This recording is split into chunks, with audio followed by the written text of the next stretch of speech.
Subscribe, because it motivates me to post more. Healing a Broken Future by Yojimbra. By some miracle, she survives. Burdened by the Sanbi, she can no longer be a medical ninja and her life has gotten a lot more complicated. Thankfully, she has some new friends in Jiraiya and Naruto to help her find her way in this world. Time travel. Rin x Naruto. Do it. Rin stared at Kakashi, his Chidori chittering in the rain, arcing from raindrop to raindrop. This was it. This was how she was going to die. She had hoped desperately to die of old age one day. To at least live long enough to have a family would have been fantastic. But dying for the sake of her village. To prevent other Konoha ninja from dying. That was a good death. She could accept that. Rin, Kakashi muttered, his voice drowned out by the storm that fell around them. She chose to believe the drops falling from his face weren't rain. He leveled his arm towards her heart. I'm so sorry. You have to, she smiled at him. She needed to be strong. She didn't want to die. It's for the good of Konoha. Was she telling that to him or herself? Her heart was racing. And the chakra of that beast inside of her was running wild. It was going to break free soon. If Kakashi didn't kill her now, then those other ninja would take her to Konoha, where she would die anyways, and so would hundreds of others. It's for the good of Konoha. Kakashi, please, before it's too late. They had seconds before those mist ninja finally found her and she was their bomb once again. It was a shame. She would have liked to become a great ninja. To see Konoha one more time. To watch the ninja that Kakashi would become. To fall in love. There was so much she wanted to see. He needed to kill her before she changed her mind. Kakashi lunged forward. The rain parted for him, guiding him right towards her. For a brief second it looked like he was in two places at once. Several feet away from her, and with his hand inches away from her beating heart. She didn't want to die. Time froze. The rain hung in mid-air like crystal teardrops. Kakashi's lightning was little more than a wild spider's web caught in flash freeze. The ninja in the background didn't move, suspended in mid-air like actors in a play. The only thing that moved was that red eye that stared at her, slowly twisting and sucking her in. It felt like her body was being sucked through a straw. At first there was resistance, a futile effort as she was too big, too solid. Then, something gave. And she began to slide, forwards, backwards, left, right, up, down. From every direction she was pushed, pulled, or dragged into that straw that was barely bigger than a pea. It hurt a lot. Was this what death felt like? 1,000 miles long, the width of a pinhead. It continued to stretch her, drawing her ever thinner to point where she might break. She was still there in front of Kakashi, but she was somewhere else too. Then came the snap. Whatever had anchored her with Kakashi finally let go and she flew towards her destination like a rubber band stretched to the limit. In one moment Kakashi was there, then the next he was gone. The rain vanished, the forest around her changed, and the sun was shining. What? She looked around, panic setting in. Where was she? What happened to Kakashi? Was she dead? No, that wasn't right. She could still feel that thing wiggling inside of her trying to break out. It was only a matter of time. The seal wasn't meant to last. The fuse was already lit and she was a bomb that was about to go off. I need to get away, she mumbled, taking a step forward. She needed to find the nearest people and get as far away from as possible. Nobody should have to die because of her. Bracing against the tree, she felt how drained her body truly was. There was nothing left.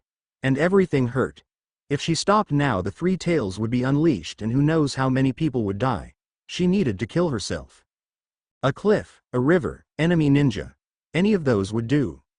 The seal was about to break. Any moment now the three tails would be free. Already she could feel its voice calling to her, gnawing at the back of her every thought. It promised power and safety. A quick death if she just stopped fighting it. No way in hell, you monster. It growled in response, its voice like the roar of a waterfall. With one more step, Rin saw her final resting spot. She didn't know where she was. A cliff somewhere warm and sunny, far away from any real village. It overlooked a beautiful valley full of life and trees. A beautiful last sight. Hopefully someone finds me and gives me a proper burial. She took that last step and closed her eyes, letting everything go. There would be nothing left after this. For the first time in her life she could finally stop fighting. It felt good. Hopefully Kakashi was alive, and Konoha was fine. This was the right thing to do. The wind pushing against her face as she fell to her death felt cool, clashing with the warm sunlight. Hey, she heard a voice, and her eyes snapped open. The ground was coming fast and fear clenched her heart. Then someone caught her. He had blonde hair and blue eyes, with a Konoha headband. Don't worry, I got you. No, no, no, no, no, no, no, no, no, no. He was saving her. The seal was breaking. There was no way that she could kill herself in time. She thrashed, trying to push away from the other ninja. Let me go. I need to die. What? Hey. Watch it. The boy shouted even as her elbow slammed into cheek. They landed onto the ground in a jumbled heap, the momentum of her fall sending them tumbling into the nearest tree and bush. What the hell? Is that any way to thank someone from saving you? The seal broke. Oh no. Rin held her stomach, feeling dread as the first bit of the beast's chakra began to pour into her. She looked towards the orange-clad ninja that had just saved her life. He looked to be her age. His selfless nature would be his own downfall. With the last bit of her free will, she gave him a smile. You need to run, now. Then she was lost to the beast. It was consuming her, eating her mind, body, and soul. Naruto. Another voice. This one sounded familiar. Like a distant memory. What are you? She looked and saw a familiar tall man come running. He had long white hair that was probably longer than she was tall. If she was in her right mind, she felt like she might have remembered him. What the fuck? Then everything went red. She was alive. Or was she dead? It was hard to tell. Everything hurt, but that had been her normal state for weeks. And it wasn't even that bad, more the dull pain like a sprained pinky, just all over her body. Her chakra was still there, a wonderful reminder that she was very, very, very much alive. But so too was the Sanbi. It was fainter than before, like it was locked up tight in some faraway corner of her soul. So she was alive? When? Why? How? Leaning up, she saw her room was well lit and clean. The warm blanket fell off of her, revealing the numerous bandages that covered her chest so that she looked like a mummy. That explained the hurt. Not so much how she was still alive. You shouldn't move so much. A small voice from beside her croaked. She looked down to see a small toad that sat next to her. The green light of medical ninjutsu poured from her hands. Oh, Rin lay back down, staring at the toad for a moment. Did Minato-sensei send you? Nah, that Jiraiya boy summoned me. I think he's wanting to explain things to you. She lowered her hands and gave a low grumble. I'm just her patch up his hasty seal on the three-tailed beast. Jiraiya. She knew that name. Wait, Jiraiya, as in the Jiraiya one of the Sannin and Minato-sensei's sensei? HMPH, don't tell him that or his head will get even fatter. That toad looked her in the eyes. I'm Ma, by the way. It's nice to meet you, Ma. I've only really met Gamabunta once before, but he seemed like a nice enough boss. Aside from the fact that he reeked of alcohol, do you know what happened to me? Anything at all? Ma scooted closer to her, her hands moving down towards her stomach. I know that you have the three-tailed beast inside of you, and that Jiraiya and Naruto managed to push the beast back long enough to place another sloppy seal on you, then called me here to try and make something decent. Do you know how hard it is to work like this? It's one thing to make a working seal from scratch. It's another thing to try and salvage something from scraps. Ma shouted, her right foot thumping on the ground. Sorry. Ma sighed. It's not your fault, dearie. That burden rests on whoever sealed the beast in you to begin with. But I'm just about finished with you. It's a good thing I read that Minato boy's notes. So I'm safe? Rin couldn't fight back the tears as fell from her eyes. She didn't have to die. She got to live to see Konoha again, to see Kakashi and all of her friends and family. As safe as any ninja. Ma touched her stomach with both hands, eyes still locked onto her. This seal is still a mess, but it's the best I can do. It draws its strength from you. The stronger your will is, the strong the seal is. Remember that. Ma vanished in a poof of smoke. For the first time in what felt like ages, Rin found herself smiling. Her happiness was dull like the pain, but it was still there, constantly reminding her to smile. She felt where her seal was on her stomach. She was a Jinchuriki now. But most importantly, she was alive. I need to find Kakashi. Her stomach burned when she sat up, and her arms and legs felt like jello. He's probably worried sick about me. He might even think I'm dead. Minato and Miss Kushina too. They'd probably need her for another mission soon anyways. Kakashi was such a dork, he refused to let anybody but her treat his wounds. It was annoying, but kind of nice too. Sliding open the thin wooden door, Rin came face to face with a verdant green forest, the same forest that she had tried to kill herself in. It smelled like the forest should, thick with sap, pollen, and green. But there was a hint of salt to everything. Were they near the ocean? Where on earth was she anyways? And how did she get here? Damn it, brat, I told you to quit worrying about her, a gruff manly voice echoed from around the corner. She'll be fine, just focus on your training. That was Lord Jiraiya. Or at least she thought it was. She'd only briefly met the man once when he interrupted their training to grumble at Minato. That was a week after Obito died. Still, the man was as famous as Lady Tsunade and Lord Orochimaru. She turned around the corner and was blinded by the setting sun for a moment. Was it that late? Or was it early? Her sense of time was all messed up. Standing in a wide open field was Jiraiya, looming over the blonde boy that had saved her. Naruto, if she heard right. Lord Jiraiya? She coughed, bracing her hand against one of the support beams of the patio. The two looked at her. Hey! You're awake! Naruto shouted. He tried to move forward but Jiraiya blocked him. I told you she was fine, now get back to training, I'll talk to her. Jiraiya pushed Naruto back a step, pointing towards a makeshift training dummy. Naruto pouted and Jiraiya sighed. You can talk to her later, okay? But right now give me a bit. That didn't sound good. Jiraiya walked up to her, even as he stood on the ground and her on the patio he towered over her, making her feel like even more of a child. His smile wasn't a happy one and he scratched the back of his head nervously. Let's talk inside for a bit. You feeling okay? A little tired, she admitted, placing a hand on her stomach. It felt like she hadn't eaten for days, but a lot more hungry.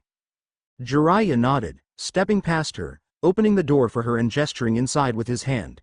We'll eat in a bit, but for now I think we need to have a little chat. The inside of the house was just as clean and spotless as the room she had been in before, only there was a pile of bags sitting in the corner and several empty ramen cups on the countertop. They made her stomach growl, twisting in pain. Right then, so before we get started, can I get your name? Jiraiya laughed, plopping down onto the couch. It was a nervous laugh. I think I might know who you are, but I want to be certain. Rin sat down on a chair, sinking into its comfort. She gave him a small bow, which only made her stomach flare in pain. I'm Rin Nohara, sir. You taught my sensei Minato. Damn. Jiraiya tightened his grip on the couch before he let out a long breath of air, relaxing his body. I was really hoping you were going to say something else. Well, do you want the good news or bad news first? Her heart felt like it was sinking. Did Kakashi die? What happened? Why was she still alive? Was she still going to die? The good news? Please actually be something good. Well, the good news is that the Third Shinobi War is over. Oh, that's excellent. Rin found herself clapping. The sense of dread that had washed over her finally vanished. If the war was over, then she could have a normal life, one where she didn't have to watch her friends die every day. It ended 10 years ago. What? She must not have heard him right. She could believe 10 days. She'd seen others survive comas that long. There was no way she could have missed 10 years like that. She was still short and somewhere between child and adult. I'm sorry, I thought you said the war ended 10 years ago. I did, Jiraiya groaned. Listen, Rin, I don't know how to tell you this, but I think you've traveled forward in the future about 13 years. No, she stood too fast, her head spinning with vertigo, sending her back down to the chair, clutching her head. That's impossible, you're lying. Kakashi is 27 years old. Jiraiya said firmly, standing up and walking over to the bags. He pulled out a photo. Here, take a look. She didn't want to. This was just some elaborate prank. A fever dream. A genjutsu. Anything. Anything but real. The photo slid into her hands. Naruto was in it, looking displeased about something, as was the other boy, equally displeased. The girl between them looked rather happy. And the man behind them, their sensei. He was tall, gray-haired, with one eye covered by an Konoha headband and was wearing a mask. Kakashi. There was no other person it could be. Kakashi didn't have an older brother, and his father was gone. At least he looked happy. There was only one question she could ask. How? I was hoping you could tell me that. Jiraiya kneeled down in front of her. All I know is that Kakashi reported that you had disappeared, and there were searches for you. But you were reported dead when the Mizukage claimed to have the Sanbi sealed within him.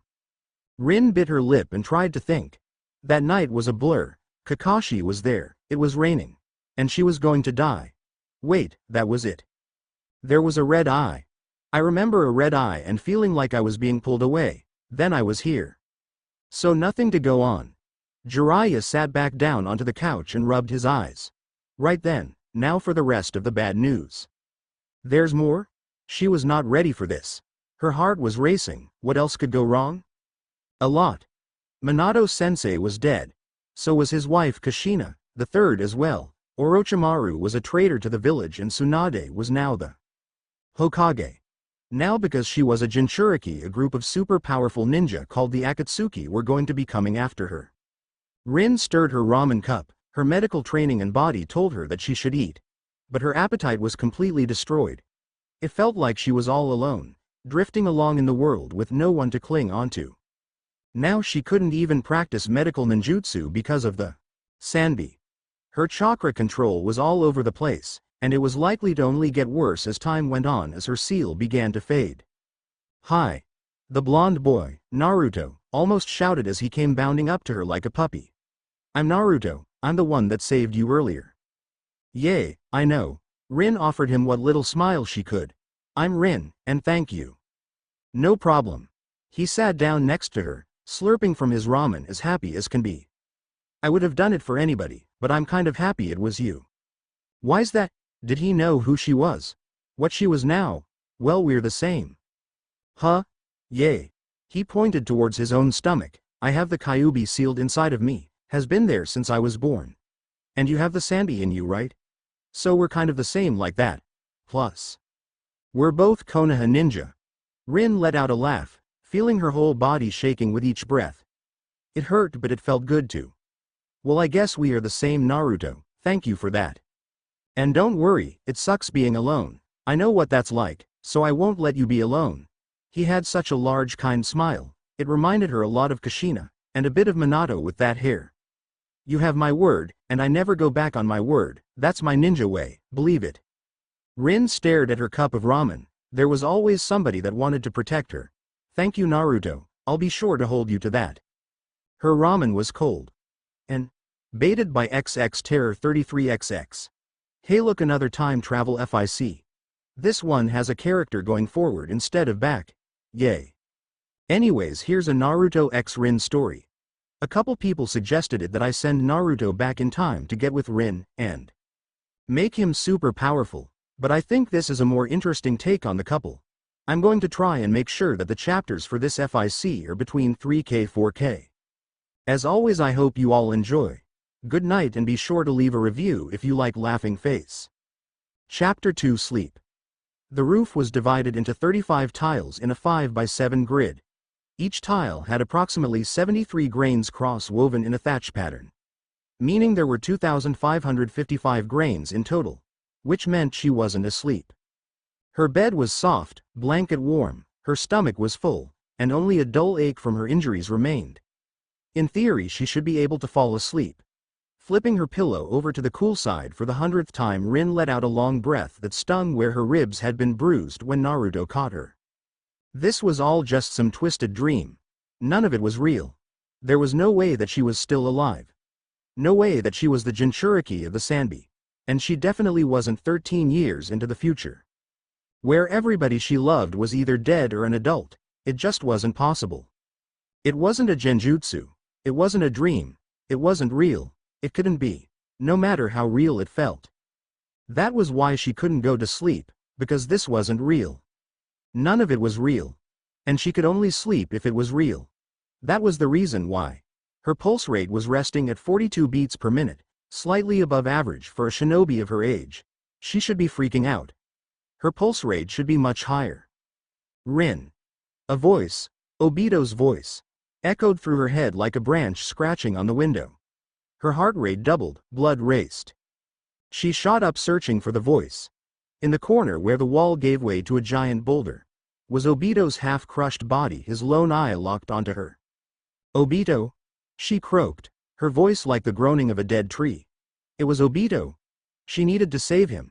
He was right there. She could still save him. She could do more. Why wasn't her body moving? Why was it stuck to the ground? She couldn't move, she could breathe. Help me, Rin, he begged. You promised you'd watch over me. She was drowning in a sea of air. She couldn't breathe, let alone talk. Help me, Rin, another one. This one looming above her from a crack in the panel. Help me, Rin. Help me, Rin, help me, Rin. 1,000 Obitos called out to her from 1,000 places. He was in every shadow, glaring at her, clawing at her. It was her fault. He died because of her. If she had been stronger, a better medic, a better fighter, a better anything, then he'd be alive. They shouldn't have just left him there. I'm going to kill you. It was Kakashi. He was directly above her. Kunai pointed at her heart. That's what you want, right? To die so that you won't kill anybody else. She fell backwards away from Obito and Kakashi, their forms turning to water and chasing after her, filling her lungs and pushing her downward. Down. Down. Down. Deeper. Deeper. Darker. She kept falling, breathing in the water as easily as it was air.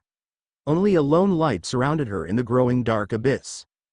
There was nothing around her but the dark, empty water. A shadow the size of the night moved, its form like the empty space between stars.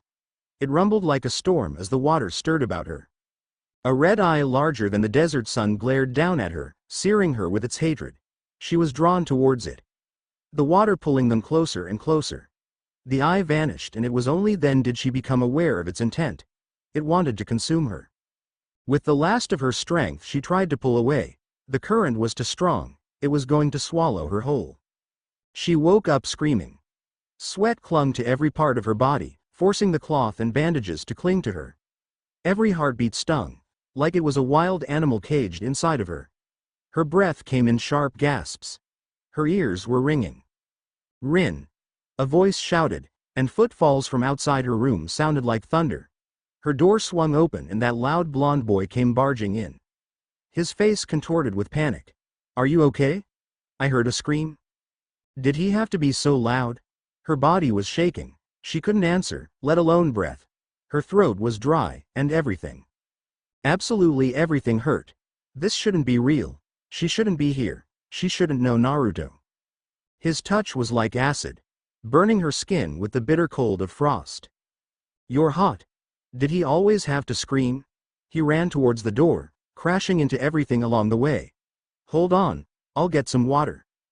Just like that she was alone again, alone in this horrible lie. Nightmare, girl? Jiraiya groaned, pulling himself into her room like he was pulling himself out of bed. The large man walked without a sound. His familiar presence, no matter how distant it may be, brought her an inch of peace. She nodded, teetering on the brink of falling back down into a panic. It felt like everything that had happened yesterday was slamming into her, trying to break her down. She was in the future, 13 years, where she just happened to run into Jiraiya after being saved by his student.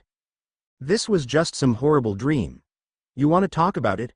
Jiraiya sat down next to her, his body collapsing down like a snow-capped mountain. When she didn't say anything he continued. Was it the war? The past? The Sanbi? Yes, she eked out, her tongue stuck to the roof of her mouth. Jiraiya groaned, rubbing the sleep from his eyes. The Sanbi is one of the tricky ones. Legends say that it surrounds itself in a nightmare-inducing mist. Did you have any nightmares like that before? Rin shook her head, not trusting her voice. She had a few dreams with Obito in them, but none like that, even after his death. Her dreams of Obito were of the happy times, of him being late and them laughing about it. Never of his death. And then there was Kakashi.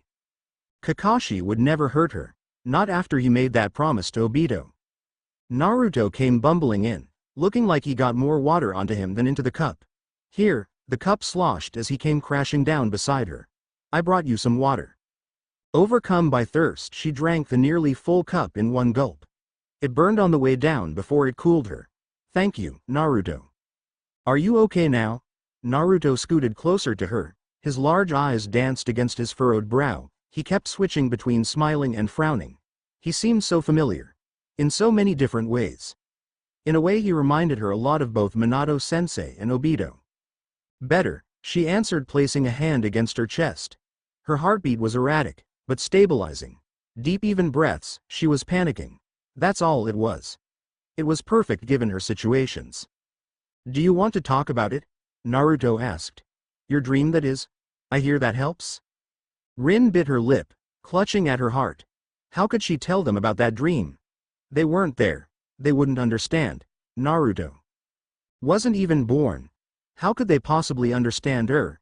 She was all alone in this world. Everybody she had ever known was either dead or 13 years older. Kakashi was practically an old man now. Heart rate rising. Panic setting in. She needed to calm down. Just calm down. It wasn't working. Nothing was working. She couldn't stop herself. The cliff was right there. She needed to jump. Rin, Naruto's voice drew her back from the cliff. He was touching her hand, staring at her with the concern of a friend. It was working too. His soft smile was anchoring her to the world. It was just a dream. So don't worry so much. Rin swallowed, her throat stung. This wasn't good. Was she getting sick? That would explain why her face felt warm. She must be running a temperature. Thanks, Naruto. I think I'll be fine for now though. I've just been through a lot. Wanna talk about it? Naruto asked. Brat, Jiraiya growled. Leave the girl alone. Last thing she needs is you beaming at her like the sun. It's fine. Rin gave what little smile she could muster. It wasn't much, just an echo of what she remembered a smile feeling like. Barely scraps. I think I'm feeling better now. Thank you. Still, Naruto whined. Enough, Jiraiya grumbled, falling back down onto his back. It's late, I'm tired, I'll just sleep here. Turn off the light, brat. Wait. You're sleeping in here? She'd slept in the same tent as her team before, but sharing a room was different. Kind of.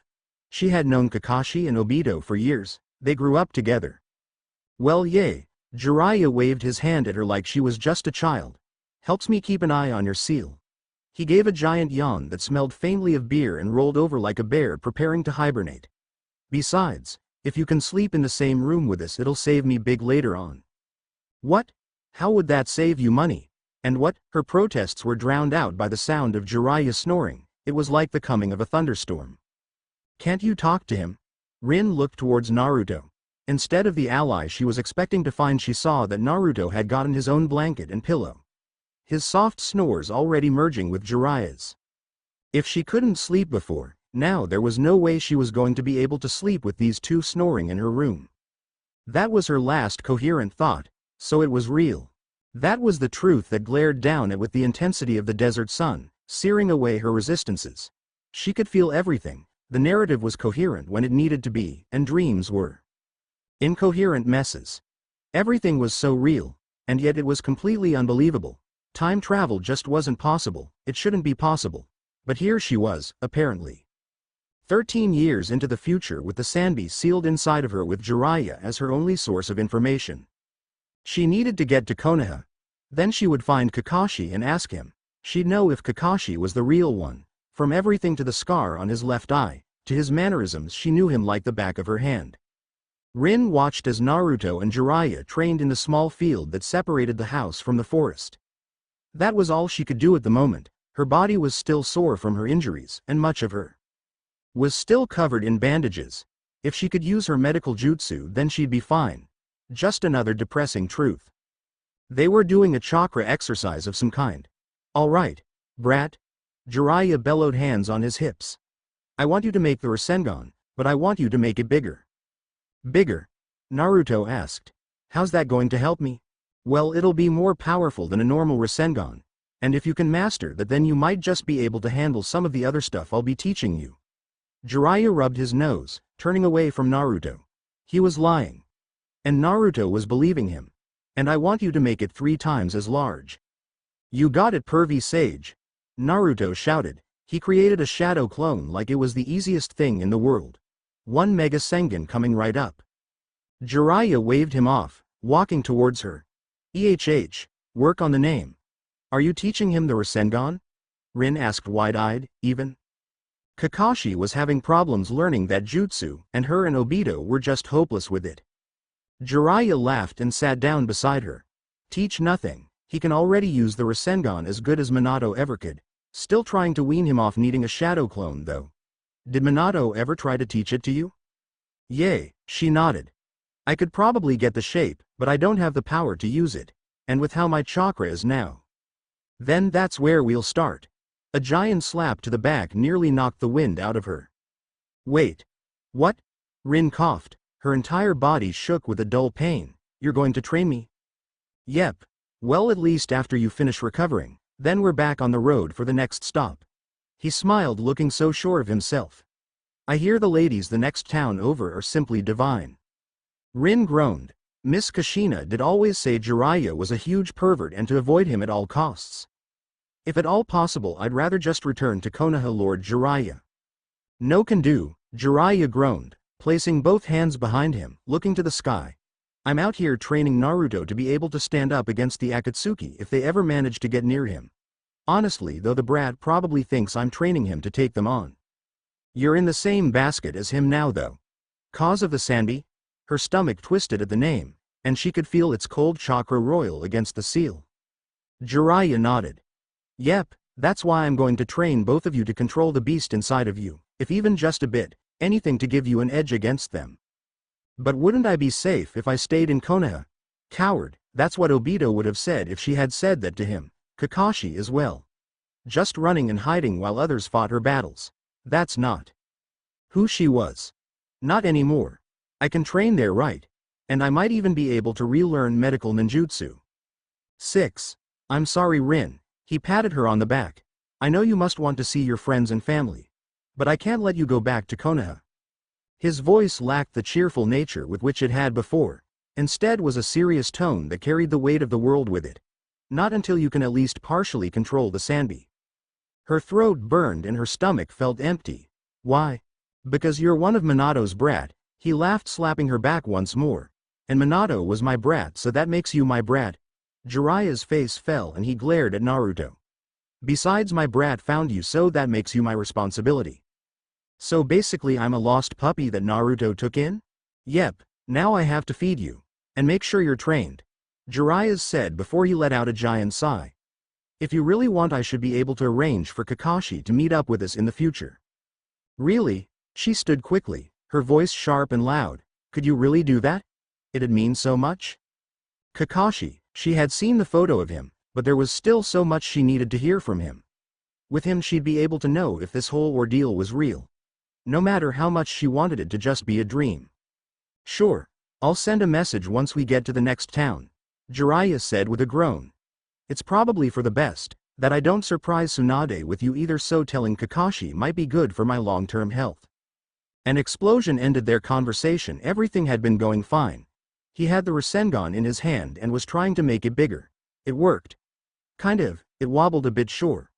But that was nothing to worry about. Until it doubled in size and exploded, knocking out his clone and sending him flying backwards. Fortunately, a tree caught him. A sharp ringing sound drowned out all other noise and a blunt pain locked away any other sensation. Okay, so maybe making a bigger Rasengan wasn't as easy as just pumping more chakra into it. In hindsight, that seemed really, really stupid. But he was so close, he should just try again with slightly more chakra. Or was it less? Naruto. A female voice called, running over towards him. T was Rin. She was still hurt herself but still ran towards him. She slid down next to him, grabbing his hand. Are you okay? Yay. Naruto laughed, holding up his hand. His pinky hurt a lot. And he couldn't really move it too much. Or at least I will be. Don't worry about it, I heal fast. That made her mad. She was cute in a scary kind of way.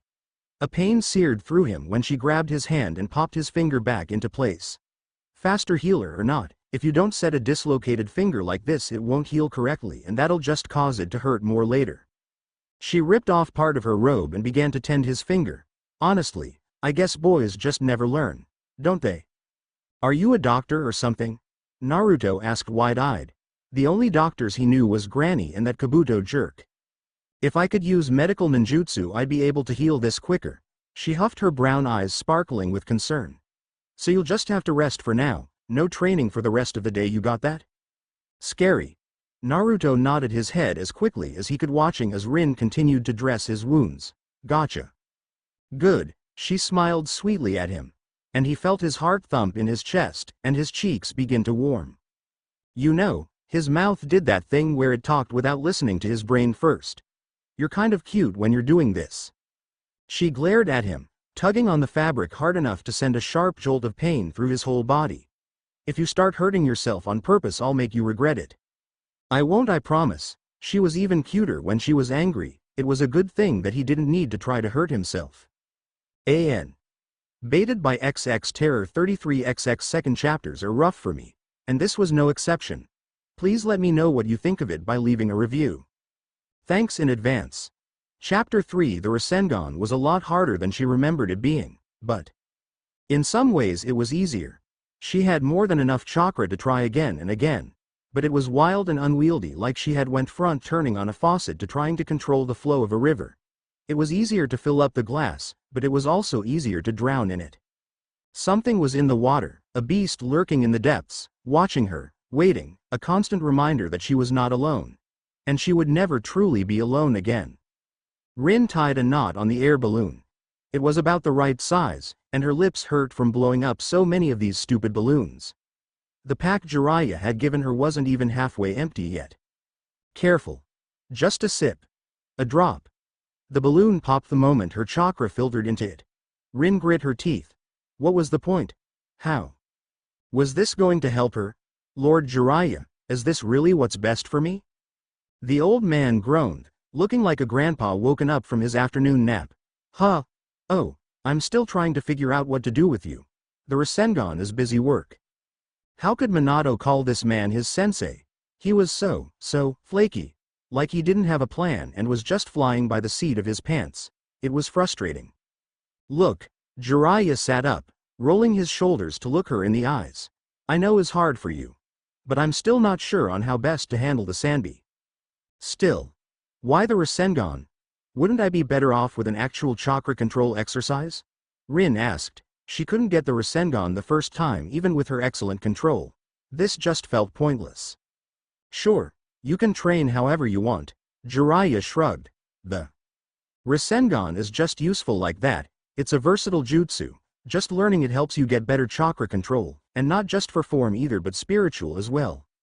Minato had wanted it to be his ultimate legacy. His gift to the leaf. A jutsu that every leaf ninja would learn in the academy. That's why he made the steps the way they are, to make them so simple that an academy student could learn them. Really, he had taught them all the jutsu, or at least tried to. It did have all the elements of molding chakra, physical, power, and control. Yep. Jiraiya scratched at the scruff on his chin. Minato never did anything without at least 3 reasons. And what about you? Rin took another step forward.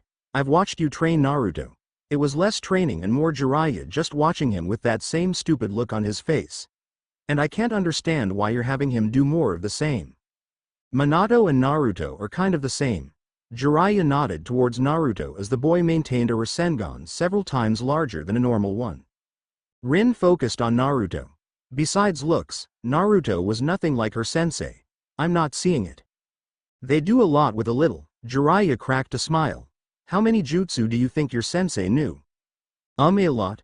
Minato always seemed able to help her with even medical jutsu, and Obito with whatever fire jutsu he was having problems with. And how many did he use in a fight? 2. Minato only ever used 2 jutsu. Hiraishin, and Rasengan. 2. That's right, Minato fought using 2 jutsu. Sure, he could summon toads. But when it was just him, he used 2 jutsu. 2 jutsu, and a lot of fancy throwing. Jiraiya laughed. But he did a lot with those 2 jutsu, more than a lot of other people ever could. And that's not just because of how powerful the jutsu is. It was as much his mastery over it as it was how he could use it. A simple jutsu can be used in many more ways than a complicated one. Take Kakashi for example. What can his Chidori do? The man turned towards her, and she was beginning to see the pieces. The Chidori was powerful and strong as the Rasengan perhaps, but it could only do one thing. Kill. Exactly. And the Hiraishin on its own can't do that, but it can do a lot more. There's a lot of value in being anywhere at any time. For a guy like Minato, who planned 5 steps ahead at all times, it was perfect. Jiraiya nodded towards Naruto. Naruto's the same way. But with his shadow clone jutsu, Naruto can be everywhere at once. Naruto makes things up as he goes, which is why having a versatile jutsu is more important than having a bunch of powerful jutsu that do one thing. Oh, Rin blinked. That actually made a lot of sense, but wouldn't a bunch of jutsu that do a bunch of different things be better? For someone like my sensei, that can earn you the title God of Shinobi. He had a jutsu for every situation. Jiraiya's face fell and he stared at Naruto with dead eyes. But, Naruto. He's an idiot with a great future, but an idiot nonetheless. You might be a great teacher, Lord Jiraiya. Rin looked at Naruto. Just in time for his oversized Rasengan to blow out, but you're kind of an ass. Jiraiya just laughed. You're not the first woman to tell me that, but I think I have an idea on where to start with you. Which is? Rin asked. She should trust Jiraiya more, he at least seemed like he knew what he was doing. That or he was really good at just making stuff up. He pointed towards a creek. We're going to go with the current. Instead of trying to get your chakra control to return to what it used to be, it might be better to just go with the flow and focus on doing what the Sanbi can do. And water's going to help me with that? Jiraiya nodded. The Sanbi has a strong affiliation with water, so learning to control water is your first step to controlling the Sanbi. Great, Rin muttered, staring at the babbling brook just through the trees. Just great. Hey brat. Jiraiya's voice drew his attention away from his jutsu just long enough for it to collapse in a puff of air. He had it that time. He knew he did. He could practically feel it in his bones. But that stupid pervert just had to ruin his concentration. What? Kamere. Jiraiya waved him over to the stream where Rin stood ankle deep in the water. Stupid pervert, Naruto mumbled under his breath. Still, it meant he got to train with Rin. Unless Jiraiya was sending him to town again. He was totally going to spend all the pervert's money on ramen again if it was for something stupid. How was he even supposed to bring home beer and ladies? The creek was WDE, and crystal clear, filled with thousands of smooth stones. A few minnows could be seen. Through the majority of them were nibbling at Rin's feet as she tried not to giggle. Bandages still covered much of her arms and the upper part of her legs, but she had her hair tied in a ponytail that sat on top of her head. She looked adorable. Hi Rin. The water was freezing as it rushed between his toes. Oh hi, she nodded at him. I don't really know what we're doing over here. That makes 3 of us. Jiraiya slapped a hand onto his head and ruffled his hair in that painful grating way. I'll be honest, I'm just taking a long shot with this, so if you feel like it's getting rough, I want both of you to let me know. Water is one of the easiest elements to manipulate. Jiraiya reached down, cupping a bit of the stream in his hand and letting it fall. Mostly because you can touch it and move it with your own hands. For that reason alone it makes an excellent way to learn chakra control. Especially for those that have a water affinity, which Rin likely has because of the Sanbi. Actually, water is one of my affinities, Rin smiled. But I never really practiced with it because I preferred medical jutsu. Affinities? What were these guys talking about? This sounded like another thing he would have learned if he paid attention in class. Which meant it was probably boring to talk about, but really awesome to do right. What are those? Oh. Rin smiled, holding up a finger. Affinities are kind of what your chakra like to do naturally. It makes jutsu that share an affinity with it easier to do. Some jutsu are even impossible without an affinity. Kakashi's Chidori is an example of a jutsu with a lightning affinity. Man, that's so cool. Naruto squirmed in the water. He probably had a badass affinity like explosions or death. Wait, he used a lot of shadow clones. It had to be shadow, right? Hey, pervy sage, what kind of an affinity do I have? Jiraiya shrugged. Wind probably. How do you know that? I don't know any wind jutsu. Wind sounded so lame. Jiraiya had to be wrong? Because you're such an airhead. Hey. Rin gave a soft laugh that squelched his anger. At least for right now. You two fight like siblings. Anyways, Jiraiya groaned, popping his neck loud enough to be heard. That's not important right now. I don't know any wind or water jutsu, but this is a training technique that Sarutobi sensei taught me. He fished into the water and pulled out a stone. Now then, it's a bit like the second stage of the Rasengan, in that power is key. He rolled the smooth stone around in his hands, showing them every side of it. But so too his control. He pushed the rock down into the water. Ripples began to form around his hand, radiating outwards, and bubbles began to form around the rock, growing more and more. I actually think this is what inspired Tsunade's monstrous strength. Or at least the failure state of it does. The bubbles stopped and he held up the same stone, now completely spherical. You see, too much power and the stone cracks, or shatters. Too little and nothing happens. Basically just push the water around the stone until you get something nice and smooth. With all the warning to had at the start, I thought you were going to give us something cool to do, like a new jutsu. Like being able to control the water and make it slap people. Naruto whined. I actually think it's a pretty creative exercise. Rin knelt down into the water, picking up one of the stones. For a moment nothing happened, then a crack formed. It's harder than it looks to. Great, now he looked like a jerk in front of Rin. Thanks a lot, Jiraiya.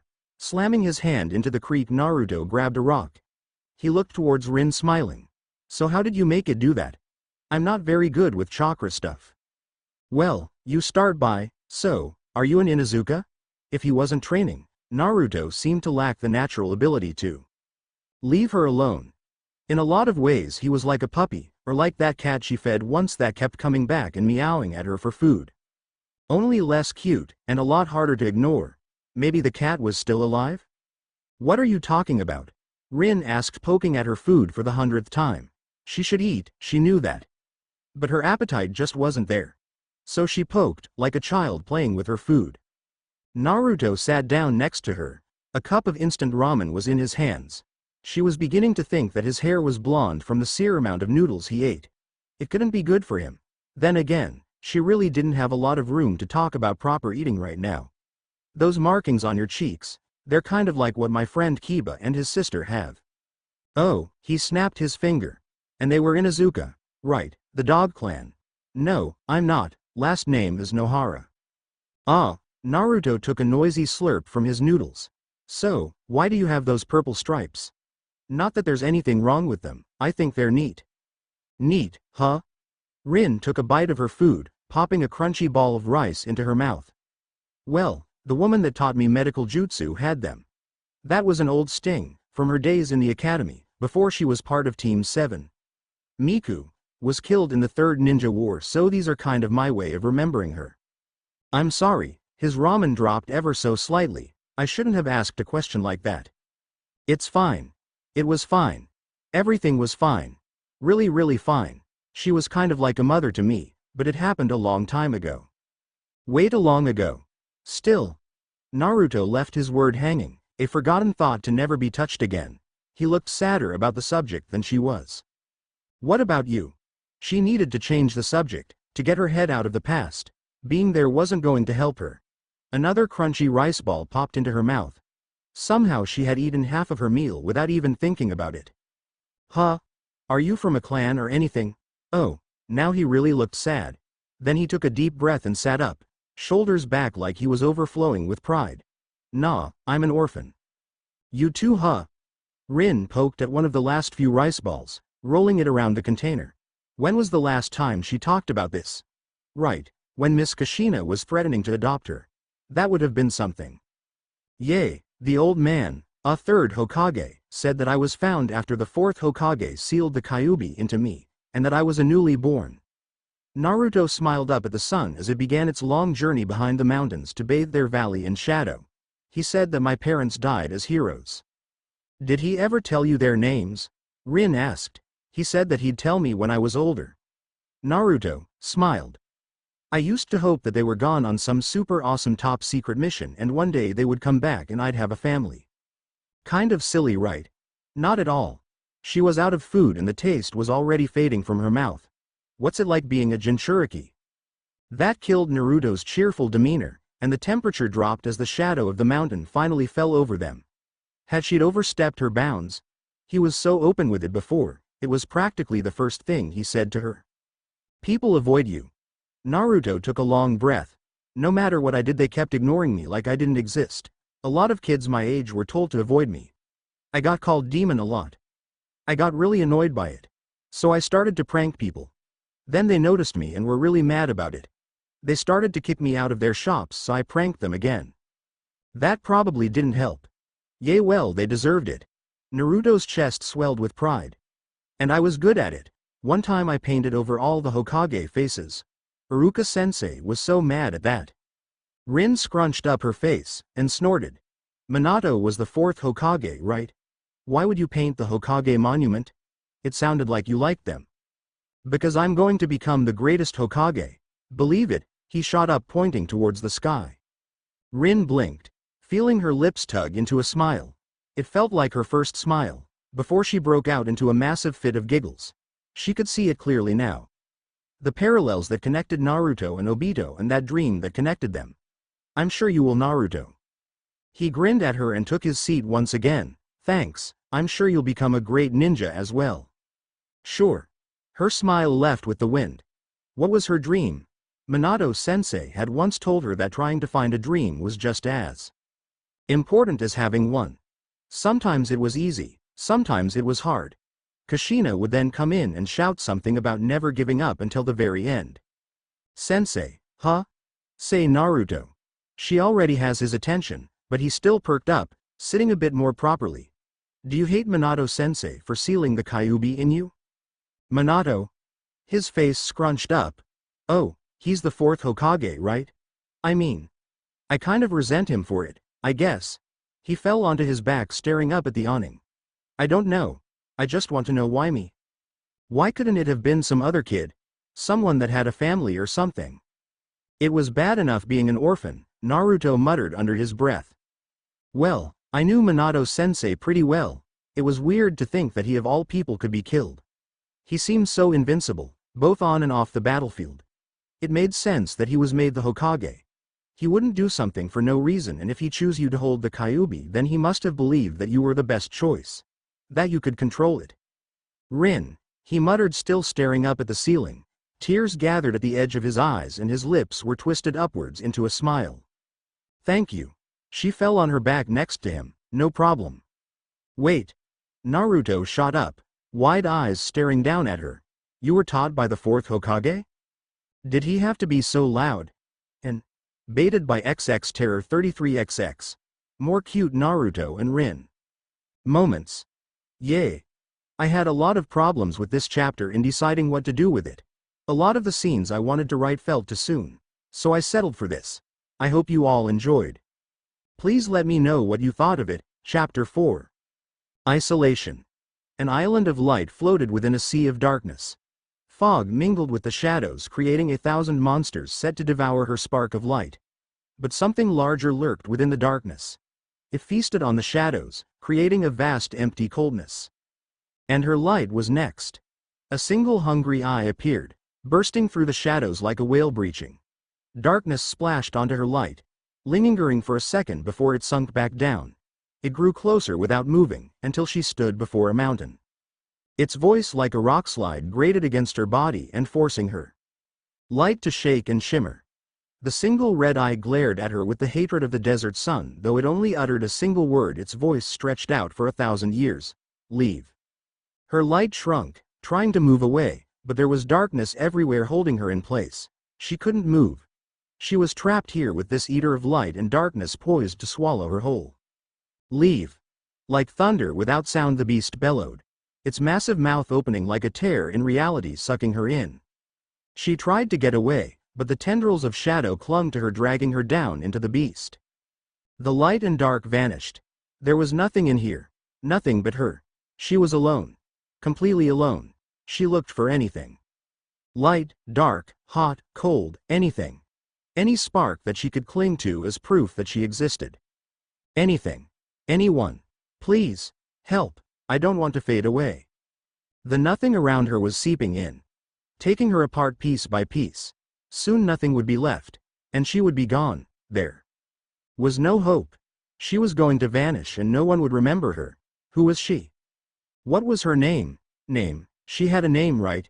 She should remember her name before she went away forever. Rin. It was barely a whisper, but it was the loudest thing she had ever heard. Rin. That's what her name was. That's who she was. She was Rin. Rin Nohara. What was she doing here? She was doing something important. Right, she was training with Naruto. Something about getting him used to genjutsu, and to train her how to use it. One of the Sanbi's strengths was illusions, nightmares, and trickery. Learning genjutsu was supposed to help her to control it. But then she was here. Snap out of it, Rin. She felt the voice as much as she heard it. It was like a hand clasped around her wrist, showing the way to the light. Wait, that was a hand. It was Naruto. He was pulling her towards him. The world snapped into focus around her. Water and mist surrounded her in twin helixes, thrashing at Naruto as they spun with enough force to cut and batter him. She tried to speak, but water blocked her mouth and all that came out was gurgles. What was happening? She needed to regain control, but she was but a small boat in the middle of the ocean at storm. The Sanbi was so vast and running wild around her. Rin. Naruto's hand flew towards her, his body being racked by tendrils of water. He was bleeding too. The coloration on his arm showed that it was bruised, or broken. You can do it, Rin. You can fight it back. Fight it back. How? Her chakra was everywhere, spread thin to try and stop the Sanbi from running wild. She needed to draw it in. The water and mist, those were hers, made from her chakra. The seal was in shambles, cracks everywhere, and the Sanbi was frightened. Why was it afraid? That didn't matter. It was lashing out and hurting her friends. She needed to stop it. Something gave. And the water began to recede back into her, tasting of earth and wind. With each gallon that returned to her body, she felt control returning bit by bit. She fell to the ground coughing and gasping for air. Her heart was racing and her head pounded with a headache as her ears continuously popped. But that was nothing compared to the burning on her stomach. The seal was cold, sucking away all the heat in her body. Rin. Naruto was at her side in a heartbeat, even with his limp. One of his hands on her back, rubbing small circles, helping with the coughing. Are you okay? Wait, no. That's a stupid question. Are you back to normal? Not that you are normal, not that being normal is a bad thing or that being not normal is a bad thing, but are you still being Naruto? She coughed out a bit of the water onto the hardened dirt. It tasted like bile. Shut up for a second. Okay. The world spun, then came to a sudden halt. The ground felt slanted like she was on a steep hill. And only Naruto kept her from falling over. Deep even breaths. Deep even breaths. Slowly, muscle by muscle, her body stopped shaking. The world began to right itself and she began to feel a bit more like herself. She was in control of her body. The Sanbi had rescinded back into the seal. But why? Why now? How did it break out to begin when the seal should have stopped it? It didn't make any sense. Not that anything in the past 2 weeks had made any fucking sense. Her eyes landed on Jiraiya, his hands on the ground, and a circle of sears radiated outward from him and around her. You feeling all right, girl? I'm fine. Fine in the sense that everything hurt and her ears wouldn't stop ringing. What happened? Well, you did this genjutsu thing on me, but it didn't really work, and then you started to scream, and then you went quiet and water started to pour out from your body. It was kind of gross, and you started to attack me and Jiraiya, like the time when we first met you, but it's okay, you're all better now. Naruto explained in a single breath. I was really scared about you, by the way. I'm happy you're back. Thank you, Naruto. She took another breath. Her arms felt heavy and the dirt below her looked comfortable enough to call a bed. No, she hurt these too. She needed to make sure that they're okay. Can you help me stand? I'd like to inspect your wounds. Not so fast, girly. Jiraiya barked, standing up with more than a few pops and groans. Me and Naruto are tougher than we look. Especially the brat, he's too stupid to know when he's too hurt to move. Hey. And you should know not to push yourself as a medic. It wasn't like she could use chakra to heal them anyways. Jiraiya loomed over her, guiding her into a sitting position. First things first, I need to see your seal. Rin nodded. Her eyes felt moist and her body empty. She just wanted to go to sleep, and never wake up. With a pained breath, she rolled up the front of her shirt, just enough to reveal her seal. It still felt weird having a man inspect her stomach so closely. Her eyes drifted towards Naruto, who was looking at her stomach over Jiraiya's shoulder. Could you look away? Huh? Naruto's eyes snapped towards her face. He shook his head, eyebrows raised and the color in his cheeks flared. Oh, sorry Rin, I'm just. Get lost, brat. Jiraiya growled, elbowing Naruto away. The deep scowl on his face made him look 20 years older than his normal smile did. His fingers left a trail of fire as he traced over the seal. She could feel the smallest amount of his chakra prodding against it, like the matron at the orphanage making certain that they were all in bed. Only he was making sure the monsters were locked in the closet. Damn, Jiraiya spat, standing, his frown etched into his face like a horrifying visage. He began to pace back and forth, glaring at her seal. Rin felt her heart sink. That didn't sound good. It sounded the opposite of good. What's... She swallowed, unable to form the words for a moment. What's wrong? Jiraiya looked at her, running a hand over his face to stretch it out only for it to return to form with a groan that shook the earth. I thought you had more time. Her throat went dry and she just looked at him, tears welling in her eyes. This was it, she was going to die. Her words died in her throat. What's wrong with her seal? Naruto asked, still sneaking glances at her. She wanted to thank him for asking that question. Instead, all she could do was nod. Everything. Jiraiya swore, and swore twice more. He bit his lip, still glaring at her stomach. It's nothing more than a band-aid to the problem. I thought it would last a few years. Probably less. How long? The words erupted out of her, leaving her throat nothing more than a charred path. Her stomach roiled again and the dread set in once more. She was shaking and felt cold, and very alone. 2 years, maybe less. So that was it. She had 2 years left to live. At least she'd be able to see Kakashi before she died. What? Naruto's voice was panicked, loud, and frantic. There has to be something we can do, pervy sage. Can't we put a better seal on her or something? We can't give up, not until the very end. Kushina used to say the same thing. The familiarly filled her with warmth. Thank you. It was barely a whisper, and Naruto didn't even look at her, his eyes still locked on Jiraiya. There is, but it won't be easy. Jiraiya kneeled before her again. A new seal would only make things worse, but if you can master the Sanbi in that time, then it will stop fighting against the seal, and you'll live. Isn't that what we were doing? Jiraiya nodded. Yep. Just consider this as extra motivation. You'll just be training like your life depends on it. And I'll be there training with you. Naruto placed a hand on her shoulder, showing off that giant smile of his. He really was a lot like Obito. It was almost impossible not to smile with support like this, even as she stared at the gates of death guarded by the Sanbi.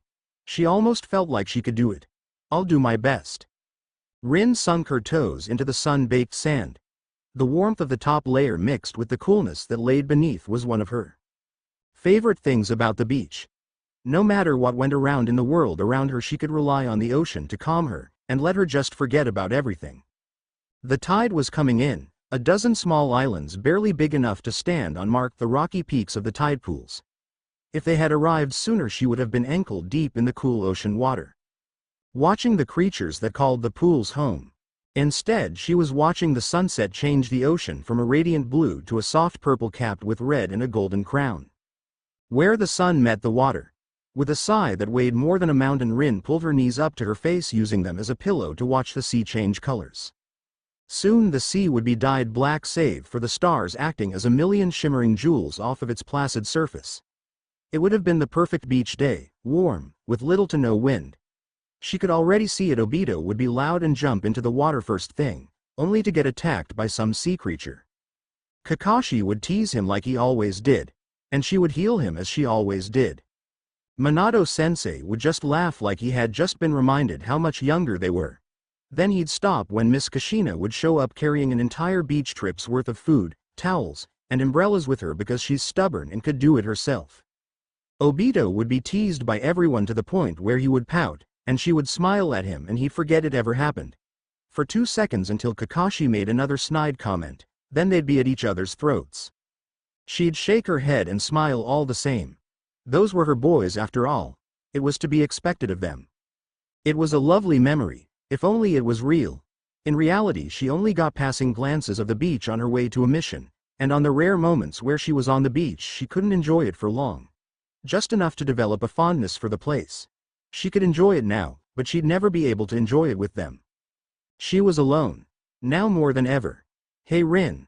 Naruto crashed down onto the sand next to her, his feet making twin craters at his point of landing. Ouch!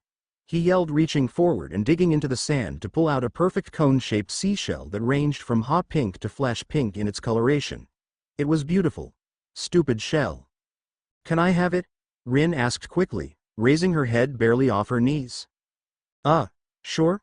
Naruto flipped the shell in his hands and offered it to you. Why though? The shell was smooth and cold to the touch, its insides were filled to the brim with sand.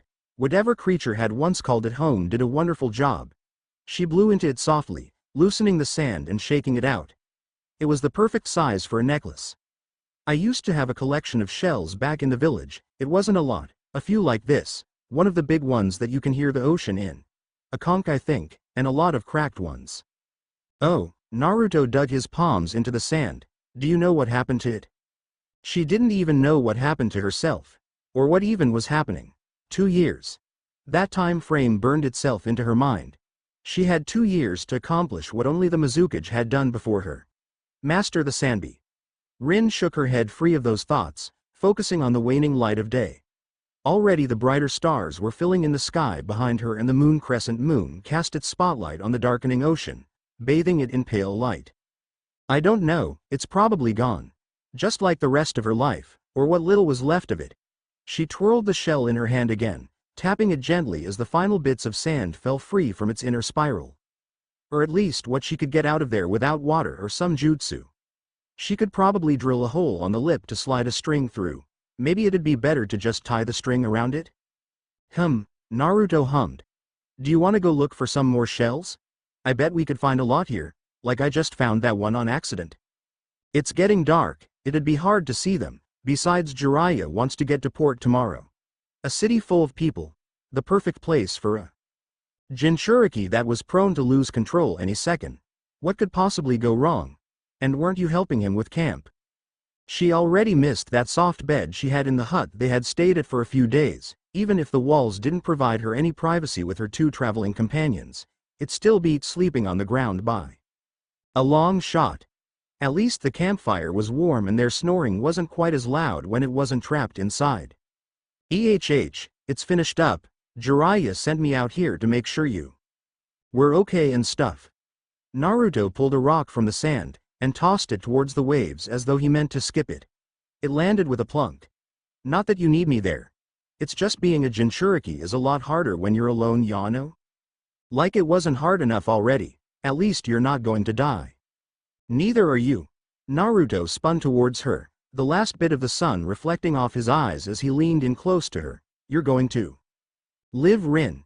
Even if I have to fight the Sanbi with my bare hands, believe it.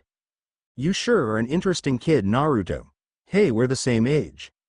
Still, she gave him an honest smile. You're starting to sound a lot like a Hokage. He smiled like an idiot, but it was still the best smile she'd ever seen. A clue. There had to be a clue. All the pieces were there except for the Sanbi. If they couldn't find it, then years of planning would be for nothing. And their dream, his dream, would never come true. Obito growled, shattering the stone table by throwing it into the wall. The mist had been nothing but a waste of time. They had claimed that the Sanbi had existed there, sealed within that brat of a Yondaime Yagura. It was a lie exposed as he choked the life out of that boy's body. Damn it, where the hell is it? He was losing his patience, despite the Zetsu assuring him that the beast still existed. Apparently the fate of all Biju were tied by an inescapable bond of fate. That was why it was his job to find the beast. He would find it and then they would carry out the plan. And finally he would be reunited with Rin in a world without war and conflict. That was all that kept him going sometimes. The thought of being with her after he failed to save her from Kakashi. Bastard, Obito spat, his anger turning down to a slow boil. He reached down to pick up the tattered world map.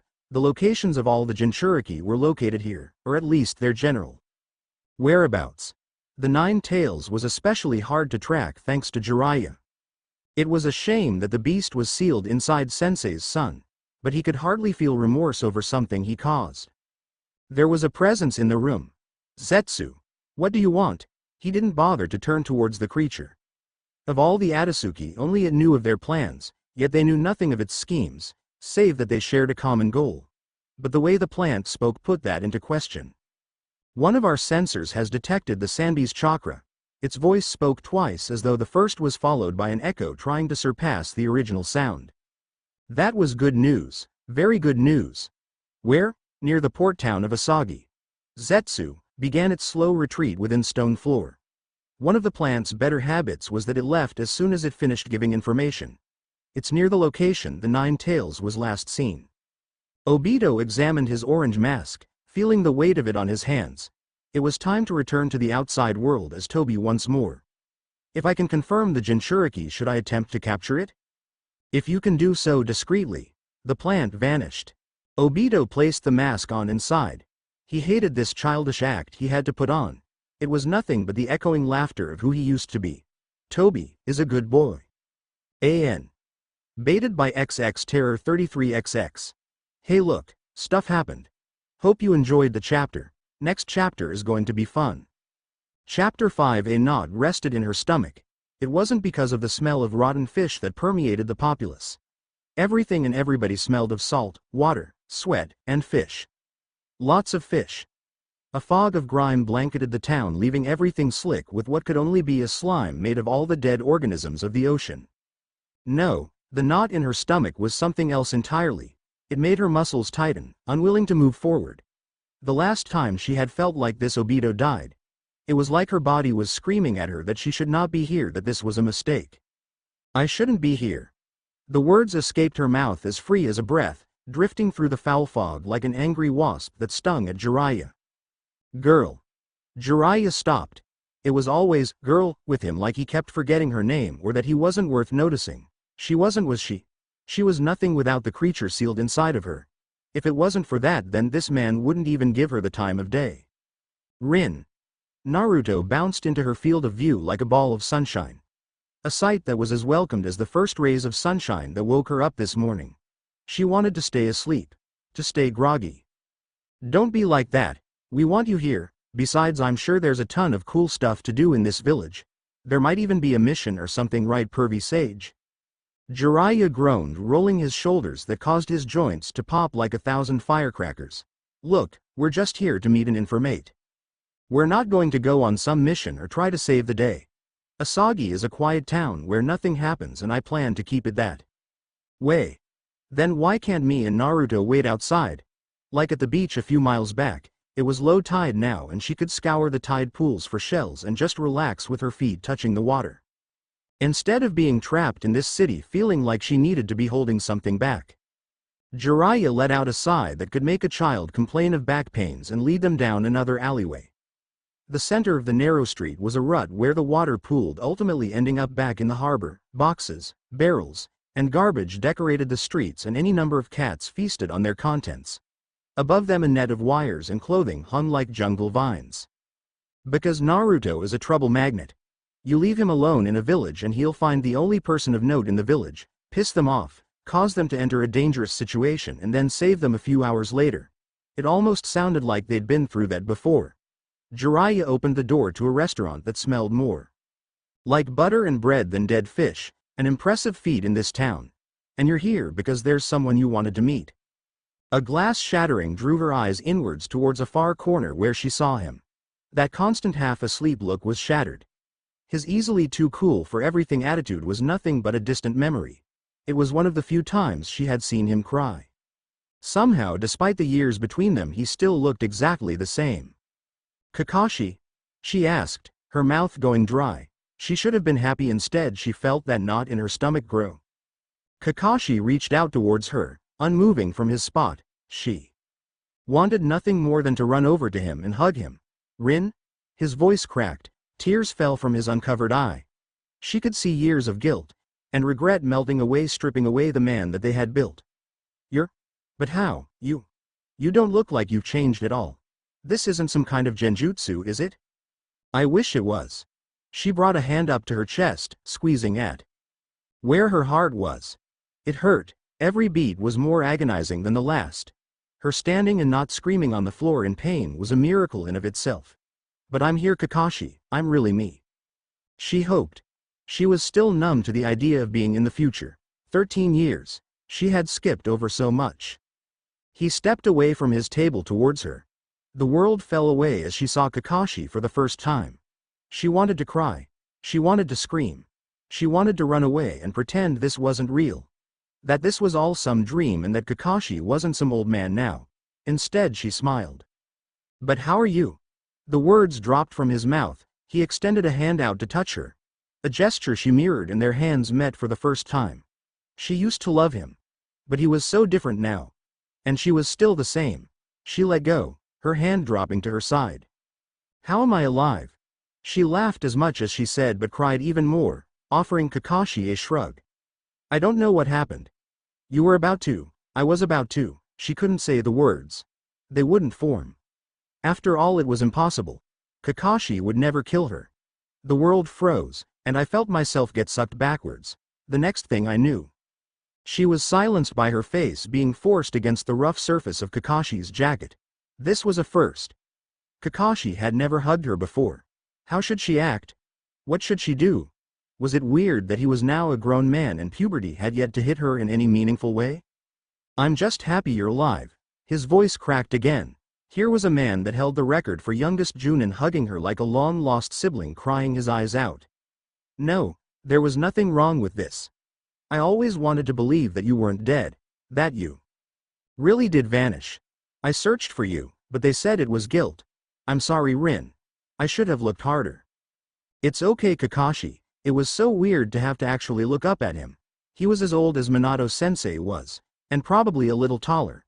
"I don't think you could have found me anyways. I only appeared a few weeks ago." "Appeared?" Kakashi released her and took a step back. Piece by piece he gathered his composure, an aloof shoulder slump, a bored look in his eyes, left foot slightly angled to the right. Yep, this was Kakashi. "What do you mean appeared?" "Time travel," Jiraiya interrupted, motioning towards the table. With a motion, the staff at the restaurant moved as one. The tables were cleared, doors locked, windows closed, and the sign was flipped. Each member of the staff filtered out, changing clothes as they went, fishermen, a few beggars, even an officer. Kakashi looked from her to Jiraiya, passing Naruto along the way. "Time travel?" "Yay." Naruto jumped between them, positively bursting with excitement. "When we found her she was about to be controlled by the Sanbi, but me and Jiraiya beat it up and sealed it back inside of her now." "Why don't we sit down, Naruto?" Kakashi rubbed his student's head in much the same way their sensei used to do to Obito. "It sounds like you three have had quite the adventure, especially you, Rin." "Don't talk to me like I'm a kid, Kakashi." She was technically a few months older than him. 13 years ago. Wait, how old was she now? "Oh, was I?" Kakashi smiled. It was the same as he used to back in the day. He reached out and rubbed her hair. "You just remind me a lot of one of my other adorable little students. Or do they remind me of you? How are you more okay with this than I am?" She pushed his hand away, taking a step back. It all came boiling out of her like a volcano ready to explode. "I traveled 13 years into the future, Kakashi. I might as well have been dead for that time. And I would have been if Naruto hadn't stopped me from killing myself.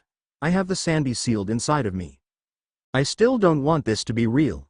The tears were coming. Her will was slipping. The shadow lurked behind her, ready to try and devour her whole. But it stopped. Something held that shadow back. "So please, Kakashi, why are you so okay with this?" He looked at her like she was a kid throwing a tantrum. "Because I want you to be alive, Rin. And you're here with me right now.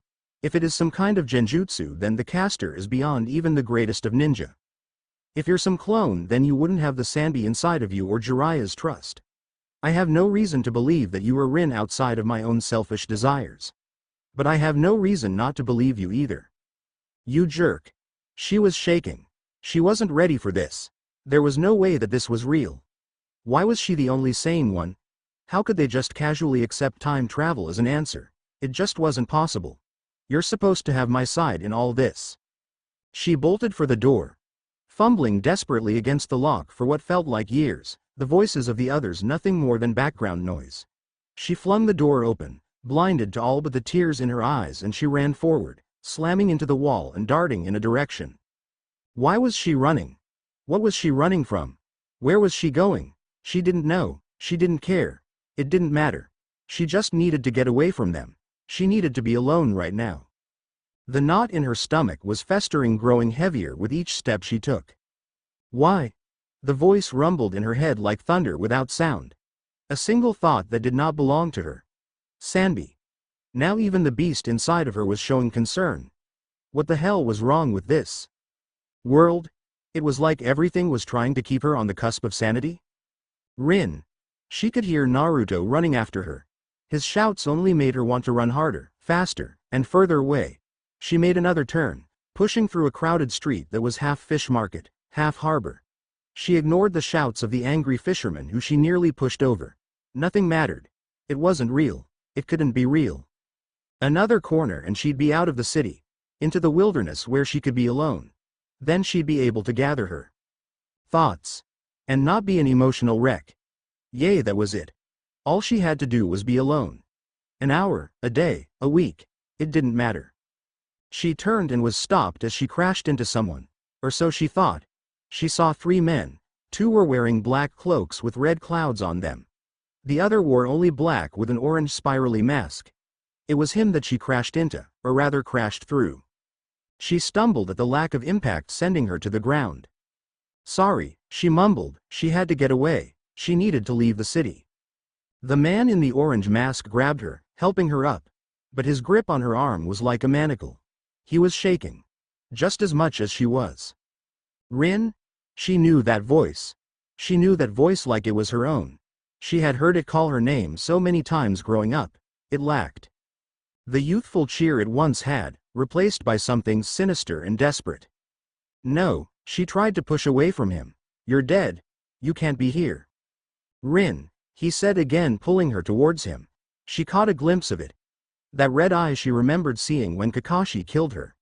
The Sharingan. That was it, wasn't it? The Sharingan was great at genjutsu. She was in a genjutsu. That was it, there was no way this was real. He took his mask off and the world fell away from them. It was him. Sure, he was older, and it looked like he hadn't smiled in years. But it was without a doubt him. Obito. Her breath felt like ash ready to set the world aflame. Everything was breaking. She needed to get away. She needed to break out of the genjutsu. She needed to be alone. She fell backwards. Deeper into the darkness, letting the shadows claim her. She was alive. Rin was alive. It wasn't just some random girl that looked like her. It wasn't just his mind playing tricks on him. It was true. She was alive. And just like he remembered her to be. For the first time in 13 years, Obito felt like himself.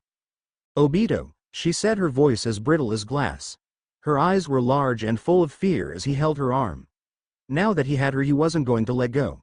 Nothing else mattered. He would keep her safe. He would keep her alive. Rin. He smiled at her and her eyes went wide with fear. Why was she afraid of him? Shouldn't she be as happy as he was? She was alive. They were both alive. It's me. It's Obito. Don't you remember me? She didn't say anything. Instead, a dark aura enveloped her. The unmistakable sign of a biju taking over their host. No, it couldn't be. Not again. Rin. He grabbed her by both arms. Stay with me, Rin. Don't give in. Stay with me. He couldn't lose her, not now, not again. Itachi, Kisame. Subdue her and watch out for. Hey, of course he would show up right now. The Kyuubi's Jinchuriki barreled around the corner. What are you doing? Let go of her. Well. Looks like it's our lucky day. 2 Jinchuriki for the price of 1. Kisami's sword slammed into the ground with a thud, leaving a miniature crater at the impact. Why don't you be a good little ninja and come here? I'd hate to cause all these innocent civilians to die. Even if Jiraiya was here, they still had the advantage. In a fight, Jiraiya was strong enough to take on all but pain and have the upper hand, in not just skill and experience but tenacity as well. The man had already taken out 2 of their former members on his quest for Orochimaru. Jiraiya ran around the corner moments later, pushing Naruto behind him. Then he appeared. Kakashi. Talk about one shitty reunion. At least he had his mask still on. Obito? Kakashi asked. His eyes were hard and unwavering. They were enemies right now. Everything else could wait. You too? Right. He took his mask off when he saw Rin, didn't he? Kisame. Itachi? Ignore them, we have the Sanbi, we're leaving. Mist erupted from Rin, thicker than any smokescreen. It clung to everything, seeping into every crevice. Within moments they were all trapped within the beast's genjutsu. Crystal clear water stretched out in front of her. She could see the fish swimming and playing within the shallow shore. The sea was so full of life and beauty. A coral reef formed a ring that kept the dark blue waters that laid beyond at bay. This was perfection. The water splashed against her feet that were half buried in the warm sand beneath the cool water. The sun hung high in the sky, its light only matched by the thousands of stars that joined it. Even the trail of the galaxy was visible this night, marking the trajectory of the sun and the moon as the two danced across the sky. But what held her the most was the sparkling gem-like shells that littered the beach like 1,000 rainbows turned frozen before they could arc across the sky. Reaching down, Rin plucked one up. It was conical, smooth, and warm.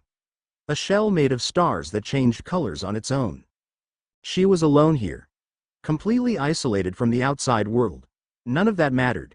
Here she could stay and be surrounded by her shells and relax next to the water.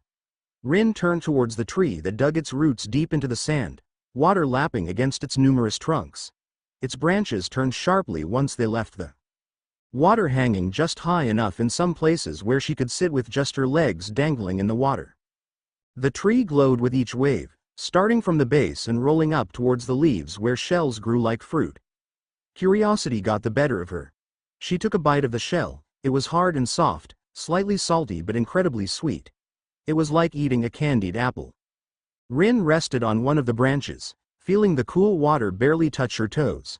A blanket of sunshine enveloped her. She could be happy here, all alone with nothing to bother her.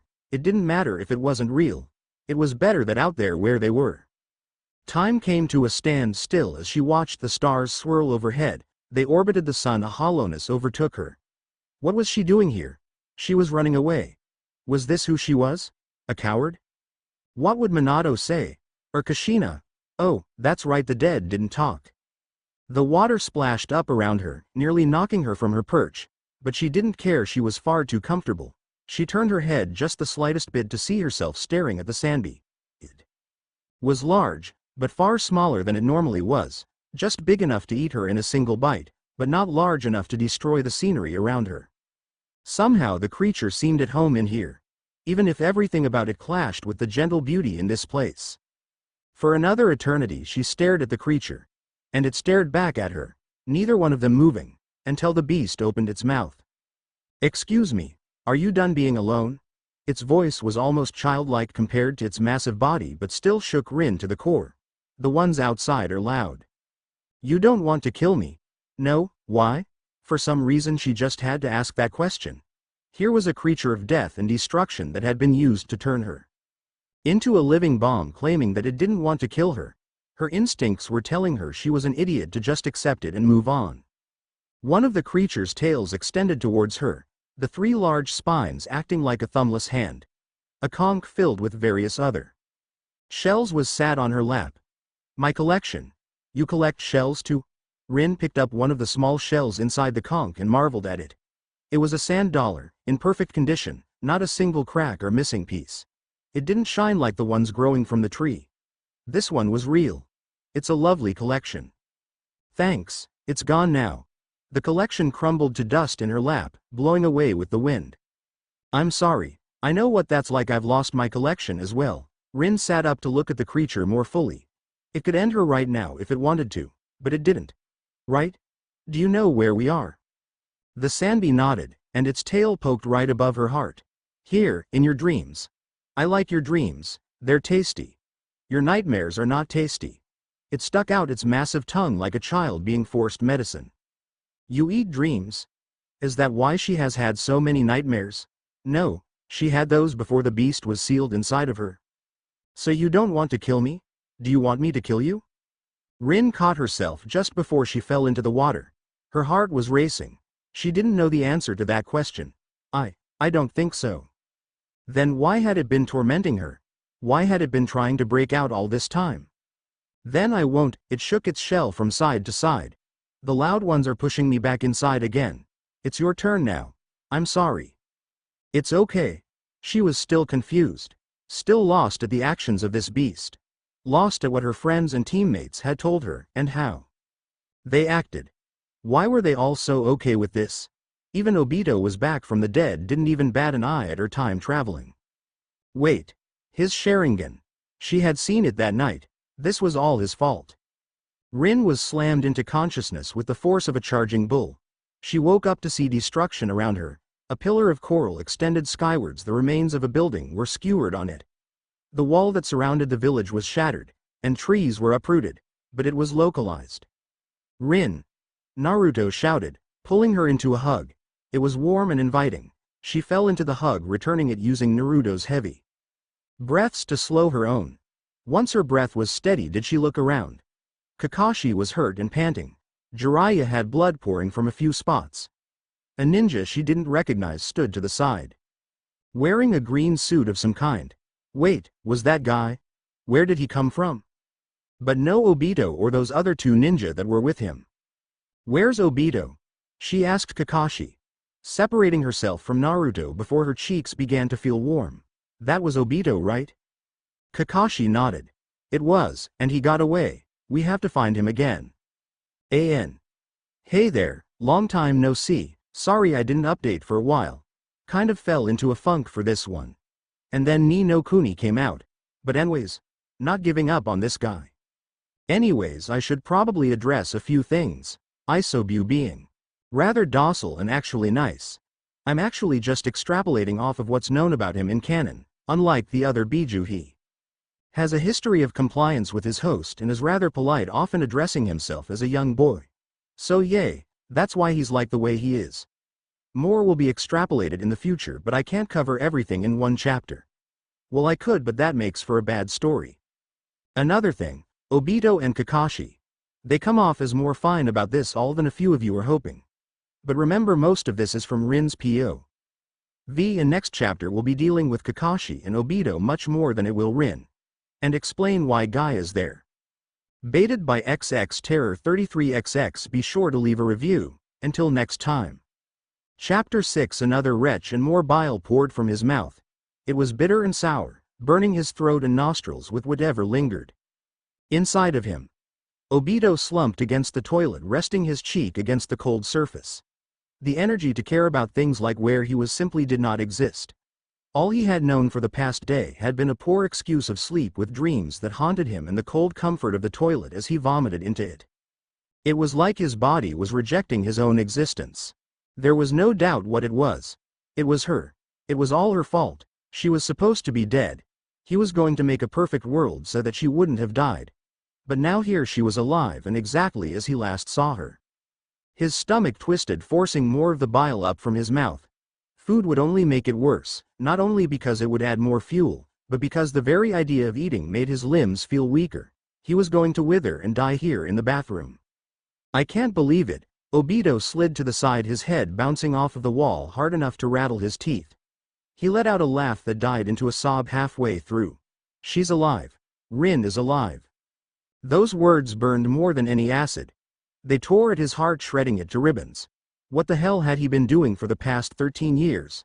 Following some dead man's blind hatred about a world. A world so beautiful that it allowed Rin to exist, not once but twice?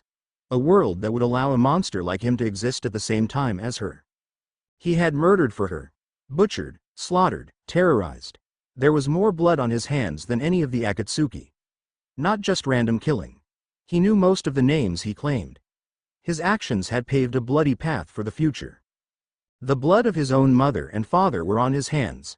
The blood of his family, his friends, companions, teachers, everyone he knew. He had killed them all, and for what? A chance to see Rin again? That was it, wasn't it? That perfect world he had sought was nothing more than a facade to hide his true motives. To see Rin again. And he had been willing to plunge the world into chaos and darkness to obtain that dream. What a pitiful creature he was. What would Rin say if she knew all that he had done? Obito laughed again, rubbing a hand into his single eye. She was too pure. She would be appalled by his actions. She wouldn't believe him at first. Maybe it'd be better if I just disappeared? He could do it too. He could just walk into his own little world and never be seen again. It'd be better than facing Rin as the monster he was. With Kamui he could simply never be in this world again. Kami. Kakashi was right. He really was just a fuck up. That was it, wasn't it? This was all his fault. Rin being here. At this time, just as she was back then. This was his fault. His own inability had caused this. Obito let out another laugh. This one tearing through his body like wind through a hollow tree trunk. It was not the sound of a man overcome by joy. It was the sound of a man waiting to die. Sometimes the path of life was straightforward with all the obstacles and the goal in sight. It was still easy to get lost on the path by simply not bothering to walk it, something Kakashi had been doing. For years. He had only recently started moving forward again thanks to his students. Now the path of life was a twisting labyrinth where even the way back was obscured. The only way out was forward. If he stopped for even a moment he'd risk everything.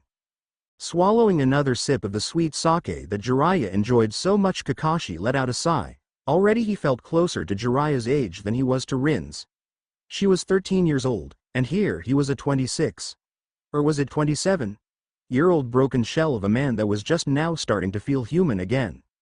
And then all of this happened. They were both alive. Both of his teammates, alive. If that wasn't a good enough reason to drink, then he'd be sober until he died. And that would be a wonderful thing. Or wait, would that be a bad thing? He pulled at his mask as it hung around his neck like a scarf. Rin and Naruto were asleep, sent to bed to recover from the fight. Something he should be doing had it not been for his horrendous headache and inability to so much as consider going to bed. He eyed Jiraiya and Guy, who had been so kind as to join him in this venture. What should I do? He asked, rolling back on the bench. A moth was drawn to the dull humming light of the lamp, unable to escape its allure yet unable to get close or else it would burn up. There was so much he needed to do, it felt like he was being pulled in 1,000 directions. Jiraiya groaned, drinking directly from the bottle. Not a day that goes by I don't ask myself that question. I'll let you know if I ever manage to get anything that even remotely looks like an answer. But it won't be the answer you want. It'll be my answer. Start digging for yourself. Kakashi. Guy slammed his drink onto the table. My youthful rival, all will become clear in action. Once you start you must not stop and commit to the goal. That is the only way forward. You must follow your heart. His heart? He had shut that thing away years ago when it started screaming in agony. But what would it tell him now? What did he want? Rin, Obito, Konoha, his students. Rin was here with Jiraiya. She was struggling to control the sandbeast sealed inside of her, only made worse by the 13 years of life she had missed out on. If he was here with her, would that make things easier or harder? He was a familiar face, but was that good or bad? His duty to Konoha was something he needed to consider as well. They were just now getting back on their feet and needed him now to perform the missions that others could not. This meeting with Jiraiya had already cost them so much. And then there was Obito. Obito was alive, and lost. He wasn't just a part of Akatsuki, he was their leader. Another drink burned his throat. What had happened? How could someone that had once dreamed of being the Hokage, of making the world a better place, possibly be the leader of Akatsuki? There had to be more to it than that. His students as well, he owed them more than he'd cared to admit. Sakura was still in the leaf training day and night to catch up to. Naruto and Sasuke. He hadn't seen that much drive in any one person since Guy. Naruto was with Jiraiya, learning to control the Kyuubi and becoming a more well-rounded shinobi. Sasuke was as lost as Obito was. They pulled at his every thought, each one bled into the next and threatened to drown him under a sea of possibilities. I think. Silenced by Jiraiya's arm meeting the table like the sound of thunder, Kakashi stared at the teacher of his teacher. Don't make your choice when you're drunk, Kakashi. Emotions and logic bleed into each other. It's great for mulling over your options when everything is mixed together, but shitty for seeing a clear picture. That's what the hangover is for. Guy clanged his glass against Jiraiya's. Now then, my youthful rival, what do you say me and you have a competition? That sounded like a wonderful idea. All right, Guy, what is it? What do you think? Guy grinned, pulling out yet another bottle of drink. The cork came off with a hiss and the smell that drifted out of that bottle could have torn the paint off the walls. Last man standing wins. That's 2 good ideas in a row. You're on a roll tonight. So that's what he looks like without a mask. I was kind of hoping he'd have buck teeth or something else. He just looks really plain without it. Rin couldn't agree more. Now that she had finally seen what Kakashi looked like under the mask, she couldn't help but feel disappointed. Like the whole thing was nothing but a pointless mystery for the sake of being a mystery. But that was a small disappointment compared to what she felt looking at the groaning drunk form of her teammate. She could understand why he was drunk. Obito was alive, and he was their enemy. That was a good reason to want to find an escape, to simply leave everything behind and focus on something else. Something she wanted to do right now. He was in her mind like a shadow, his disfigured face, the lack of life in his eyes, bearing down at her like the dead of winter. Kakashi. She kicked him in the side, earning a groan from him. Her nose crinkled at the smell of his breath. Get up, Kakashi. She kicked again. He caught her foot, lone eye opened and glaring at her. He cursed at the noise and brightness of the room, pushing her away even as he sat up. What? You're drunk. So? Her voice broke at the volume and Kakashi winced. Wavering even while sitting, he looked pathetic. You don't think there's better things to be doing? Sleep. Kakashi drawled, smacking his lips twice before he fell back down floor with a thud.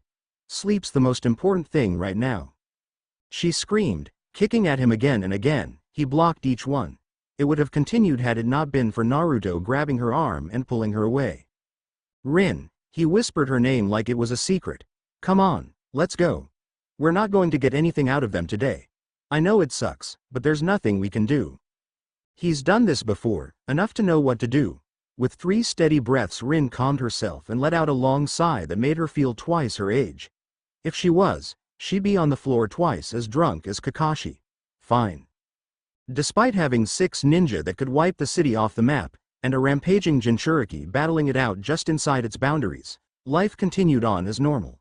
Already the port was bustling with fishing boats coming in from the morning's bounty, a few trade ships lined the docks bringing in the various goods that the people needed, but it was mostly fish, and more fish. At least the fog that had strangled the city when she first entered had finally lifted, revealing the splendor of the sea. Hey! Naruto called, drawing her attention from one of the few stalls that wasn't selling fish. You want to head to the beach?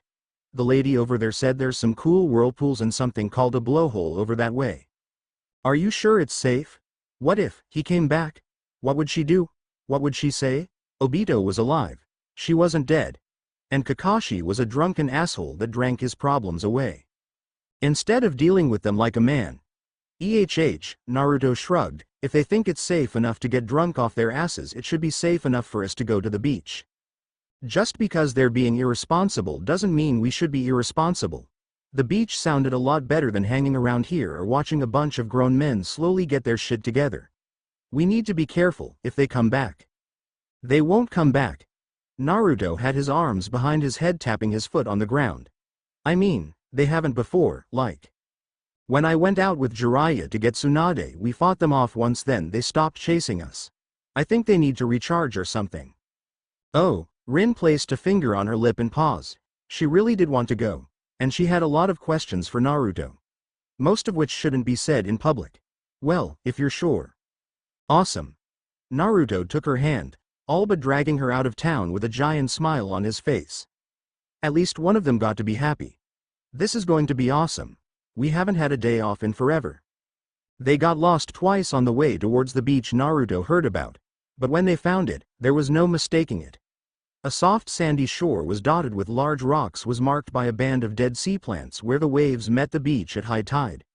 With the tide out, the numerous rocky outcroppings formed 100 of isolated tide pools. Rin bit her lip. The water was clear as well, looking warm despite it being simply a nice day out. A trail barely wide enough for one person cut into the cliffside was the only way to access the beach, perfect seclusion. So, how long have Akatsuki been after you? Rin followed after Naruto, carefully placing each step on the path. One hand traced against the sun-baked stone while the other felt the salt-laden wind that beaconed them to the cove. I don't know, like a couple months or something, when me and the pervy sage were going to get the old hag to become the Hokage. Pervy sage is Jiraiya, and the old hag is Tsunade? Yay. Does Kakashi have a nickname? He's your sensei, right? Naruto paused for a second, bouncing down off the 3-foot drop that was the final step off the path. His nickname is Late. Late? Kakashi. Kakashi is never late. What are you talking about? He's always late. especially when we were training for a team. Naruto offered a hand to help her down. She ignored it, landing beside him, feeling the sand absorb much of the impact. He's only on time for missions and stuff. There was simply no way that Kakashi would ever be late. It was just a thing that didn't happen. Still, 13 years had changed Kakashi. Anyways, you were saying about the Akatsuki? Oh, right. Well, they came after me then, and... He paused, the light in his eyes fading. And Sasuke got hurt. After that we didn't see them for the whole trip. I don't think they want to fight Jiraiya if they don't have to. And that's the only time they tried something like that? They were basing this trip on one encounter? Yay. I don't think they're too smart. Naruto's smile came back with a laugh, once again looking like an excited puppy. I mean, the pervy sage left me alone all the time when I was trying to learn the Rasengan. And they didn't even wait for us to be asleep or something. But aren't they S-ranked missing nin? Naruto shrugged. I don't get it either. They're super scary and bad guys, but they're just doing things weird. I was out on solo missions for a month or so before we left on this trip. Still, shouldn't we be more worried? They're after Jinchuriki, right? Why? What could they possibly want the Biju for? Or doing something to stop them? We are. Naruto walked backwards towards the shore. He never took his eyes off of her, a soft, reassuring smile on his face. It reminded her a lot of Minato-sensei, actually.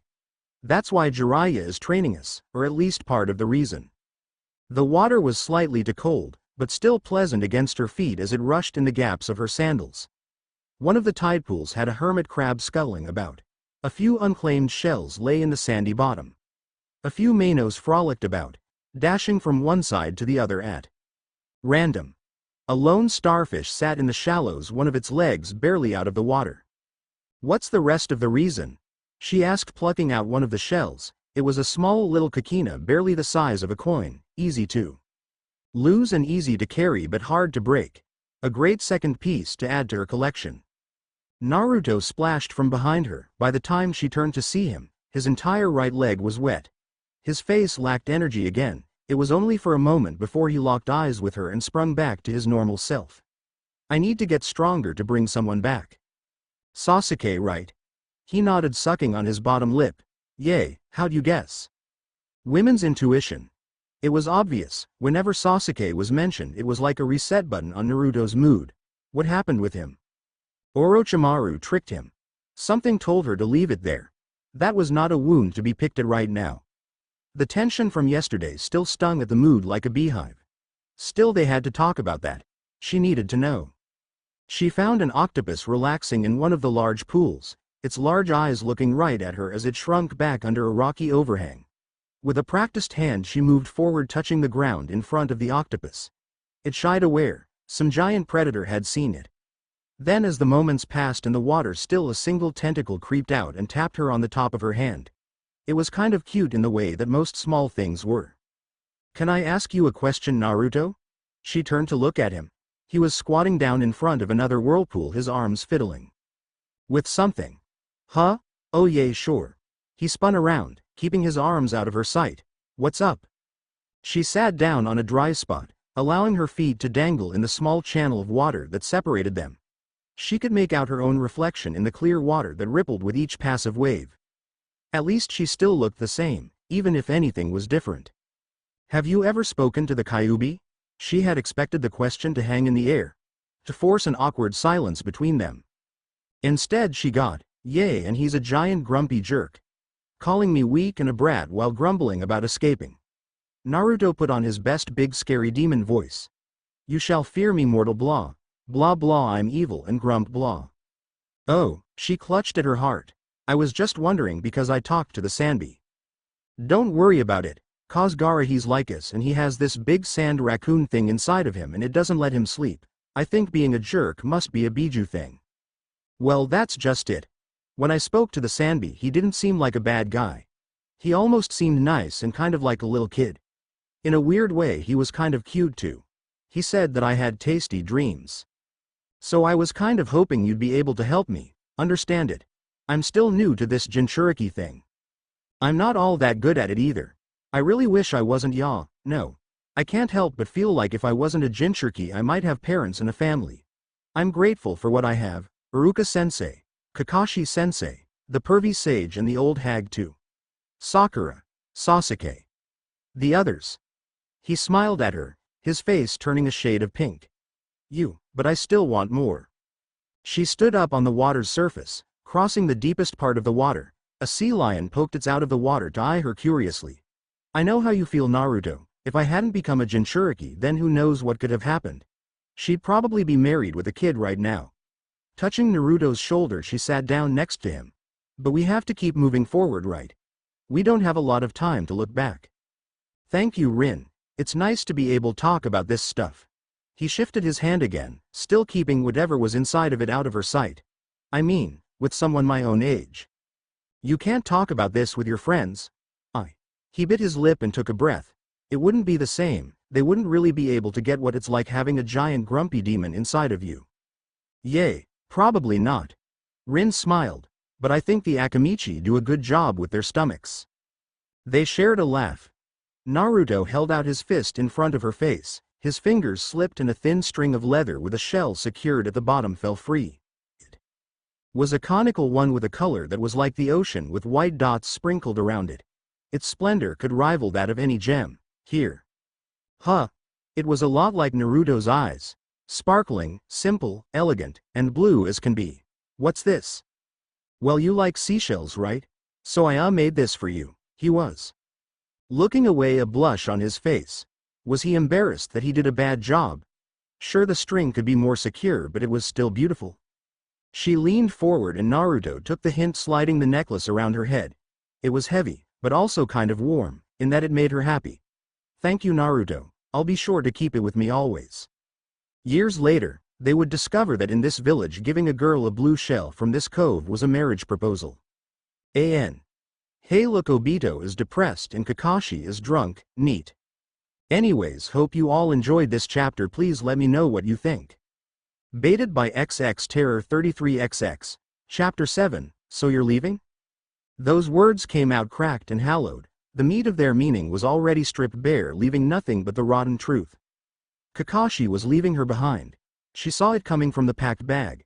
The awkward way he stared off into the distance. Guy running in place. All of these pointed towards that truth. And she had thought she was okay with it. But right now she wasn't. Her own bag weighed 1,000 pounds, rooting her to the ground even as fresh tears began to pool in her eyes.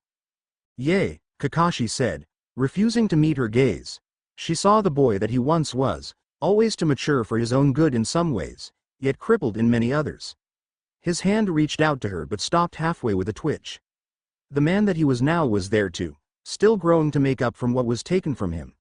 You know why I have to Rin. I need to bring Obito back, and for that I need to get stronger. And we just slow you down. She spoke the words he omitted like they were the vegetables on a child's plate. That was fine, she could handle the truth, twisted though it may be. She was in the future, Obito was alive, and Kakashi was Kakashi. Before she could answer, she threw herself at him, burying her face into his flake jacket and squeezing him tight. This was the first time she'd been able to hug Kakashi. It felt different than she thought it would, more like an older brother than anything else. Just you wait, Kakashi, next time we meet you won't even recognize me. I'm going to come back strong and we'll go get Obito back together. She felt Kakashi laugh more than she heard him. He half returned her hug by ruffling her hair. I see my student has been rubbing off on you, Rin. Hey, Naruto shouted from her side. That goes double for me. Kakashi-sensei.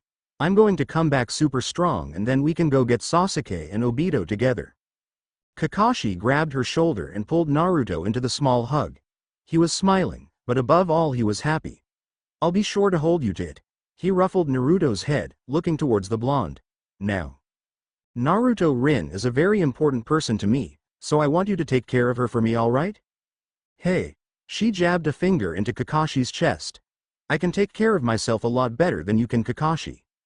That's why I'm here, Guy shouted. She could practically see his teeth shining from behind Kakashi. Worry not, Rin. I'll make certain that my youthful rival doesn't have so much a moment's rest once we get to Konoha. Give him hell, Guy. I'm counting on you. Rin returned Guy's thumbs up, if for no other reason than to tease Kakashi. Hey, now wait a moment. Kakashi released them, taking a step back, a fake fear etched into his one eye. Though under that was about 1,000,000 pounds of exasperation mixed with an emotion that could only be described as, not looking forward to this. Can we talk about this? I don't need to train with? Nonsense, Kakashi. Guy grabbed a hold of him with a grip that was harder to escape than any prison. We've been slacking far too much these past years. It's time to show our students just what it means to be a genius of hard work. Naruto, I should tell you that all of your friends have been training quite hard. If you stop for even a moment, they may surpass you. Don't worry, bushy brow sensei. Naruto squeezed his fist. I'm more pumped now than ever. Rin nodded, her fists balled at her side. She had a goal now. No longer would she wander around this time wishing to change the past. She would move forward, and she would bring Obito back to Konoha, and then help Naruto with his dreams. She could do this. She could fix what was broken. After she mastered the Sanbi's power. All right, enough of the goodbyes. Jiraiya grumbled, grabbing Naruto by the back of his neck like he was a stray cat before shoving him towards the port. Those two need to report back to Tsunade and we have a boat to catch. Wait. Rin stared at the harbor. You never said anything about going on a boat. What's the matter, girl? You get seasick? No, Rin swallowed. I've just never been on a boat before. This is our boat.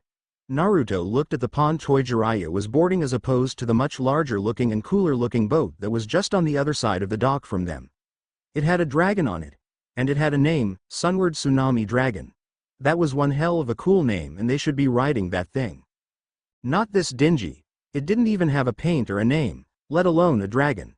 And it was barely big enough to have a cabin the size of his bedroom. Which was small, really small. Yep, Jiraiya hummed, unfurling the boring plain white sail. Cost me a pretty penny, so you brats better be grateful. Now hop on.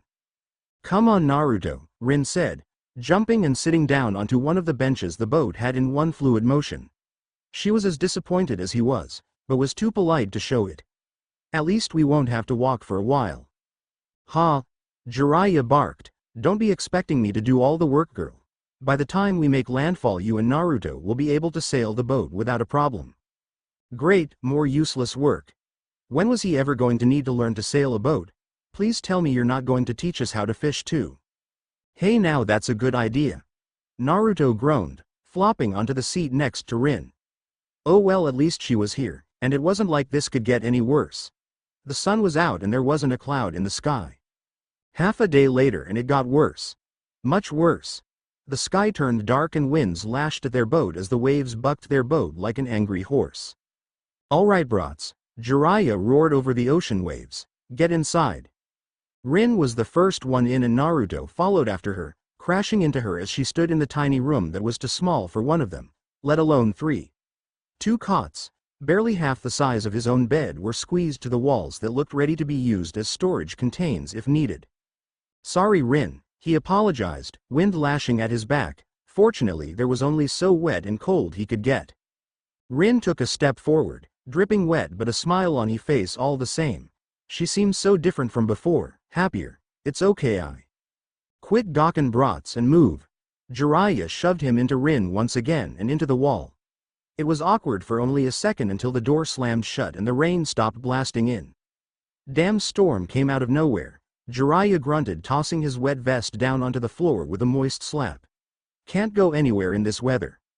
Shouldn't someone be out there to make sure the boat doesn't sink or something?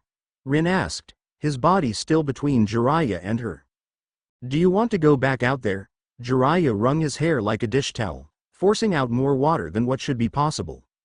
No, she admitted, looking down at the floor. But the boat's fine. A wave rocked the boat up and down, forcing Jiraiya to brace against the ceiling for a moment. This storm is rough, but it won't sink us. I just don't know what way to go without the sun or the stars. Safer to just ride it out and get some rest. Jiraiya pointed at one of the two cots. There was no way he was going to fit in that thing. He was taller than it was long. That one's mine. He pointed at the other one. And you two will be sharing that one. None of this sleeping on the floor bullshit. He stamped his foot on the ground as it splashed lightly. Don't want no sick kids. Actually, being wet and cold won't. Rin began. Fine, no angsty little shits that can't make good choices because they couldn't sleep because they were cold, wet and tired. Sheesh, bad enough I got all these lectures from Tsunade. Jiraiya popped his back and turned towards his bed, somehow squeezing into it like a giant bear in a too small cave. Germ theory this, don't eat that. Wash that, you're going to die of alcohol poisoning, blah, blah, blah. Oh, sorry. Don't listen to him, he's just grumpy that there's no beer or girls out here. Wait. Not that you're not a girl, I just mean you're not a girl. That Jiraiya can perv out on. Not that you're not pretty or anything, it's just that I think you're not up to his standards. Wait, that sounded bad, I mean that he. Naruto, she laughed, brushing the hair out of her face. It's fine, I understand what you mean, and thank you. Quit flirting and get to bed, you two. Well, now he was blushing. He couldn't even begin to protest. Just sputter and try not to look at Rin. Finally the words came out. Hey, she's a good medic. Jiraiya waved them off like he was swatting a fly. Come on Naruto, let's dry off. She touched his shoulder, drawing his attention back towards her. In the dim light he could barely see her smile, let alone any blush she might have. At least his own was hidden. He heard her gulp. And go to bed. I can sleep on the. No, both Jiraiya and Rin said. What I mean is Jiraiya's right, it's best if we share a bed, it shouldn't be that bad, right? He felt her hand drop from his shoulder. Now hurry up and dry off. How? She giggled, how else? Use the training we've been doing to push the water away from you. Oh. The storm grew outside, and soon thunder could be heard and flashes of light snuck in between the cracks. They laid on the bed, fully clothed, back to back, holding on for dear life as the boat rocked back and forth. The only thing that kept them on it was a set of ropes and their own bodies being wedged into the damn crate. How long had he stared at the wood as the waves rocked them back and forth? Seconds? Minutes? Days? Years? Hey Naruto? Rin asked. He felt her head move to try and get a better look at him. Yay? Jiraiya snored. Are you comfortable? His face was pressed up against the wall so close that his cheek was getting splinters. Not really, you? Nope, I have an idea though. It was impossible not to feel her every movement. With each motion she turned like the hands on a clock until her head was facing the back of his. Okay, now you turn. Parts of him wanted to resist, but if it would lead to sleep he would do it. Faster than Rin he turned to face her. He could barely make out the sparkle of her eyes in the darkness, like two lone stars in the darkest of nights. There was more room now. Now what? Okay, she repeated, taking a deep breath, her eyes closing for a moment. Now, I think. Another breath. Okay, so. Just put your arms around me, okay? What? Naruto nearly shouted, his surprise only dulled by the vast amount of sleep he needed. Shish, it's not like that, there will be more room, and we'll be warmer, but, look, just do it, okay? She sounded desperate and shoved her arms under his, pulling herself closer. I just want to sleep. Thunder clapped and she squeezed tighter, burying her head into his chest. Great, she could probably feel how fast his heart was beating. He could feel hers. But wait, are you afraid? Of a little thunderstorm? She gave a weak laugh, her grip weakening. No, not. Another flush. Okay, maybe a little. Just trust me, this will help us sleep. Sure. He was not going to object to this. It felt nice, it felt right. How like those soft moments of couple he saw at the park, just doing nothing but being in each other's arms. He wrapped his arms around her, thumbs brushing the bottom of her hair, and let out a breath that he didn't know he was holding. Like this. Yay. He could hear her smile. Thank you, Naruto. She stopped talking after that, her breath became steady and even the thunder stopped having an effect on her. Naruto stayed awake, wide-eyed, still trying to process what exactly was happening. He was sharing a bed with Rin. She had asked him to hold onto her like the way couples did in those boring romance movies. What did it mean? Did Rin like him? He liked her. She was prettier and nicer than any of the other girls he had met so far. And she knew his secret. Should he tell her? Would that scare her and put whatever this was in jeopardy? Maybe she already knew? Lightning flashed again and Naruto saw Jiraiya smiling at him, the white of his teeth showing as he gave a thumbs up. Nope, that wasn't a horrifying sight at all. When Jiraiya said boat, she had imagined one of the large intimidating passenger ships, something with multiple sails that could power through any waves that came their way. She had never been so glad to be wrong. The small boat Jiraiya was sailing skipped across the ocean, practically flying as it left the sea after it sped through each of the rolling waves. A thrill of excitement washed over her when they slipped through two rocky pillars that shot out of the ocean like blackened fingers reaching for the sky, and she let out a shout. Laughing as they got more than the usual amount of air. Woohoo! Next to her, Naruto held on for dear life, laughing with every single jump. Glad you brats are enjoying this. Jiraiya gritted his teeth, pulling on the full sail behind them hard, causing them to bank around another rock pillar as he jerked the rudder hard to the right. He looked stressed, with his teeth being grit and his hands white-knuckled. The turbulent waters gave way to clear waters filled with color and life. A rainbow of coral reefs stretched out around the seafloor, only broken by deep chasms that held a blackness so deep the sun itself could get lost within. Schools of fish darted about frantically searching for new food, or evading predators before they became food. A turtle, that was longer than their boat, drifted directly below them, its shell covered in scars from numerous hard-fought battles and decorated with a million tribal markings and symbols. That was a creature that had seen more in its life than all but the eldest of beasts. Its head turned slowly to look up at them, its massive eyes sparkled like the night sky even under the water, and she thought she saw the slightest bit of a smile tug at its wrinkled mouth. With the slightest movement of its flippers the beast darted off with speed that defied its age, vanishing past the horizon. In the center of the tranquility sat a broken eggshell of mountains, their edges dulled by time, weather, and the foliage that clung to every jagged edge like a verdant blanket. Dolphins swam up beside their boat, bobbing and eking out of the water so close Rin could reach out and touch them. Which she did. They were rough and drier than she thought they'd be. Is that where we're going? Naruto's voice boomed now that the roaring waves were behind them. Only the splashing of the dolphins, howl of the wind, fluttering of the sail and creaking of the boat could put up a fight against it, and they all failed to meet the challenge. Yep, this is a bit of a detour. Jiraiya turned sharply, an island of coral that kissed the surface barred their path. As they drew closer to the island, the white coral sand beneath the sea began to change in gradient. First as a dull gray, then a black, until they reached the shore that was stained by a black so rich any other color glittered like a star. And where is here? Rin finally found her voice again. They turned parallel to the shore, where utter blackness met verdant green at a horizon in the middle of their vision.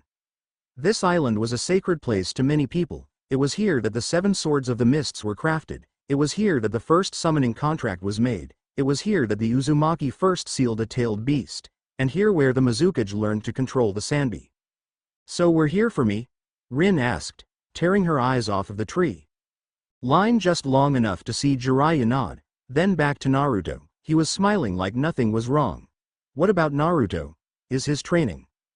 Naruto's training is a priority, but he's not going to die if he can't control the Kyuubi. Jiraiya paused, scratching his chin. Well, at least not as soon. What's that supposed to mean? Naruto's face turned white, and Jiraiya chose to ignore him. This island will benefit you both. I didn't want to come here because of, he grunted, turning the ship down a river. Wait, no, it was a channel. The seawater was flowing into the heart of the island. How tricky it is to get here. I really hate boats. I hate the ocean.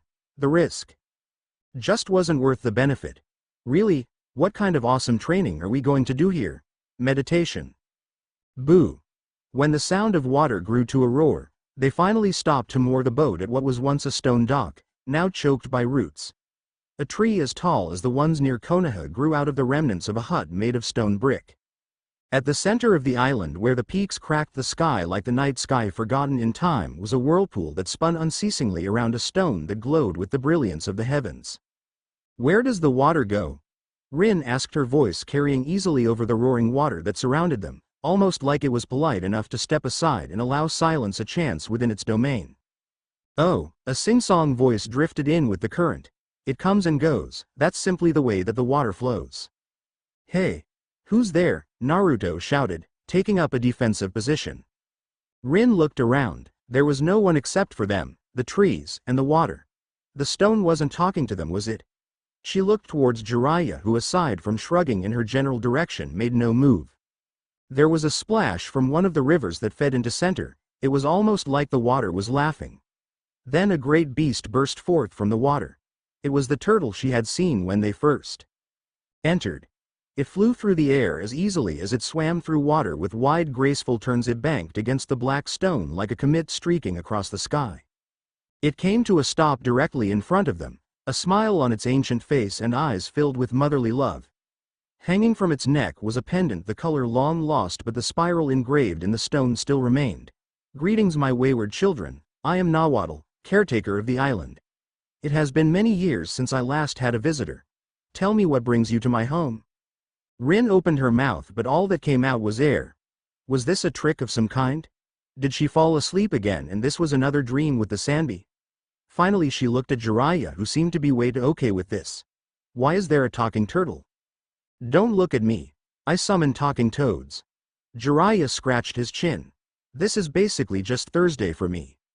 "Ah, I see you bear the mark of Gamamaru. How is my old friend?" Nahuatl said. But her mouth did not move from the warm smile she was giving them. "It has been many moons since I last heard from him." "Well, considering how he's blind, he probably can't write you anymore."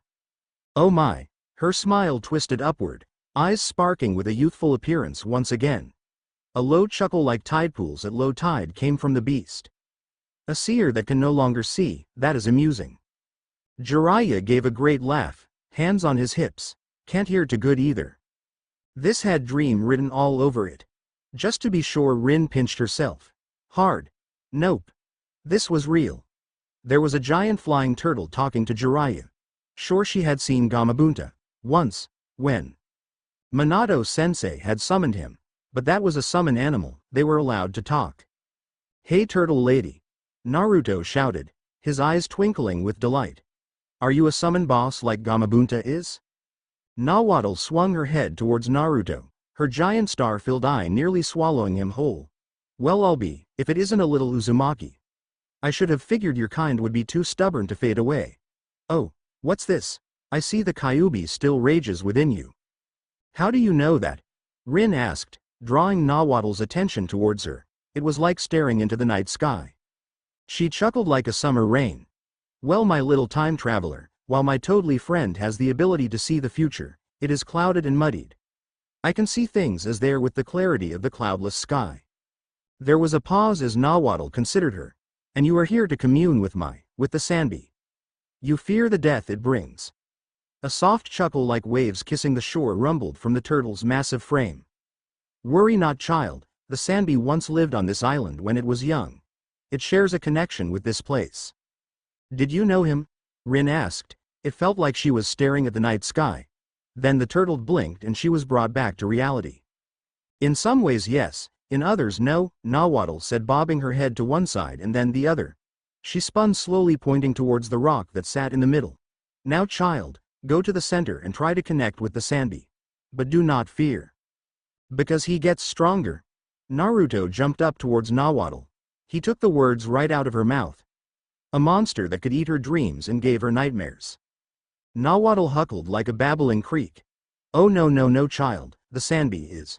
Well, he is a coward and frightens easily." "What?" Rin spoke as much as she thought. Part of her felt offended by that statement. "Just as the Kyuubi is prideful and the Sanbi cowardly, all beasts have their faults. Now time grows short, the sun will set soon." Rin nodded, taking a few steps forward, bracing herself for the task of walking inside a whirlpool, before she would have thought it possible back when she had her chakra control. But now, even with Jiraiya's training, such a feat felt beyond her. She stepped, nearly slipping as she met a resistance that shouldn't be there. The water was flowing, yet solid, almost as though it stopped beneath her feet just long enough to hold her up before continuing on its way. Step by step she approached the center of the whirlpool. When she stood in front of the rock, Rin let out a sigh, crossing her legs. Her hand reached out towards it, feeling the heat it gave off. "Well, here goes nothing." So, why'd the reviews stop? Is there something wrong with the story? Is it just boring? Please do let me know so I can adjust. Here's a new chapter.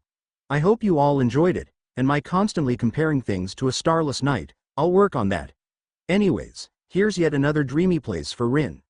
Which means more dream next chapter when I have her talk to the Sanbi again. Nahuatl was by far the weirdest OC I've ever made. Let me know what you think. Baited by XX Terror 33XX. Chapter 8. Hello. His voice echoed through the dull gray mists that choked him like damp cigarette smoke. Everything had been swallowed by it once. Rin had touched that rock, not even the sun was safe, becoming little more than a slightly bright area in the sky. Earthward the mist was so thick that he could barely see his feet, and the ground had been replaced by a shimmering reflection of water too shallow to get the top of his feet wet. Each step sounded like his leaky showerhead back home that would drip well into the night unless he turned the water off. "Hello?" His voice echoed back around to him, or did he ask it again? This place was like a labyrinth without walls. "Please." It echoed 1,000 times. "Is anyone there? Jiraiya? Rin? Turtle Lady?" He didn't want to be alone again. "You should be used to it." A voice cut through the mist like a knife of ice. Cold, sharp, precise.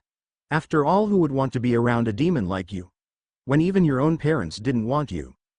Naruto spun, searching for the voice, more desperately than he had searched for anything his entire life. He knew this voice. He knew it well. It was the voice of her, that woman he so desperately wanted in his life. "Mom?" She stepped from the mist, her form and colors unaffected by its thickness even as it clung to her. She had short blonde hair that looked like she had tried to tame it a few times but ultimately gave up. Her face was sharp and her blue eyes gave off a blistering heat that stripped him of any hope. Her scowl, though, was worse. It was the same face those villages had given him, a face he never wanted to see again. But there was nothing he could do but grit his teeth and bear with it. "You don't deserve to call me that, you filth." Her words burned like acid, wearing down the very fabric of who he was. Before he could open his mouth, she smacked him across the face. "Did you forget that I left you there? Abandoned you because you're nothing more than a demon? Or maybe I even died because of you? I was too weak after birthing such an ungrateful little shit that I died? You don't even know, do you? Because you're too afraid to ask? You're afraid of the truth, aren't you?" The word turned into a gasp for air. Her hand was pressed against his throat, his legs dangling above the ground. She squeezed. Her cold eyes showed nothing but indifference to him. "I've been alive the whole time, watching you grow up without you ever knowing it, seeing you on the streets only making me happy. That I choose to abandon you. Happy that you became that demon.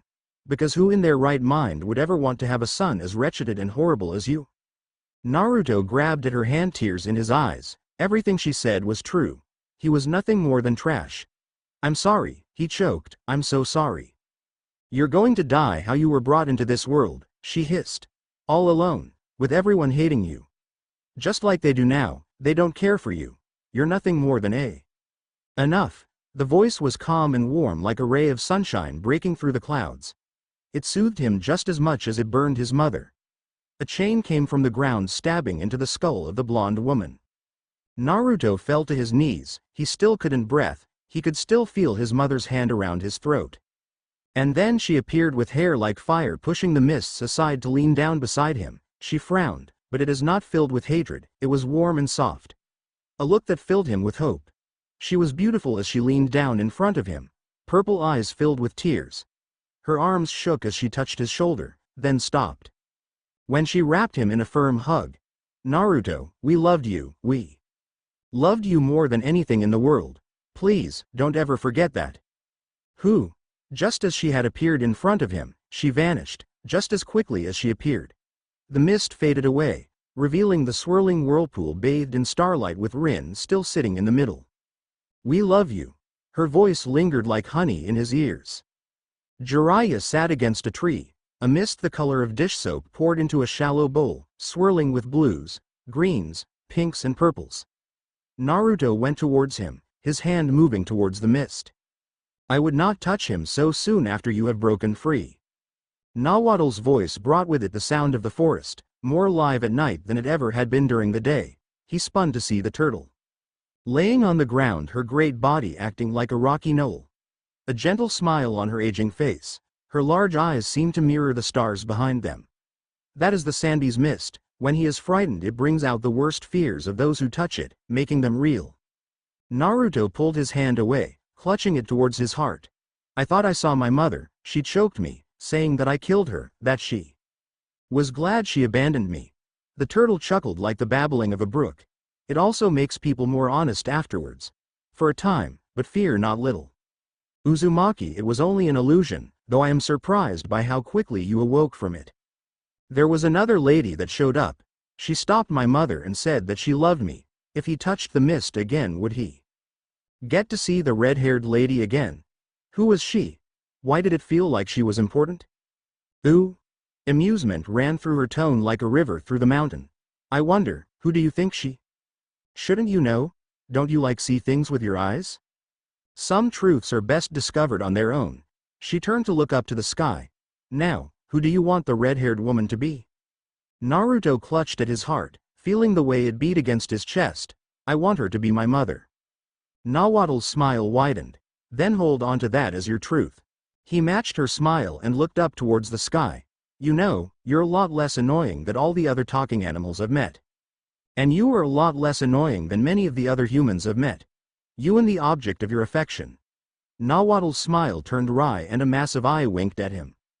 Oh, can you tell me what she? He found himself face to face with a giant turtle's face, hot air billowing out from her nose. Don't ask me what you would not ask others, Naruto.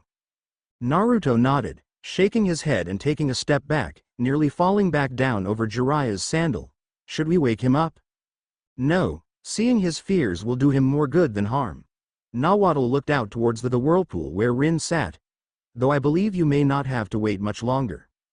Oh, do you know where I can find some seashells around here? SNBI.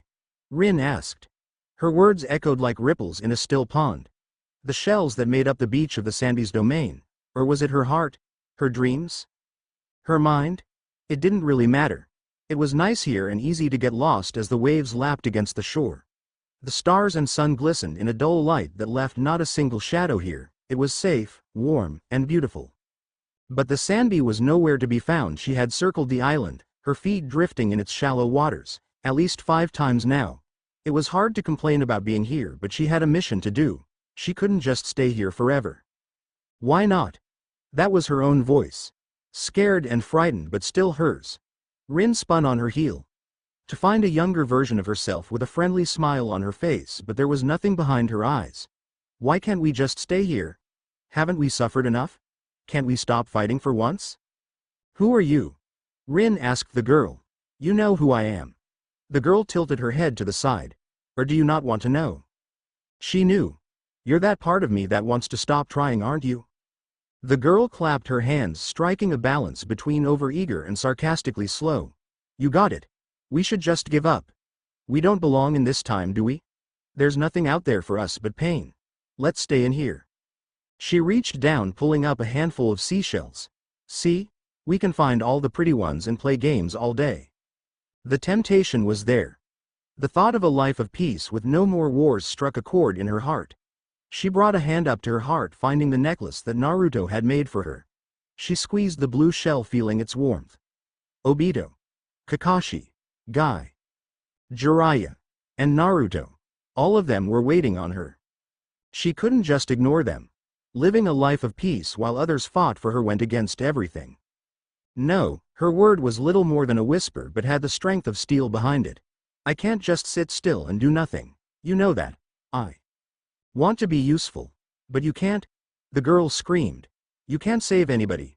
You're too young, you haven't trained enough. You can't even do the one thing you were good at anymore. So what's the point? I'll learn.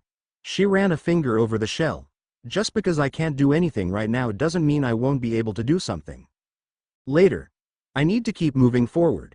The girl gave a scream, hands tightened into fists and charged at Rin. She prepared to catch herself, but the girl faded away into dust, her attack having no follow-through.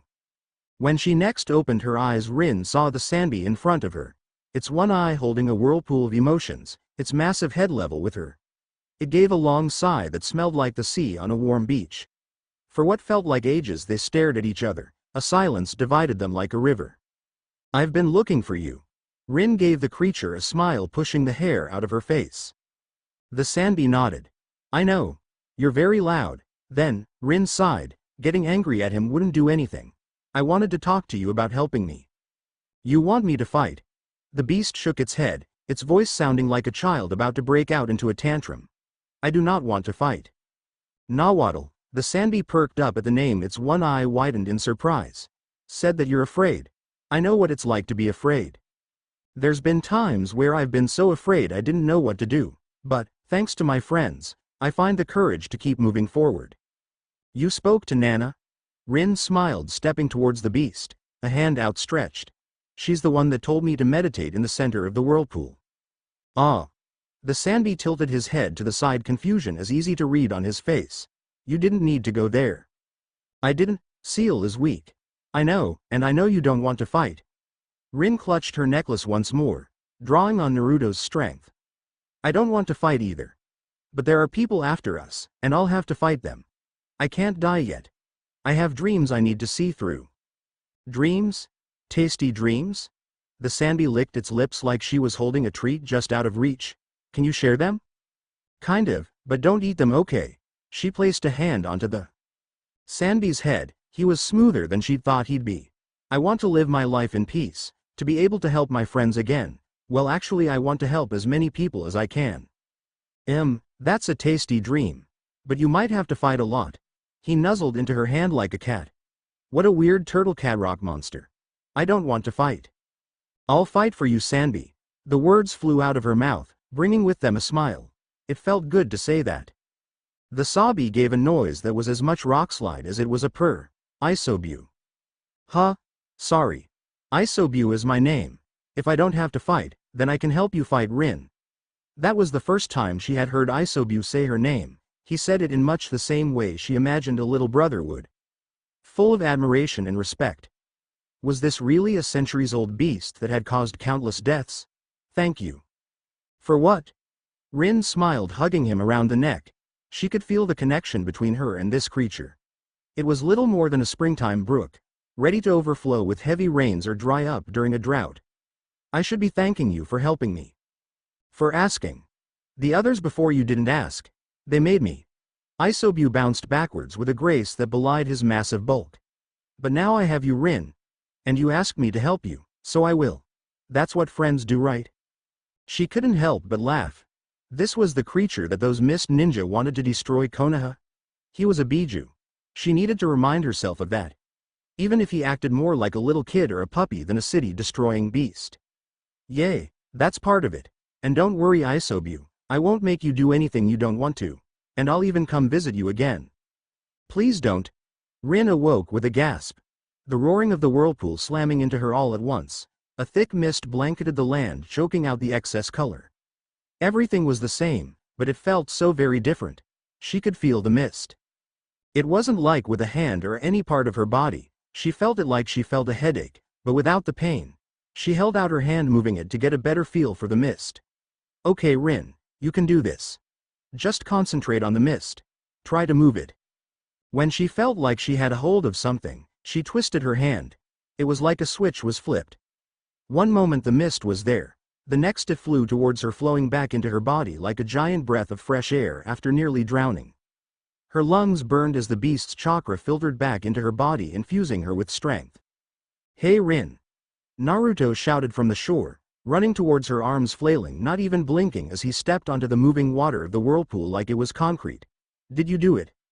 His smile and laugh proved to be infectious. Yay, I did. That's great, Rin. I knew you could do it. Naruto came to a stop by crashing into the black rock beside her. What was he like? Did you kick his butt? Haha, no, Naruto, I just talked to him, and he agreed to help me. He offered her a hand to help her up. She accepted it, standing beside him. Really? That's it? Yay. Well, that, and I had to promise to leave him alone unless it was really important. Nahuatl swooped in around them, banking with the grace of a bird. Her flip skipped the whirlpool, splashing them. That is part of Isobu's nature. Do visit him from time to time, thought. While he may prefer isolation, there is no creature that can endure it. I will, and thank you for all your help, Nahuatl. She gave the ancient creature a deep bow at the waist. One Nahuatl returned with a deep nod. It was my pleasure, child. You lot were far more interesting than the normal rift raft that come to these shores, Nahuatl said. But I do have one question. Rin asked. Oh? There was a wry amusement in Nahuatl's tone that was led by a smirk. And what might that be? Isobu said that I didn't need to meditate here to contact him, so why not just say that? She placed a hand on the blackened rock, feeling the heat that came from inside it. Well, you'd be quite disappointed if you came all this way for nothing, would you not? Wait! Naruto shouted, jumping up onto the rock. You mean we came here for no reason? Rin laughed. Look at it this way, Naruto, it's not the destination, but the journey that's important. I bet you learned some stuff here too. Naruto pouted, before it slowly turned into a smile. Yay. I guess you're right, but we probably shouldn't tell the pervy sage any of this. Slightly shorter than average chapter, but a lot happened here, and the next scene was scripted to be too long, and I think it might actually be all of next chapter. Depends. Anyways, here you go. Hope you all enjoy, and thank you so much for the reviews last chapter. It's good to know that I'm still doing the story justice. Thank you for your support and I hope you enjoy. Baited by XX Terror 33XX. Chapter 9. We're leaving. Jiraiya grumbled the moment he got up. The jovial man was replaced once more by a dedicated ninja that few could equal. His eyes were hard and focused. It was almost unnerving to see him like this. Hey pervy sage. Naruto called, bouncing up next to his sensei. What did you see in the nightmare mist stuff? Tsunade's breasts shrunk. Jiraiya mumbled, making a beeline for the boat. Other things too, but those aren't important. He kicked the boat back onto the water like it was made of paper. He jumped onto the boat, unfurling the sails and preparing it for voyage.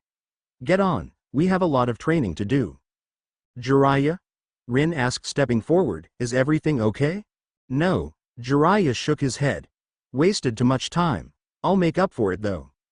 Rin turned to look at Naruto, who could do nothing but shrug. Just what had Jiraiya's nightmares been? Go children. Nahuatl nudged them with one of her flippers. Your teacher will tell you in time what bothers him. She heard something about toads being better from Jiraiya. Will we ever see you again, Nana? Naruto asked, smiling up at the turtle. That, my dear children, is up to you. The sail was full of wind all the way out of the serene island. And they left behind that majestic place all too fast for Rin's taste. She would have loved to stay there forever, or at least a few days, just to relax. But that would go against who she was trying to be.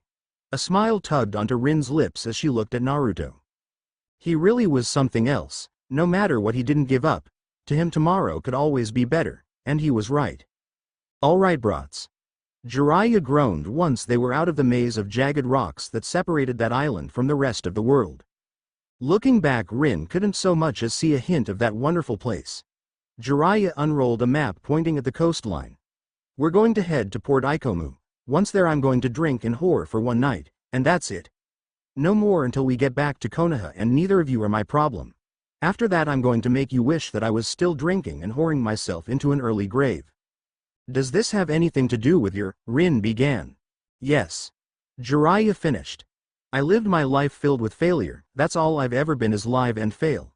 But, he let out a growl, his leg twitching. That dream showed me what not trying would do. So I'm going to train you long and hard, got that, brats? Alright. Naruto cheered. You're finally going to take this serious. I've always taken it serious. Jiraiya glared at Naruto. From the first day I met you, I've been treating your training like it was my last mission. I've been trying hard to bring out your potential, Naruto. To build your base and fill in the gaps that you lack. I can't be the one to decide what kind of ninja you can be. That's on you and you alone. All I can do is help you along the way. So what are you going to be doing differently? Rin asked. You said it yourself, teaching Naruto new jutsu wouldn't help. A sentiment she now agreed with. There was a beauty to the versatility of Naruto's two jutsu. Shame she didn't have anything like that. Jiraiya gave them both a cold smile full of satisfaction. You two are gonna eat, breathe, and shit chakra theory. You mean you're going to make us study? Naruto whined. Moonlight reflected off placid ocean. Low waves made the images of stars dance along its surface like 1,000 fairies in revelry. Migrant clouds moved as a herd of whales making their annual rounds, consuming the stars like they were plankton. The summer air was cool this far at sea, feeling more like fall than the middle of summer. Still, all these were dulled to Naruto as Rin sat across from him. She leaned over the side of the boat, stretching her arm to touch the water, her brown eyes absorbing the moonlight and somehow making it all the more beautiful. His chest felt funny whenever he looked at her, tightening up and beating faster and faster. It was worse when she looked at him, then his ears burned. What the heck was he supposed to do? With Sakura it was easy. He liked her, so he asked her out. With Rin it was different. He didn't just like her, there was so much more to it than that. But it was still kind of the same. What if he scared her? What if she didn't feel the same? Wait. What if she did?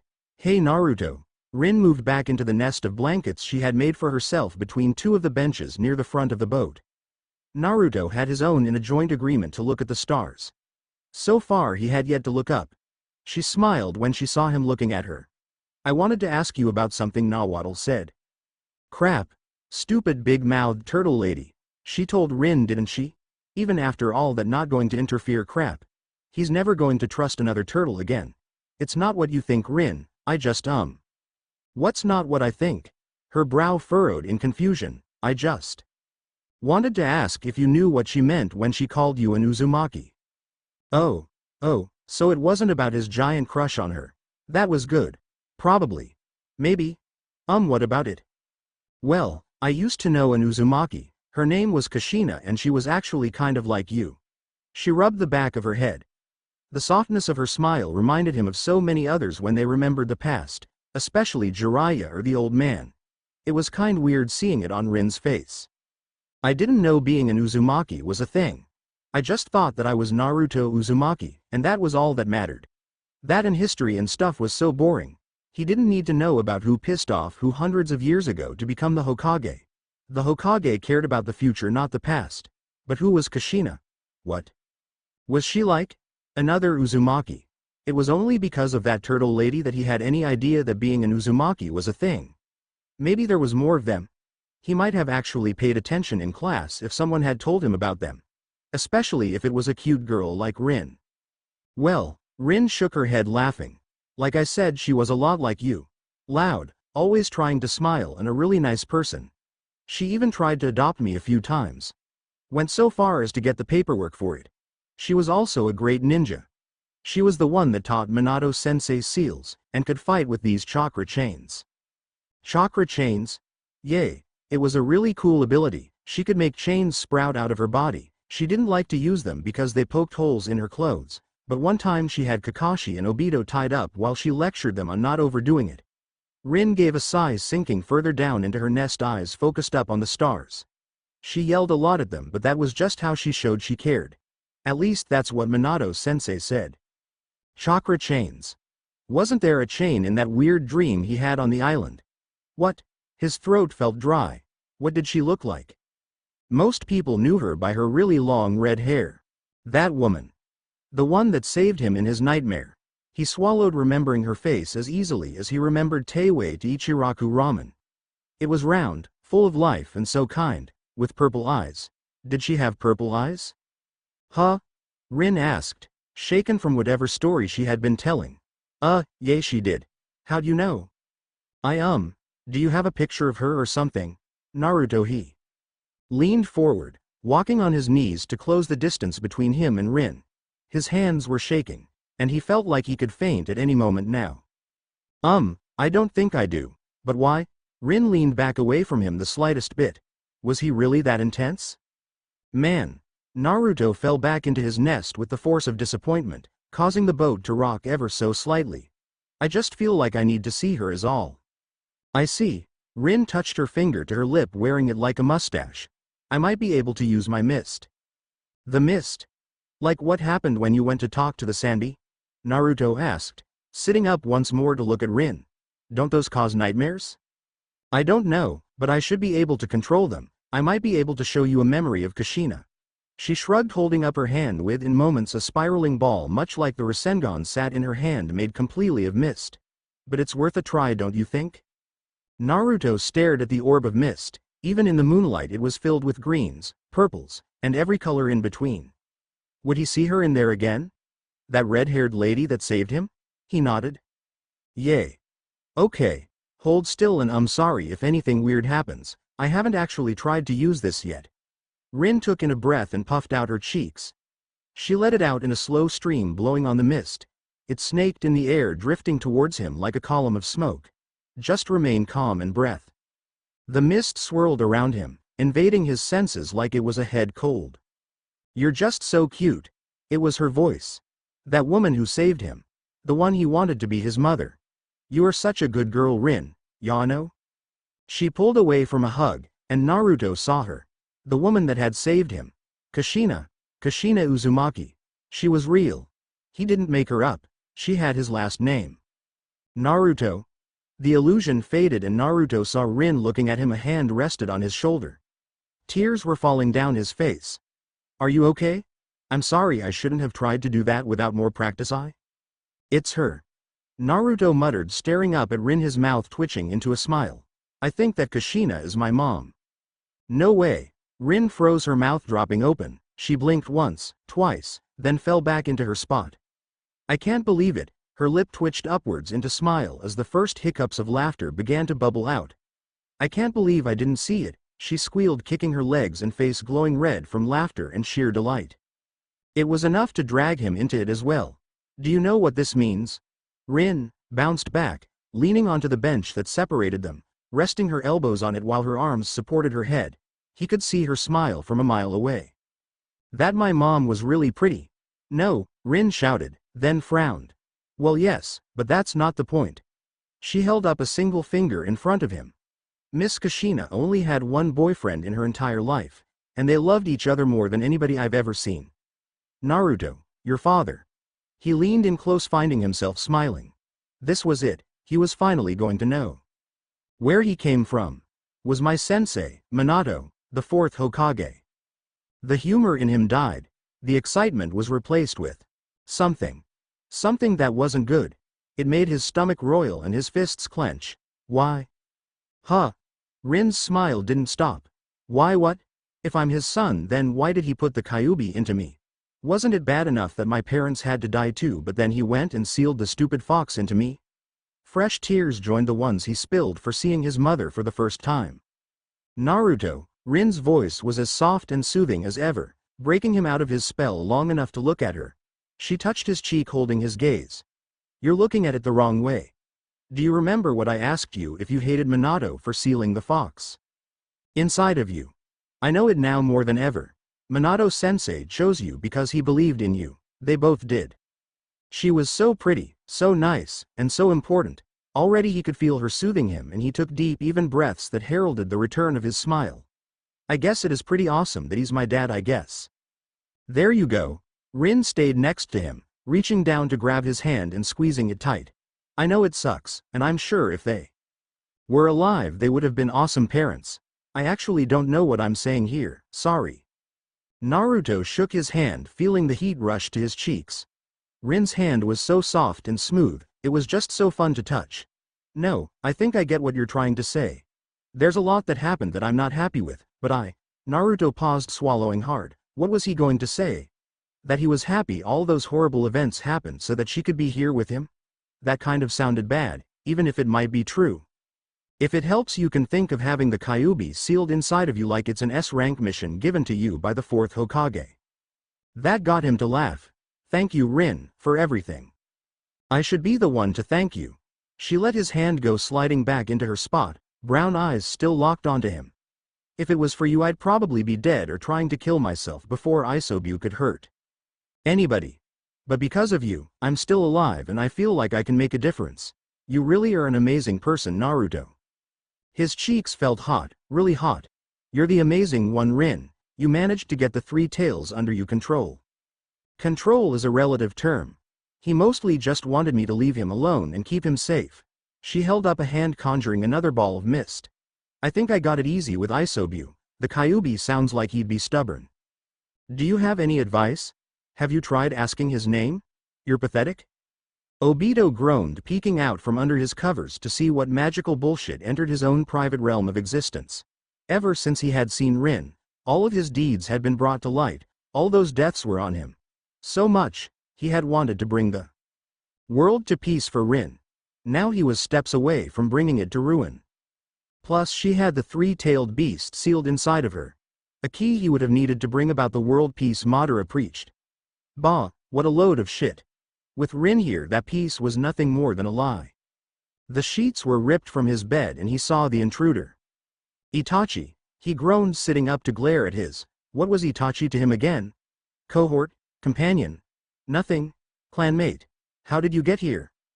Itachi matched his glare in a rare display of pure rage, but even that was contained like a storm in a bottle, ready to be unleashed at any moment. One girl says your name and you break. It's none of your business.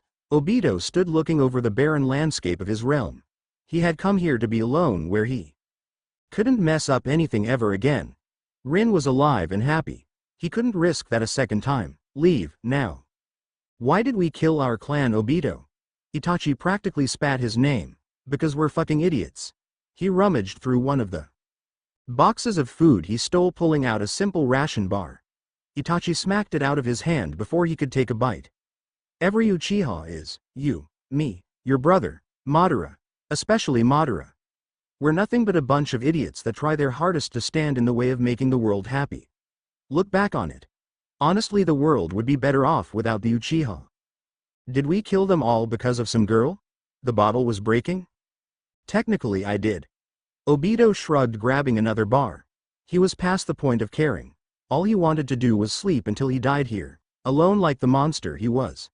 You killed them because Danzo was inciting them to rebel, all to sat his need for power and weird obsession with the Sharingan.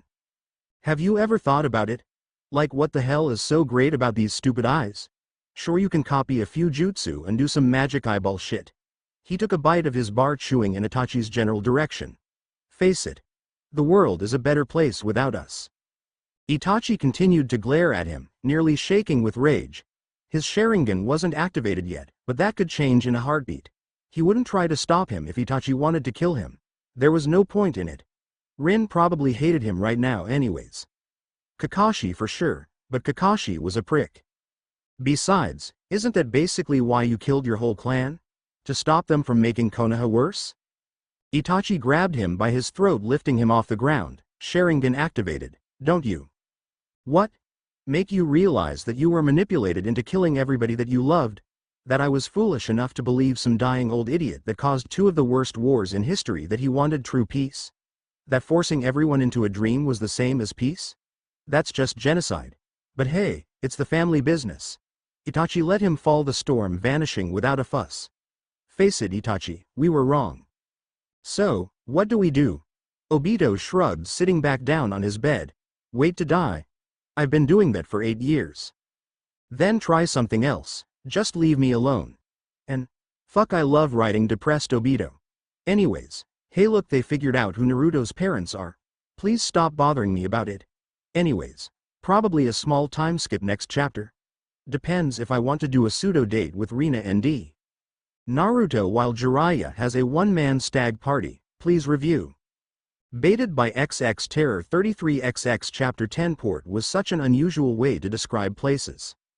The last town she was in was a port. It was barely big enough to be called a city. To have such a small and quiet place as that share a descriptor with the grandeur before her simply felt like it did not do the word justice. Port Ikomu was massive. All of Konoha could fit inside the city, perhaps twice over. It sprawled over hills with streets that twisted like snakes, hungry to feast on the lifeblood that the harbor brought. The city seemed to be alive with color, even now, with the sky turning orange behind them as the sun prepared to set on the ocean. Each building, the same basic rectangle squashed or stretched to fit the needs of the city, was saturated with sky blues, rosy reds, and verdant greens, like the city was a celebration of color. But the most amazing thing was all the boats. Just within the harbor, which was roughly as large as Konoha. She should get out more. There were more boats than she ever thought existed. They came in all shapes and sizes, sitting in the water with pure white sails hanging limply, like flat lazy clouds. Why are there so many boats? She looked back to Jiraiya, who gripped the rope so hard that his knuckles turned white. Yet his face was that of a man that looked ready to go to battle. We came at a good time, it's the Festival of Lights. What's that? Naruto asked, his smile widening when he met her eyes. She matched him, tooth for tooth. Damn it, boy, do I look like I know everything? Rin rolled her eyes. You're the one that said what it was. Besides, you're old, you're supposed to know stuff. Yay. Naruto laughed as much as he said. Bah, Jiraiya grunted, pulling hard on the rope. The sail groaned and they turned hard to the side, sending her tumbling into Naruto as they wiped between two large barges. I got you, Rin. Naruto held onto her shoulder until the ship grew steady. She nudged him with her elbow, a smile still on her face. Thanks, Naruto. Fine, it's basically a bunch of holidays rolled into one. There's the summer solstice, some religious celebration from the Temple of Six Paths, and a couple local customs that kind of all got rolled into one as the city grew and grew. Jiraiya let the rope go slack and the sail went slack. An open spot along the dock was waiting for them. Wasn't that someone else's spot though? Jiraiya looked like he knew what he was doing. I mostly know that it's a good time if you're here looking for beer and fun, or is a... Jiraiya paused, tossing some rope up onto the dock. He looked at her, then to Naruto, then back to her and nodded to himself. Bah, you two should light a lantern together and set it off, supposed to be considered good luck. When do they set the lanterns off? Rin looked around, seeing many of the paper lanterns in the hands of people. Some were plain and white, others ornate and a few extravagant. And they were most often in the hands of couples, old and young. And this isn't some attempt to get me and Naruto to do something romantic, is it? She felt her heart retch at that idea, like it was torn between the past, future, and present all at once. Fine, you got me. Jiraiya held up his hands and stepped off the boat wearing a smile that was just asking to be smacked. It started during a war, and a woman would light a lantern and set it to the currents every day until her husband came home. Legend says that it was on this day that the man came back and he was reunited with his love. So now releasing the lantern as a couple, or family, is a tradition to overcome the hardships. Or in some cases to find love, or wish those that have passed farewell. Now if you'll excuse me, I have to find someone that'll buy a boat and a good whorehouse. Find me tomorrow. With that, Jiraiya vanished into the crowd with only his perverted giggling marking his passing. Naruto climbed out of the boat, offering her a hand up as well. He was always doing that. Watching out for her, looking at her. It wasn't bad. It just reminded her of Obito. Probably because he was her friend, the same as Obito and Kakashi. And the two did have similar personality and dreams. But it was also different. How did she feel about Naruto? She took his hand and felt the difference between him and her teammates. With Obito, she thought of him like a brother, even now when he was still lost in the world. And at this point, Kakashi was more her weird uncle than he was her crush. Seeing him without his mask certainly didn't help anything. But for Naruto, it was just different, like he sat as this undefinable enigma. In many ways, she looked up to him. He was brave, confident, friendly, and a hard worker. It was like a perfect combination of Minato and Kushina. So, what do you want to do? Rin asked, feeling her legs wobble despite the solid ground beneath her. She had been on that boat for way too long, though in many ways she will miss sleeping under the stars with Naruto every night. We should go light a lantern. Rin gawked at him. He said that with a straight face, looking her right in the eyes while holding onto her hand. Did that mean that he liked her? Was that what all those not letting go of her hand meant? His eagerness talked to her? No, that couldn't be it. That was just what Naruto did. He was a friendly guy. That was it. Right? Did you hear what Jiraiya said? That's something that couples do. It's also for wanting someone important to you to come back, right? Naruto's smile came back for a moment only to die in a breath. She felt Naruto's hand slide free from her grip. Wait, she was the one holding onto him this whole time? It was, wasn't it? She even made him cuddle with her when there was lightning. She asked him to watch the stars with her. And Naruto was just a good friend hanging out with her. They'd only known each other for half a year now, and she spent the first one depressed, the second one depressed, and now here she was with a goal in mind because of him. No, there was no way that Naruto would have a crush on her, right? I have Sasuke and you have Obito. We both need them to come back, right? So I think that we should set off a lantern for them. There was nothing but resolve in Naruto's eyes. No hidden motive, nothing. Just that same drive that she was begging to. What was she feeling towards him? Stupid emotions. Why were they so hard? Yeah, I'd like that a lot, Naruto. Awesome. Naruto grabbed her by the wrist, pulling her through the crowd of people, the wood bouncing like a drum with each step they took. There were so many people. The tide was coming in as more and more people rushed towards the sea to prep their lanterns. An hour remained, maybe less, until the sun was swallowed by the ocean. Where would they even get a lantern? Would a vendor sell them? A lot of them looked handmade. Did they even have money? Yo, Naruto. A voice broke through the crowd like thunder on a clear day. It was calm, tired, almost like it was a yawn. They exited most of the crowd, coming to stand on a dirt path in front of a warehouse. A boy with black hair tied into a short ponytail waved at them. To his side was a pretty blonde girl with blue eyes and an overweight boy with spiky orange hair. Behind them was a handsome and gruff-looking man wearing Junin equipment and a cigarette in his mouth. They all wore Konoha headbands. Shikamaru. Naruto let go of her wrist and barreled towards his friends, arms outstretched like he wanted to hug them, but stopped when he got near. Was she the only one he hugged? Choji? Ino? What are you guys doing here? Wait, Ino Shikacho. That would explain their looks. But why did the sensei look so familiar? We were on a mission, Naruto. The girl, Ino, said with her hands on her hips. Choji, the round one, nodded, munching on a bag of popcorn. Well, we were. Right now we're just enjoying the festival. Mission's not over, Choji. As soon as our client gets back we'll be on duty again. Their sensei said, taking a drag from his cigarette. Those things were so bad for his health. And he was a Junin. He should really know better than that. And why did he look so familiar? Who was he? Ah, Asuma sensei. Ino whined, grabbing her sensei's jacket with all the drama expected of a teenage girl. Can't we just relax for a day or two? Wait a second. Asuma? Asuma Sarutobi? She marched up to him. It was him. Wasn't it? And he was smoking. His mouth went slack and she yanked the cigarette from his mouth, stomping it under her foot. What the hell do you think you're doing? Do you have any idea how bad these things are for you? Holy shit. Asuma mouthed. Rin? Are you a ghost? Apparently, Kakashi hadn't told him anything. Long story, asked Kakashi. Now explain why you're smoking. Sure, you're an adult now. But you should know better. These things will eventually kill you. She pointed towards the pile of ash under her foot. And they smell. Pissed, Naruto. She heard Ino say from behind her. Who's your girlfriend? Her righteous fire died in a heartbeat, replaced by a cold sweat that went down the back of her neck. Girlfriend? Her voice cracked. It's not like that. Honestly, it's just we're training together to control the beasts. Not that he isn't a good friend or anything, but we're not dating. Her face must have been red. She looked at Naruto and saw him look almost hurt. Shit, did he like her or something? No, that must just be her imagination. Beasts? Shikamaru asked, eyebrow raised. He looked at Naruto, then at her, and shrugged. Listen here, Rin. I'm not going to just ask Kakashi why you're alive.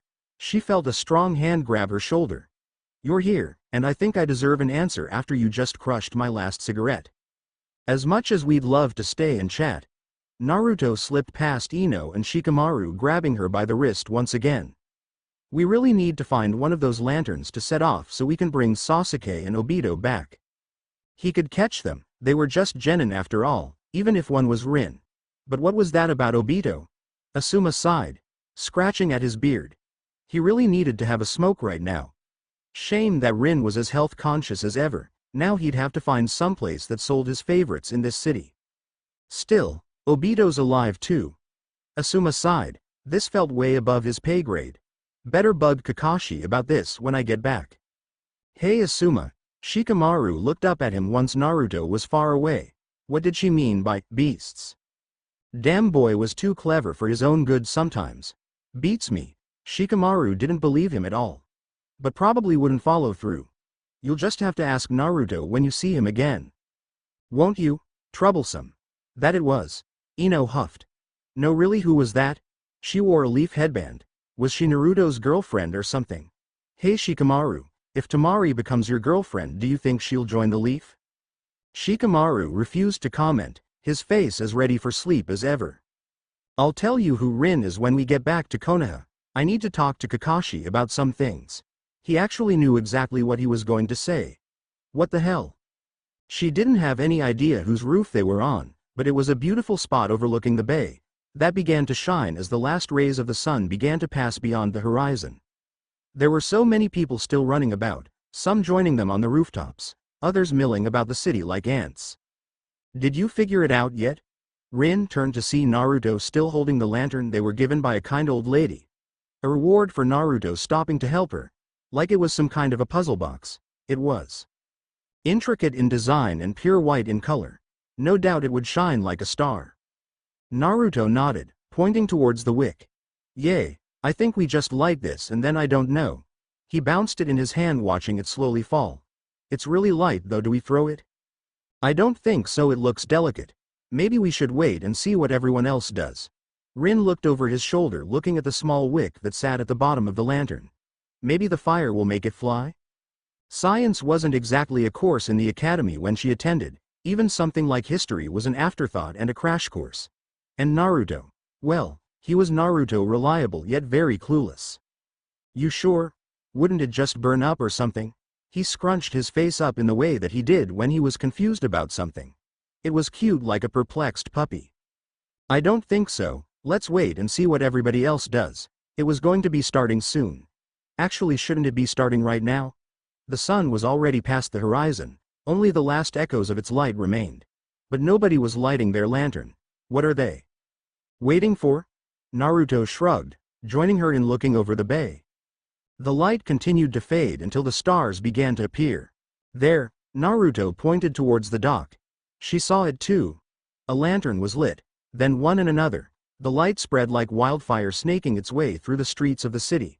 Soon the whole city was aglow with the soft light of thousands of lanterns. Naruto, quick, light it. Okay. He fumbled with the lantern, trying to light it while not damaging it. She stepped forward holding the lantern for it, excitement washing over her, and she couldn't help but bounce. Thanks, now 1 second. Their lantern was lit, shining like a miniature sun in her hands. Can you feel it, Naruto? She could. It was their desires to bring back their friends, and something more. All around them the lanterns began to lift up into the sky, floating up and out towards the sea, forming a bridge of light to the heavens. Yay, she didn't believe him, but he nodded, placing his hands over hers as she held the lantern. Let's bring them back, okay? Together they released their lantern. It drifted slowly, almost falling back down into their hands before the wind took it and it was off, joining the countless others as they made their journeys to deliver their hopes and dreams. It was beautiful in so many ways. Hey, Naruto? She couldn't take her eyes off of the lanterns. He hummed, stepping next to her, his eyes locked on her as their hands brushed against one another. I just want you to know that I'm really happy you saved me back then, and I'm really happy to call you friend. She turned to him, giving him the best smile she could give. With him by her side, it didn't matter what stood in their way, they could overcome it. It was weird how he had become so important to her when half a year ago he wasn't even born. Well, in her messed up timeline, even though he was actually her age. Just thinking about it made her head hurt. Naruto nodded, his smile unmatched. I'm happy you're here too, Rin. Yes, those were her feelings, she was just happy to be around Naruto. Nothing more, nothing less. And the same for him. Besides, she was like 13 and that was a way too young to be thinking about love and stuff. Kakashi woke up in his apartment from the poor excuse of rest that people called sleep on full alert. Something was off. His muscles were still sore from the hellish training Guy was putting him through, and the headache he got from straining his Sharingan was still there. Foot on the ground before he opened his eyes, Kakashi found his plain room to be as clean and vacant as always. A knock came from the window, sounding like thunder in the silence. Okay, he was no stranger to the middle of the night visits, but he was normally the one doing the visiting. More importantly, who the hell was at his window at 2 in the morning? If it was an emergency, the Anbu seal on his arm would be flaring, or his door would have been kicked in by an angry Hokage. Or a drunk one. Kakashi opened the window and found himself at a loss for words. Sitting on his windowsill staring out at the sky while he chewed on a fingernail was Itachi Uchiha. He did not wear his Akatsuki robe, nor did he have the ring or any other markings, save for the leaf headband that sat in his free hand. Hello? Kakashi asked, resting on his elbows. Where were the Anbu? Why was Itachi even here? Why wasn't Itachi trying to kill him? I thought you Akatsuki were taking a break? Or did Obito send you? Itachi shrugged and let out half of a laugh that lacked humor. He turned to him, Itachi's black eyes boring a hole into his soul. I need your help.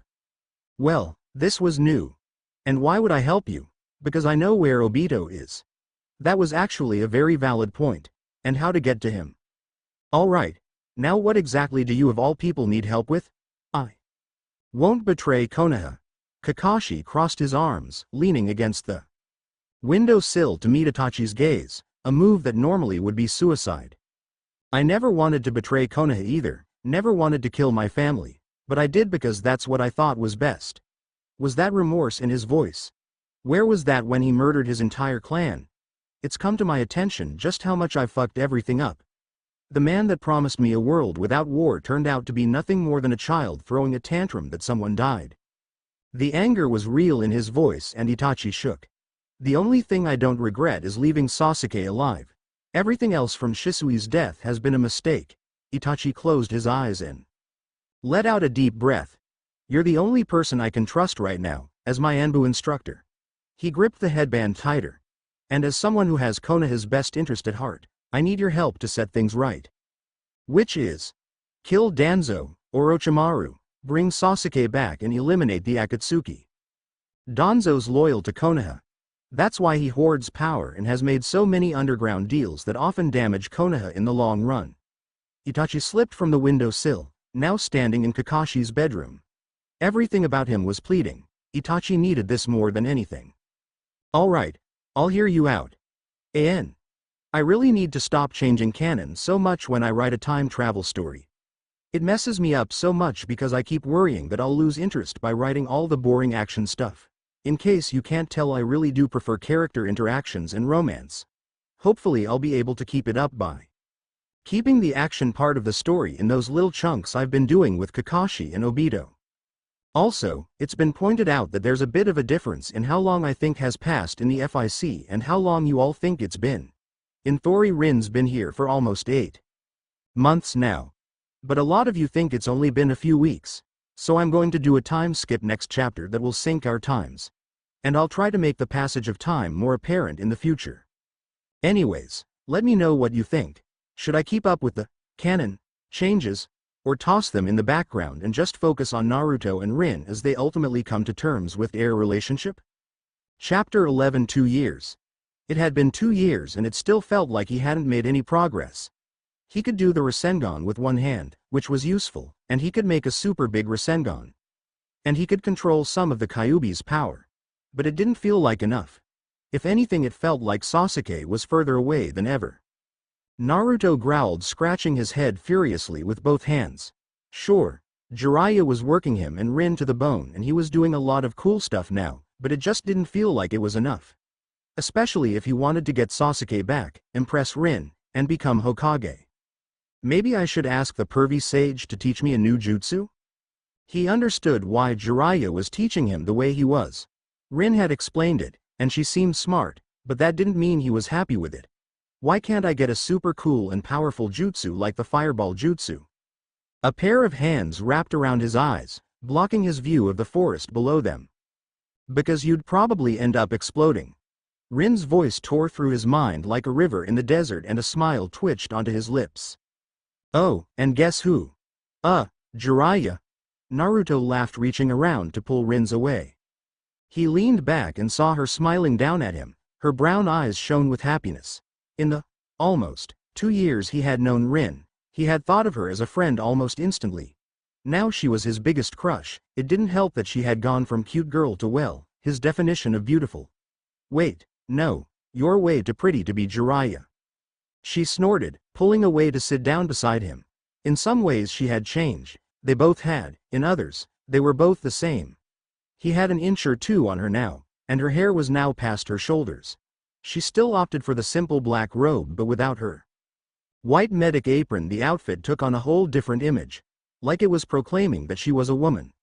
Or at the very least a teenager pretending to be an adult. Careful, Naruto, you wouldn't want me to think you're flirting with me now, would you? She pushed the hair out of her face, the lightest blush kissing her cheeks. Yes, it would be such a shame if she were to find out how exactly he felt about her. Love. The simple, terrifying kind that left him awake at night trying to gather the courage to tell her. There was no courage great enough in the world to conquer the fear of pushing her away.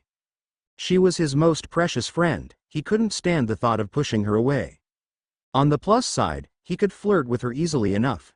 I'm Jiraiya's apprentice, I can't just see a beautiful girl and not say something. There was that blush and smile again, the one where she looked down and away from him, pushing her hair behind her ear and smiling like he just made her day.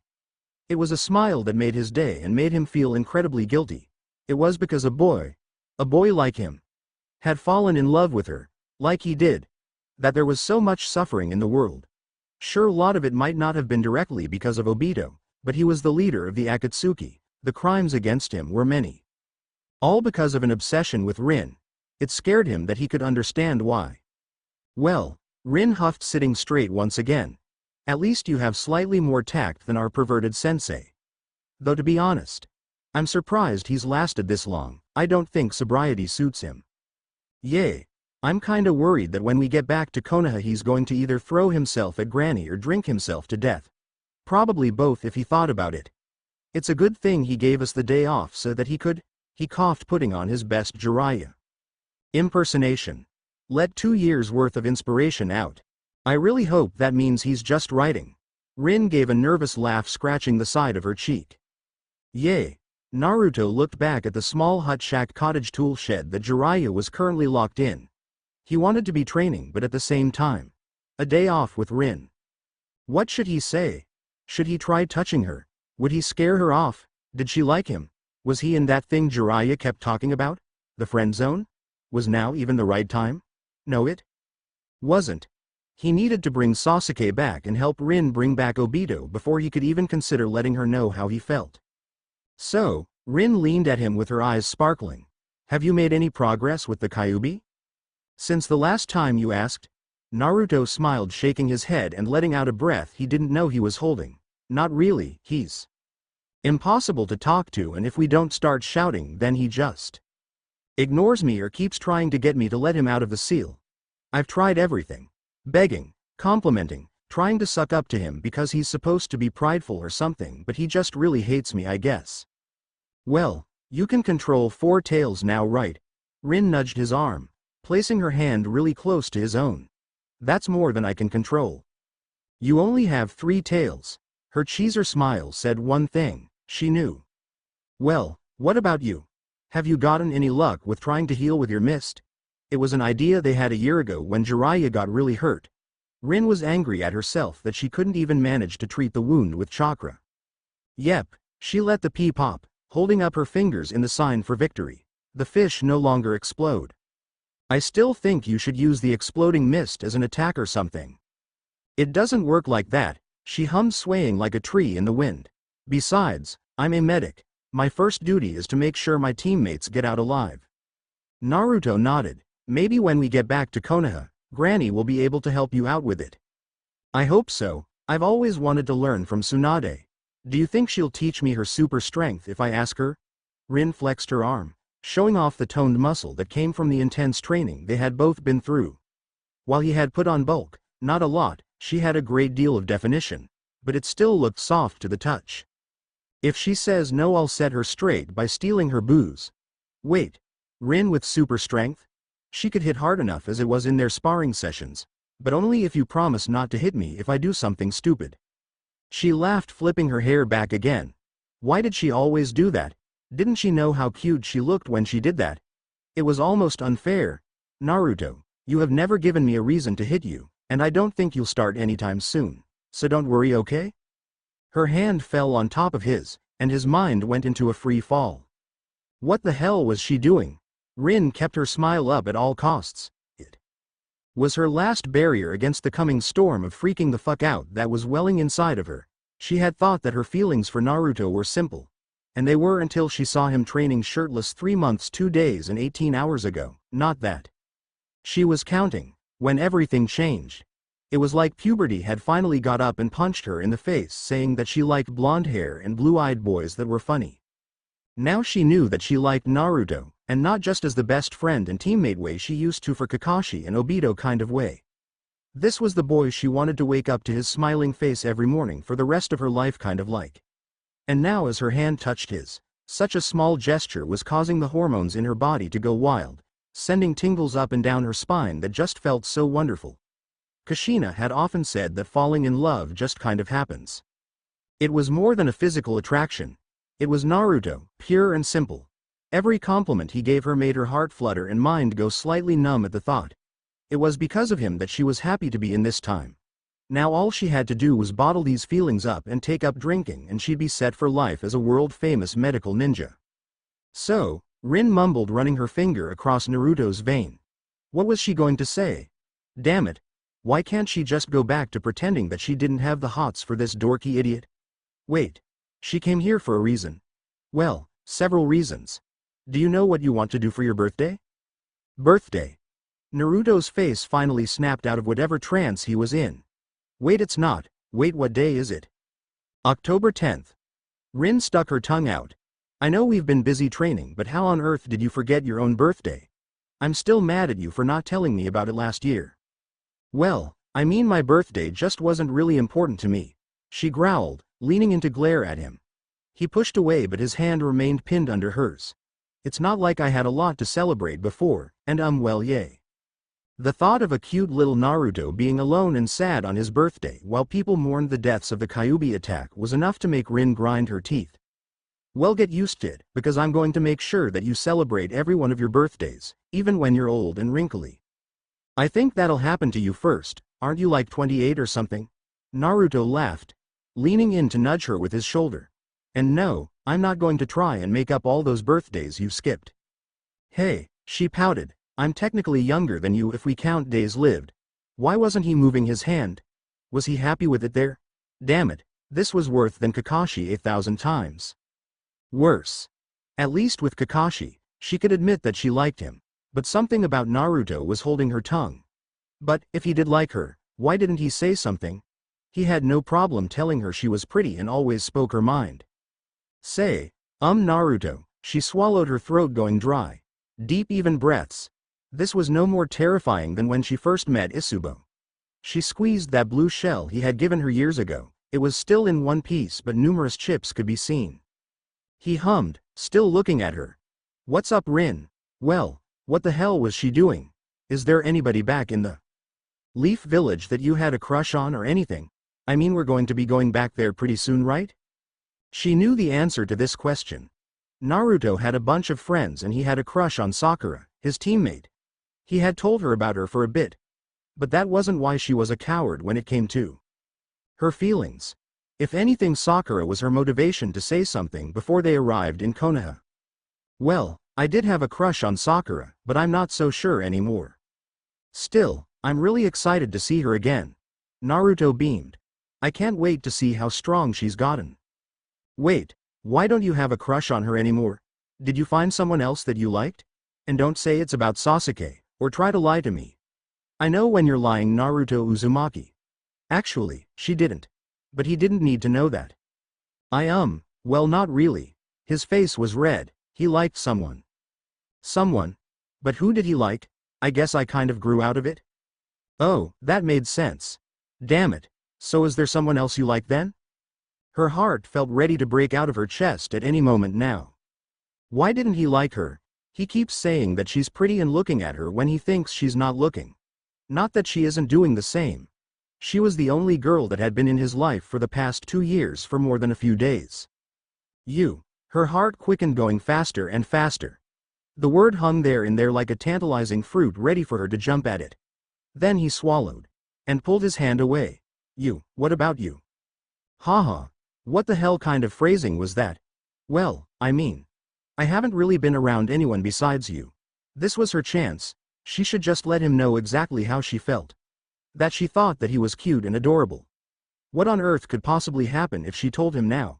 I mean, I did used to have a thing for Kashi, but he's an old man now. But now, well, the words died in her throat. She missed the small warmth of his hand. Well, I don't really know. What the hell was she doing? Well, don't worry, when we get back to Konoha I'm sure there'll be someone you like. You used to like Kakashi, right? Naruto's smile told her all she needed to know. He wanted her to be happy.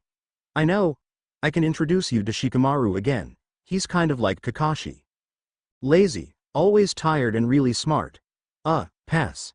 Her tastes had changed from brooding cool ninja to adorable blonde idiots. Shame she was going to be friend-zoned for the rest of her life. Or worse. Say, Naruto, what do you think of me? She couldn't bear to look him in the eyes.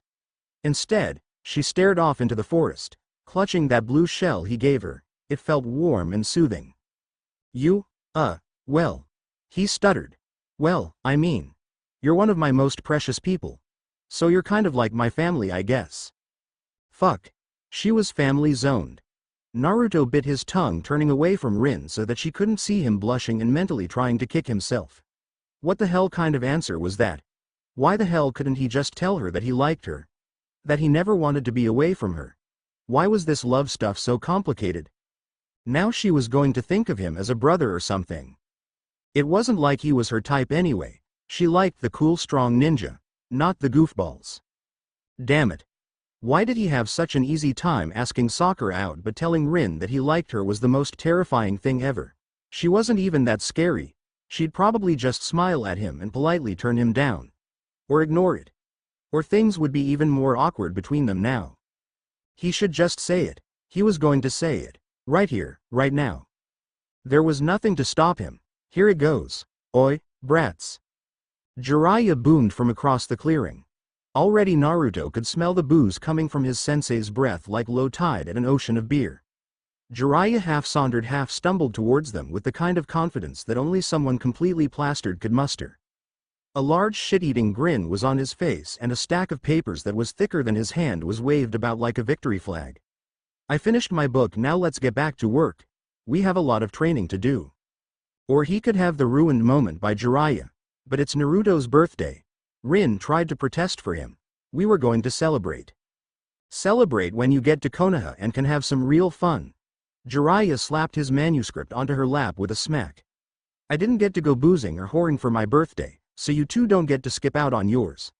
But if you really don't want to train, you can proof check that for me. You smell like the hangover is going to kill you. Rin covered her nose, trying to push away from Jiraiya. How much beer did you drink? I have to piss like a racehorse, Jiraiya mumbled, turning his attention back to Naruto. Besides, Rin's a great medic, right Naruto? Yay. Naruto nodded, giving Rin a thumbs up, while he mouthed, run. He had more than his fair share of dealing with this kind of a Jiraiya than he cared to admit. His teacher wasn't just motivated. He was drunk and motivated. A terrifying combination. Where Jiraiya thought that he could accomplish anything, and might actually be able to. Rin took the not-so-subtle hint and fled. He could tell her about his feelings later. Hopefully. As she fled she mouthed, thank you, still holding Jiraiya's manuscript. Now then, Jiraiya smiled, his arm around Naruto like he was a bar skank. Not that Jiraiya would ever try anything like that, or even want to. The man may be a sleazeball, but he was a sleazeball to other sleazeballs. About that sexy jutsu of yours. Can we focus on the Kyuubi maybe? Jiraiya looked offended, proud, and nauseous all at once. Boy, what do you think I'm talking about? I have no idea, and I'm scared to find out. That was a lot of blood. How much of it was his? How much of it wasn't his? Probably an equal amount of both at this point. You should just leave me, Itachi groaned, looking up at Kakashi just like he used to in his Anbu days. Kakashi always had that cool-headedness that borderlined on emotionless. At least he had a reliable partner once again. I'm not going to make it without help, and if you take me to one of your ninja you'll be outed as a traitor. Kakashi shifted his weight and peered around one of the darkened alleyways that ran through Konoha like a spider's web. They had followed one of the root tunnels to this street. I'm not going to let you die, Itachi. Besides, I know someone we can trust. Once you're well and the Anbu finish their investigation, we'll clear your name. You put too much faith in Konoha. Danzo may be gone. He coughed, trying to keep his blood inside of his body. His illness had caught up to him at a horrible time and allowed one of Danzo's root a chance to strike. But his influence remains. And you have too little faith in our ninja. Kakashi pressed both of them against the wall and then walked out onto the street with all the brazen confidence of someone doing nothing wrong. Besides, I still need you to show me where Obito is. One target down, one remained. Danzo was slippery, taking far too long in order to plan what was essentially breaking into a hidden village inside of a village. Would have been quicker if you didn't insist on leaving them alive. Weren't you the one to suggest that? Was he? He might have been. Despite a lifetime of evidence to the contrary, he'd prefer if people didn't die. He looked around the area. Houses lined the roads. Some had a shop on the first floor, others were just pure housing. The suburbs. Was there a ninja or doctor in this area that Kakashi trusted? Where are you taking me? An apprentice of Tsunade. Don't worry, we can trust her. Kakashi gave him a sloppy excuse of a smile. It was weird to see the man with his mask down. Weirder than 3 days worth of scruff that was growing on the mon's face like an angry bush. She's my adorable student after all. They turned at one plain-looking house that was half covered in plants. Kakashi all but banging on the front door. A noise came from upstairs. Kakashi knocked again. A thud came from the inside and it sounded like an angry bear had been woken up. More banging and crashing until at long last the door slammed open, revealing a pink-haired girl on the cusp of womanhood. Her hair was flat to one side, while the other was wild from sleep. She looked pissed. Her green eyes shined like jewels in the dull street lamp. What? She blinked, rubbing the sleep from her eyes. She looked at him, then towards Kakashi. Kakashi-sensei. What are you doing here and why do you have? She gestured at him something that could only be described as utter contempt. That monster here with you? Also put your mask back on, that beard is gross. Good morning, Sakura. Kakashi smiled. Sorry to show up unannounced, but I need you to trust me and heal Itachi. He's an ally. More coughing. He heard them arguing. His vision was starting to fade, a blackness creeping in from all sides of his vision. He was rushed inside. A lovely family home. Something about being lucky and her parents not being home. And those green eyes of hers, staring at him with a defiant anger that would not be budged. They cleared the table for him by pushing everything to the ground, then laid him on it like a makeshift operating table. She stared at his hands glowing with green chakra. Then his world went black. Yo, struggled a bit with this chapter, but I think it came out pretty good. Also, sub-romance between Itachi and Sakura, cause, why not? Anyways, yay. I skipped over Itachi and Kakashi dealing with Danzo because I didn't want to write the fight. That's pretty much it. Think it's better that we have an update rather than me getting frustrated and quitting because I hate writing combat in Naruto. Weird how it's an action series. Special thanks to Mega Darkly for helping me out with this chapter. Please leave a review, or better yet write and follow if you haven't already. Support me at W7W0ATDK # thank you for your time. Chapter 12. Everything hurt. A lot. Clearly whatever medic psychotic enough to work on him last night hadn't been liberal with the painkillers. If anything, it felt like that pink-haired devil had gone out of her way to inflict as much damage as possible. Especially because he didn't remember having his stomach cut open, or having his face brutally beat by a mallet. Itachi opened his eyes to actually seeing. With clarity, where once everything had been dull and kind of gray. A ceiling fan turned slowly above him, blasting him with a cool breeze. The cords for the light and fan controls swayed in small circles. And this was without the Sharingan? He hadn't seen this good since he first got his Sharingan. Oh, so you're awake. Her voice sent a chill down his spine like a spider was crawling along it, leaving a trail of poison. Despite the pain, he turned to see her. She leaned onto the island that separated the kitchen from the dining room, paying more attention to her coffee than she was him. It was almost refreshing. And a little bit intimidating. What did you do to me? His voice was dry and cracked. Her green eyes flicked to him and she shrugged, like having him a traitor of Konoha laying on her dining room table like it was an operating table was nothing more than an inconvenience. Spent about a few hours trying to keep you alive. She stirred her coffee and elbowed a plastic tub that sloshed with a thick red liquid. A large lump sat in the middle. Pulled that thing out of you and did a couple tests and experiments on you. What organ is that? He almost didn't want to know, but if this mad doctor was holding one of his organs hostage, he should probably figure out how vital it was. She took a sip of her coffee, smiling into the scent of it. It was a tumor. It was wrapped around your stomach and your heart. Took about 8 hours to get it out of you. You're welcome, by the way. How old are you? Same age as Sasuke. She glared at him. It was the mad glare of someone fearless. It was the defiant glare of someone determined. Sakura, that was her name, took another sip of her drink. How are your eyes, can you see? He tried to sit up, but the numbness in his arms and the pain of his stomach kept him down. You did this? Why? Like I said, an experiment, Sakura shrugged, walking over to him.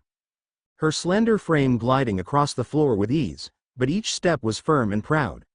By her pink tank top, that left her arms and shoulders exposed, and pink shorts, that left much of her long legs exposed, gave Itachi the impression that she really liked the color pink. Ironic given her hair. She placed the mug down and grabbed at his eye. There were few that dared to look him straight in the eye as she did. And none of them were sane. Now tell me, do you see any better? It was a bit unnerving having her so close to his face while he sat mildly powerless. If needed he could do something about it. No, he was for better or worse trying to fix Konoha. Yes, as better as I ever did before. What did you do? Fuyumi Uchiha was a medical ninja during the First War, largely because she copied several healing jutsu from enemy ninja. It was thanks to her that Konoha even had a medical program in the first place. During her later years, she became obsessed with finding a cure for the ailment that plagued her people. She finally let go of his eye when it began to water. Sadly, she was killed before she could perform any of the operations. I studied her texts and managed to reverse engineer a few of them. Why? You're not an Uchiha. Still, the talent and drive she must have. There had to be some reason she went so far, unless you have a crush on Sasuke. For the first time, he caught her off guard and a blush spread across her face.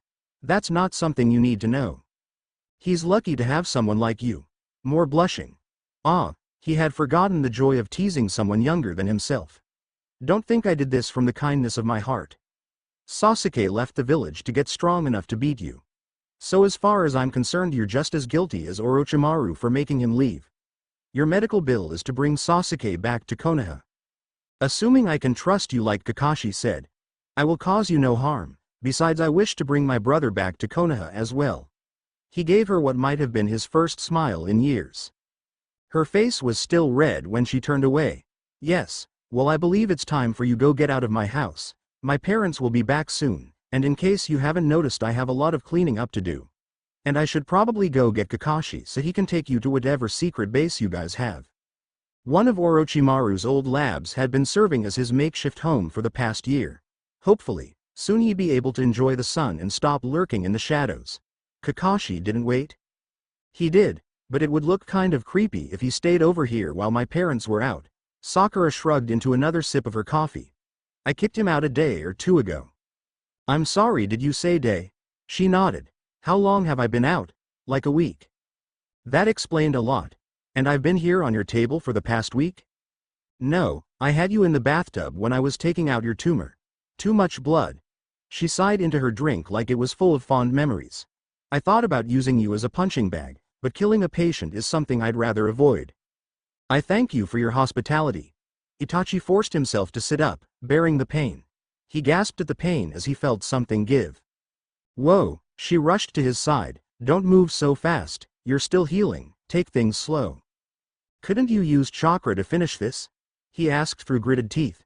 Still, he pushed onwards, pressing his feet to the ground and feeling his legs tremble from a week of unused. What a sorry state for a shinobi.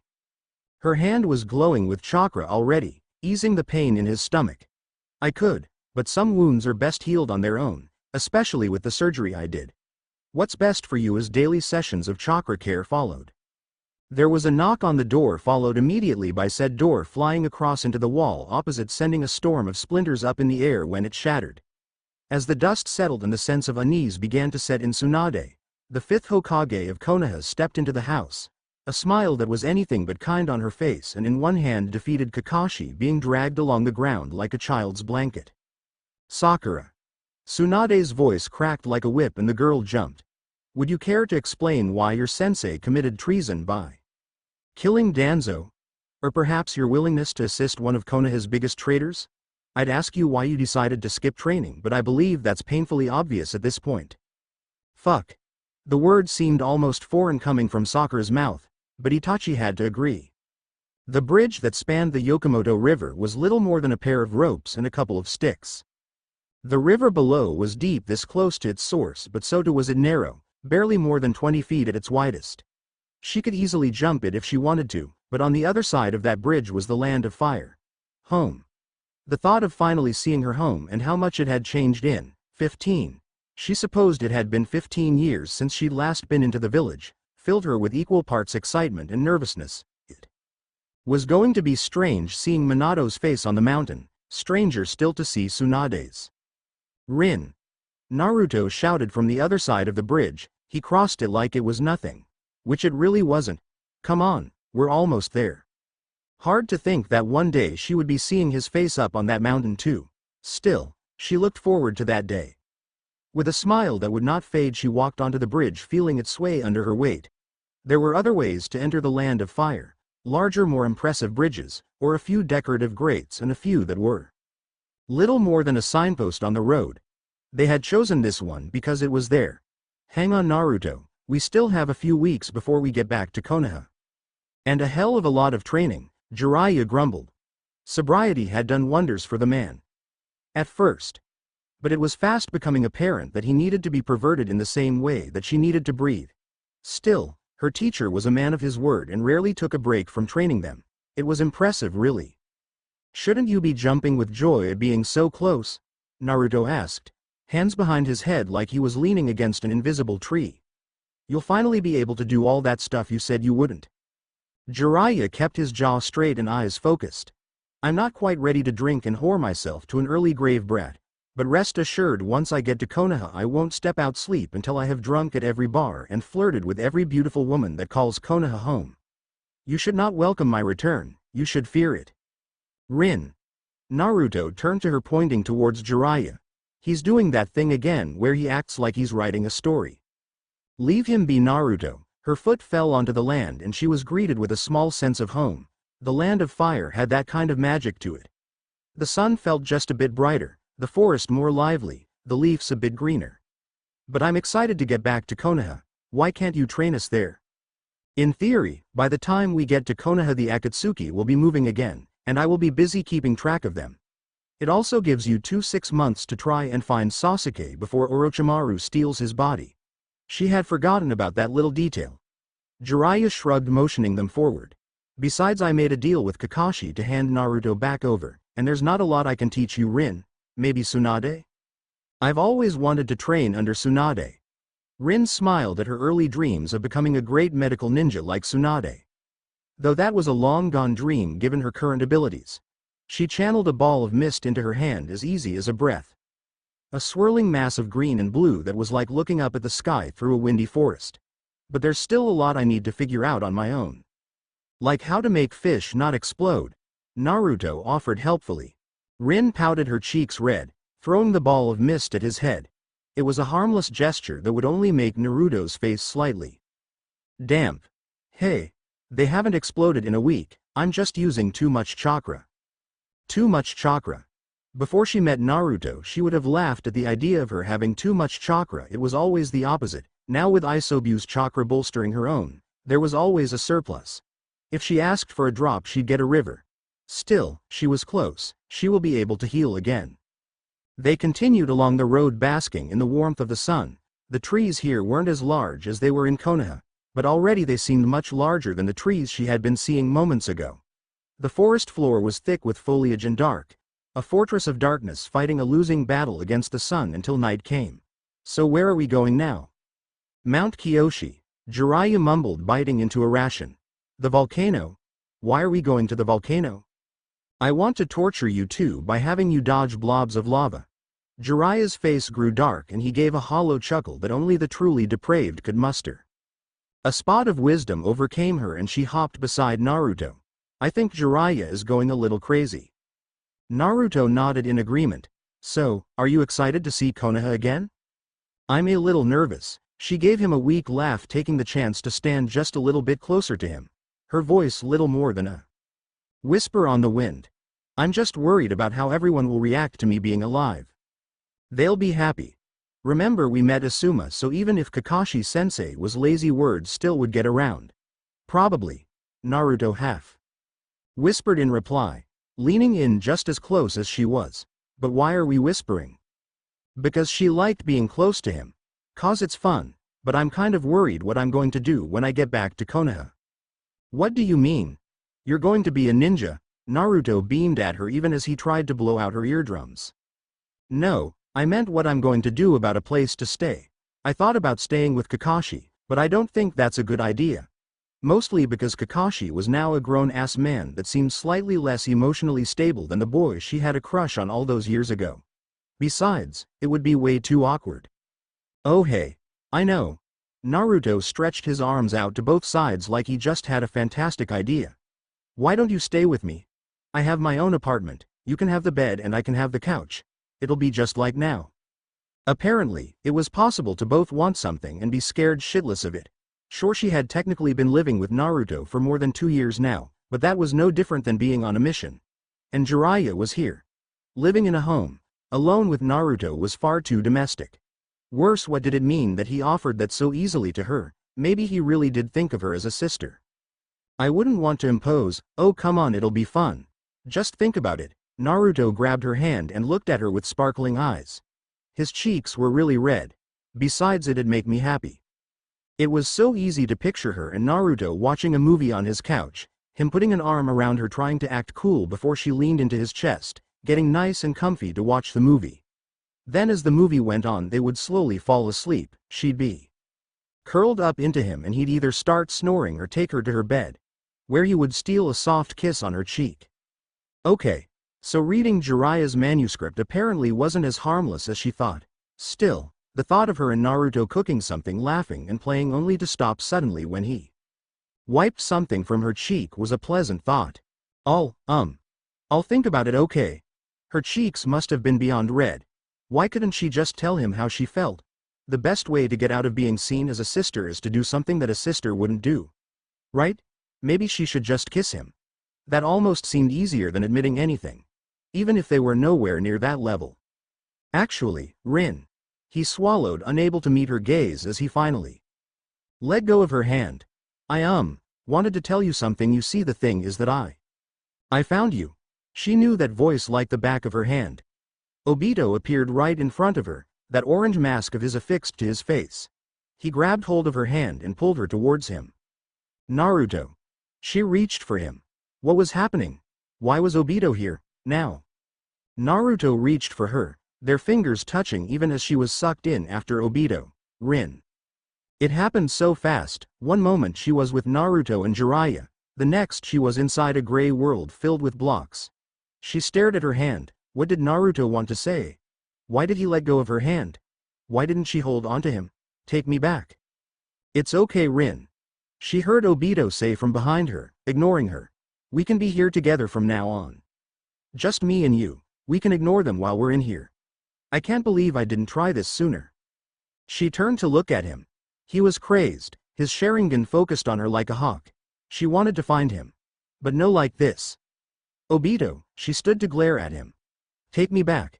Stop this, come back to us in Konoha. Don't worry, Rin. His Sharingan began to spin. The fight and energy left her and the world grew dark. I'll be sure to keep you safe and happy. So just sleep for a bit. Just sleep. You're safe now. I love you. Naruto finished staring at the spot where Rin just was. How could he just let her get taken like that? He had just been touching her seconds ago. Why now? Everything was going so good. He was finally going to tell her how he felt. What to do? What to do? He looked around frantically. Jiraiya also on high alert. They needed help. They needed Kakashi. Konoha was that way. Brat, where are you going? Jiraiya called, chasing after him like a tail. He could feel the Kyuubi's chakra leaking out, making every step count for 10. Konoha. An. Shorter chapter. But hey, some important stuff happened this chapter. Anyways, hope you all enjoyed. Please review and follow. Support me at Ko-Fi. Yojimbra or not up to you. Chapter 13. The growing pile of evidence on her desk was just adding to her ever-growing headache. No amount of booze could make it go away. If anything, drinking only made it worse, because then that logical part of her mind that was angry was the first part to drown, and she was almost happy for what they did. It would have been easy enough to pin the whole thing on Itachi, saying that Kakashi had followed him and watched him kill Danzo, and then that way she wouldn't have to deal with one of her ninja acting as judge, jury and executioner of one of the core members of Konoha. She almost did that had it not been for Kakashi claiming that he was the one to kill Danzo. Now her apprentice Sakura was in trouble for a long list of crimes that was actually impressive: harboring a criminal, healing a criminal, aiding in a coup, illegal experimentations on a protected bloodline. Her notes on what she did to Itachi were a clear sign that her student had outgrown her teachings. A lot of it was very impressive. And now there was a growing pile of evidence on her desk that was directed towards how messed up Danzo's practices were. Abducting children, backdoor deals, and plots to unbalance foreign powers, orchestrating the Uchiha massacre. Itachi vouched for that. And that was just scratching the surface. At this point, she wouldn't be surprised to find that he was poisoning their water supply. It was enough for a death penalty. But that didn't mean her ninja could just go out and do vigilante stuff behind her back. They were an organized military force. She needed a drink. One that would kill her. Tsunade groaned, slamming her head into the desk, thankful that it was made by her grandfather and wouldn't break easily. Why me? It's okay, Lady Tsunade. Shizune rubbed a small circle into her back. Taunton gave a concerned oink. I'm sure it's not as bad as it seems. You're right, it's worse. Tsunade groaned. One more headache and she was going to scream and punch the nearest non-Shizune person into orbit. Actually, where was Jiraiya? She blamed all of this on him. It was his damn fault that she was even the Hokage. And that damn brat Naruto. Why'd she agree to this job? She should quit and make someone else the Hokage. Kakashi? Guy? Wait, no. Itachi was claiming to be loyal to Konoha, now he could be Hokage. Everybody wins. Well, mostly her because she stops playing. Granny. The noise sounded from outside like a strong gust of wind. A moment later, the glass of her window shattered and in came a taller version of the annoying brat that she wanted to punch. Granny. I need your help. Where's Kakashi-sensei? Oh, Naruto, she droned, embracing the most recent headache. You're early, please come into my office and tell me about your training trip. It's Rin. Obito captured her during the training trip and I need Kakashi-sensei's help to find him. Naruto was frantic, leaves stuck to his tattered clothing. Please, I have to find her. Where's Kakashi-sensei? Wait, who's Rin? And Obito? I don't have time for that. Naruto, Tsunade growled, if you want my help you will explain to me exactly what happened. Rin is Kakashi and Obito's teammate from the past. Somehow she was sent to the future. She has the three-tailed beast inside of her. She also used to be a medical ninja, and why didn't Kakashi or Guy explain any of this to you? Naruto was panting now, a crazed look in his eyes. He was desperate and crazed. They had, but she might have forgotten given the mountain of paperwork that was building up because of Kakashi. So, here's the thing. Kakashi is in jail with Itachi and Sakura. Naruto blinked, making a face like he had just eaten a sour lemon. Granny, this is no time to joke around, we need to get Rin back. I'm not joking, brat. What the hell did they do? How long have we been here? Itachi asked, his voice unmistakable as it traveled upward through the prison corridor beneath the Hokage Tower. It was a cold, dark place, with the entrance hidden behind scroll rack. Naruto was glad that he never found this place as a kid. It was depressing and probably overflowing with ghosts of dead prisoners. Not that he was afraid of ghosts. Long enough for me to get tired of you asking that question. Kakashi replied, you know this is all your fault, right? Mine? You're the one that left blood everywhere? I hate both of you so much. Sakura's voice was as cold as ice. Now shut up, I think someone is coming. Hopefully to let me out of here. Oh, don't be like that, Sakura. Consider this a team building exercise. You can pretend Itachi is a more agreeable version of Sasuke and look, even Naruto's here. Naruto looked at all three of them, blindfolded and restrained on both their hands and feet. Itachi made sense, it was a good look for the man that Sasuke wanted to kill. But Kakashi and Sakura just looked so out of place in a prison cell. How'd you know it was me? Wait, Naruto's here. Sakura pulled the chains to try and turn his direction. Lady Tsunade, why'd you let Naruto see me like this? Kakashi shrugged, his chains rattling. I smelled the ramen. Now where's Rin? I bet she laughing about this, isn't she? Rin got captured by Obito. There was so much more he wanted to say, so much more he needed to say. Both to Rin and Kakashi. Kakashi had trusted him with Rin, told him to take care of her, and yet. Well then, Kakashi leaned back, turning to look right at Naruto despite his blindfold. Are we doing a prison break or has Tsunade come to her senses? Your Hokage. Tsunade stepped in from behind him, placing a hand on his shoulder, and offered him a smile despite her face being a mask of rage. Has decided that retrieving Rin is more important than keeping you two locked up. Are you pointing, master? Sakura asked. She's not pointing at anyone. Sorry, Sakura. Naruto shrugged. Oh, Sakura deflated. Can I help? I'd rather not be stuck in here. I was going to send you on the mission as a support, Sakura. Tsunade let her hand drop from Naruto's shoulder and glared at Itachi and Kakashi. After you two complete the mission, one of you is going to be a Hokage candidate and the other is going to die. Is she serious? Itachi asked, looking in the general direction of Kakashi. I'm not good at sarcasm. I'm still trying to figure out if she was talking to us. Tsunade placed a hand over her face. I'm so going to retire by the end of the year, so help me. It's almost painful how well you two get along. A leaf headband, pristine, new, unblemished by his past, rested in his hand. It felt heavy like it was made of lead. He looked towards his teammates. It felt good to think of people as that once again. Kakashi gave him a nod, urging him to put the headband on. Sakura stood next to him in her shinobi attire, her face indifferent. Naruto was frowning, but he did not protest. Jiraiya stood next to Tsunade, who had a deep scowl on her face. Are you sure about this? Itachi bounced the headband in his hand once more. After all I've done? Your crimes are not pardoned nor forgiven. Tsunade's voice was closer to the growl of a depraved animal than that of a woman. But so long as you are doing a mission in the name of Konoha, you will wear that headband. Do I make myself clear? Yes, ma'am. He bowed, that sense of duty he had in Anbu making itself known once again. Purpose born anew flooded through him as he placed the forehead protector on. Tsunade cracked her knuckles, leaning forward onto her desk with the same menacing stare her sensei had once given him. She considered him her subordinate. I have been examining the evidence against Danzo, and I have found enough to give your claim a small amount of validity. You may consider this mission as the first step on a very long path towards some small form of redemption.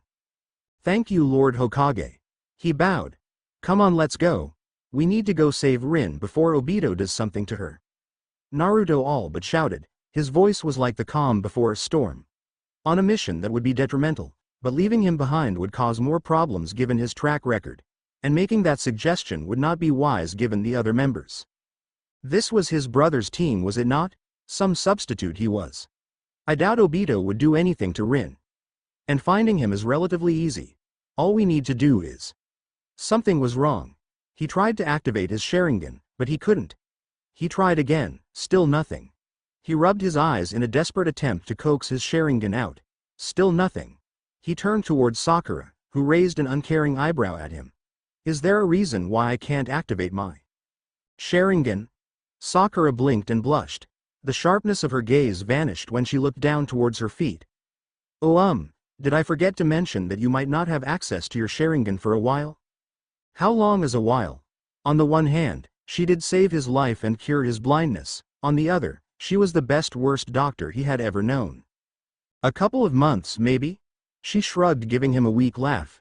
I honestly thought it was a bit of a bonus, that way you couldn't use it against us. Sorry. I would have done the same thing. Itachi groaned, looking towards Kakashi. It looks like it's up to you. Come again? Kakashi asked. Obito's Sharingan allows him to freely enter his own realm. I was able to enter it a few times by finding a location where he used that ability and prying it open with my Sharingan, but because that's no longer an option, we'll just have to use Kakashi's. His voice was monotone and he put on that mask of indifference he had grown accustomed to wearing. If I'm not mistaken, it is Obito's other Sharingan. And you have the Mangekyo Sharingan, correct? And why didn't you share that information with me earlier? Kakashi pressed, his impassive face and tone betraying his frustration. Itachi gave him a nod. We have yet to fulfill our deal, but the situation has changed now. How so? We still need to get Sasuke back and deal with Orochimaru. You got captured and blew our cover. Enough bickering, ladies. Tsunade clapped her hands. Now then, you four get out of my office one way or another. He had to keep her safe. That was all that mattered. It didn't matter how much she hated him. As long as she was with him and safe, then everything would be fine. And here, where no one but him could reach her, she was safe. It's okay, Rin. She looked so peaceful when she slept, her beauty unequaled when she couldn't ask him to set her go, to turn back to that world he had sought to destroy. He stroked her cheek, cooing at the softness. I'll find us a new world. One without war, without all these cursed little ninja. It'll just take time, okay? So just sleep until I can take us where no one will ever be able to find us, and we can live a new life. Opening a portal to a new world was a simple but time-consuming task that took a great deal of his strength. But finding a world that was more than a barren wasteland or fiery hellscape was the real challenge. A week of trying and he had come up with nothing but a land where the fires lived and breathed as humans in a world where the stars fell as rain. Pretty and interesting, but unlivable. Just a temporary refuge would do, one with life and planets. Then he could find a new world with humans, or something close. Rin liked humans. It would be a nice birthday present. A world unblemished by hate and war. A world without ninja. I need to get back to work now. He dragged a finger along her lips, smiling at the softness of her untainted beauty. She'd never let him touch her like this if she was awake. He knew that. He knew it all too well. But he didn't care. Don't cry, I'll be back soon. Then they would be safe, and no one would be able to find them. A portal opened, a hole between time and space where the point of two worlds met. Only he didn't make it. He had guests. He would have to give them a warm welcome. Itachi passed the threshold. Oh, it was just him. That was fine. What do you want now? Rin. The obnoxious voice of Naruto came in from behind Itachi and Naruto charged through the portal. He looked at Rin laying on her bed still asleep. What did you do to her asshole? You brought him? Obito pointed a kunai towards Naruto. I don't want him. Get him out of here. I quit Akatsuki. Me too, Itachi said flatly. Well, that would explain the fresh Konoha headband he was wearing. And why Kakashi and some pink-haired girl came walking into his realm moments later. Seriously? You invited him? Obito groaned. This was too many people. And Kakashi was here too. The worst possible person. Go away, you'll ruin everything. Obito, calm down. We just want to take Rin back to Konoha. You can come too if you want. Kakashi took a step forward, hand outstretched. It was a trick. Nothing but a trick. They wanted to lock him up and let Rin go out and die for Konoha. Your beard is gross. Obito sneered, his own face still hidden behind his orange mask. He understood that Kakashi was trying to go for a 27-year-old silver fox look, but really who was he fooling? No one. Especially not Obito. And you can't have her, she's safe here with me. Have you asked Rin where she'd rather be? Kakashi stepped forward, as calm as ever. He'd love to just smack the shit out of that face so hard that he'd start laughing like a maniac. What do you think she'd say? Obito paused, biting his lip hard enough to draw blood. No, they were wrong. It didn't matter what Rin thought, or what she wanted. He'd keep her safe and then soon she'd fall in love with him and they could be happy together. She promised to watch over him after all. Was it a promise? She wants to be here with me. That's why she's here? Just leave us alone. She's safe here. They can't get her in here. You took her. Naruto shouted, eyes stained red and fists clenched. Oh dear, he was trying to tap into the Kyuubi. What was that trick again? Right Sharingan and a bit of eye contact and bam, slightly subdued Kyuubi replaced with just a really mad Uzumaki. Not sure if that was beneficial or not actually. And you stole her from me, Obito snapped. It wasn't my fault that she was sent forward in time. I was trying to save her. Save her from Kakashi. But you just had to steal her from me. This is all your fault. I knew I should have killed you the night I killed your parents, you stupid little brat. The shock and anger on all their faces were almost enough to make his heart stir. But he had killed that long ago. Instead, he laughed, savoring their anguish. Nothing but Rin mattered anymore. That's right, Kakashi. I set the Kyuubi free that night. I killed Kushina and I killed Minato-sensei. And if I could kill them, people I didn't hate. Imagine what I can do to you. Even Itachi showed anger. But what was this? Where was his Sharingan? Had he given it up to rejoin Konoha? It didn't matter. Without his Sharingan, Itachi was just like any other ninja. The pink-haired girl in the back that stood behind Itachi looked at Naruto in shock. It'd be easy to get rid of her first. Opening a portal beneath her feet to somewhere, it didn't matter where. She fell. Itachi was as fast as ever reached out to her. Sakura. Itachi reached out, grabbing her hand, and before she could be pulled up, Obito opened the second portal behind them. One deep in the ocean, and a torrent of water blasted both Itachi and Sakura into his other portal. He closed it with but a thought. Well, those two were easier than I thought. You know, taking away Itachi's Sharingan was probably not very smart. Really could have just ended me with his magic eyeball eye fuckery. Still, he had to deal with Kakashi now. He'd be the real problem. The man had his other eye and therefore shared his strengths. But Obito had used them for much longer than he had. and Naruto was nothing more than an obnoxious little brat. Shadow Clone Jutsu. Naruto charged, or rather a whole lot of. Naruto's charged. He knew the boy could create a lot, but this almost felt unfair. For Naruto, that is. Only Itachi could touch him with his genjutsu and only Kakashi could touch him physically. He waded in through the wave of clones, breaking them like a rock upon the shore. Is this all you have? Your father would have been so disappointed. He laughed as clone after clone swarmed around him like a whirlpool. He'd be more disappointed in you. One of the clones caught his fist and turned into Kakashi right in time to punch him hard in the stomach. I think I learned your trick from last time, right, Obito? Because I have your Sharingan, I can match you blow for blow. Cheater. Obito hissed. Still, Kakashi wasn't as skilled when it came to using it as he was, and he lacked the stamina. Soon he'd be able to overpower Kakashi and... Rin. Come on, Rin, wake up. No. Obito turned to look at Naruto touching Rin. A mistake that gave Kakashi an opening to punch him again. Where was the blind rage?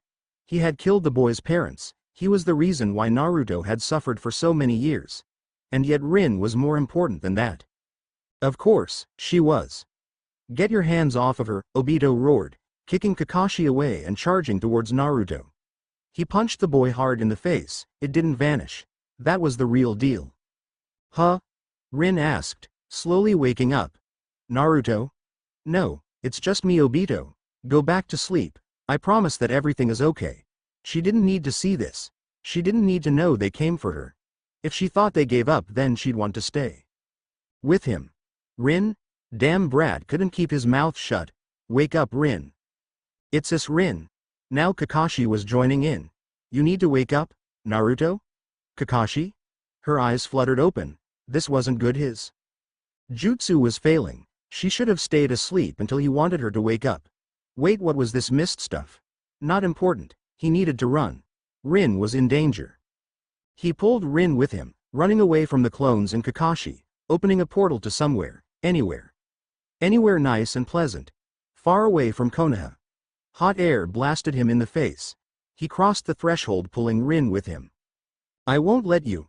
That damn blonde brat shouted, tackling him and Rin through the portal. He closed it before Kakashi could figure out where they were. All three of them tumbled into the hot sand of the desert. Rin landed softly at the bottom of the hill, and Naruto right after her. Rin. Damn single-minded brat. Why was he so obsessed with her? She was his, damn it. And his alone. No one else could touch her. Why was he ignoring him? Stay away from her. Obito charged, kicking up sand and grabbing Naruto by the throat. Why are you so focused on her? Why? I'm the one that made your life miserable. I killed your parents. I'm why you have the Kyuubi sealed inside of you. I'm why you're hunted by Akatsuki. So why do you focus on her? 'Cause she makes it better. Naruto struggled in his grip but still smiled. He tried to attack him but his fist just phased through him. Obito knew what he meant. He knew that all too well Rin made things better, which was why he had to keep her safe. I know, that's why I can't let you have her. Not now, not ever. He phased his hand over Naruto's lungs and then brought it back into reality, destroying the organ. A slower death that would give him enough time to leave before the Kyuubi was released. He dropped the boy as he gasped for air. Naruto. Rin was fully awake now. She scrambled up the sandy hill on all fours towards the boy. A green mist covering her. It's okay, Rin, we're safe for now. She ignored him, grabbing hold of Naruto as the green mist traveled over both of them. Naruto. Please. You can't die. Not like this. Please. Please wake up. I'll heal you, okay? Please. I need you to know that I love you. Please just stay alive. Lucidity hit him hard as he felt what remained of his heart shatter. Rin loved Naruto. And he had tried to take that from her. From both of them. The boy loved her too, right? Did it matter? No, but Rin's feelings did. He had tried to kill the one that Rin loved. How was that any different than what had happened to him? He didn't want to put her through that. He just wanted her safe. And this was not the way to do it. He had made her cry. He never wanted to see her cry. I'm sorry, he whispered. His voice too dry to muster more than that, and he ran. Please live, Naruto. Please. You have to. Rin focused everything she had on trying to heal him. The mist was working with and against her. She needed to focus and tune everything out. It should be so easy to heal him. Just focus on what was damaged, and send the mist there. His lungs. She guided the mist up and into his throat, filling his lungs with the life-giving chakra. Please Naruto, please, don't die on me. She didn't need more death, not when she had finally found happiness. You still need to take me out to ramen like you said. You still need to become Hokage. Please, just, please. You have to come back. Calm down. Isobu's voice bubbled up from the depths of her mind. And he was right, frantically begging wouldn't help anything. One of the first things she was taught as a medic was to remain calm. Emotions would lead to mistakes. A deep breath and RIN doubled her efforts, keeping the chakra flow smooth and even. She didn't wipe the tears that fell from her eyes, and she didn't smile when she felt the first bit of his lungs fall back into place. She wouldn't smile, not until she was sure there was no damage. Why wasn't he breathing? He should be breathing by now. Taking a deep breath and filling her lungs with her life-giving mist, RIN began to perform CPR on Naruto, guiding his chest in steady rhythms. It took 2 breaths to get him to start up on his own.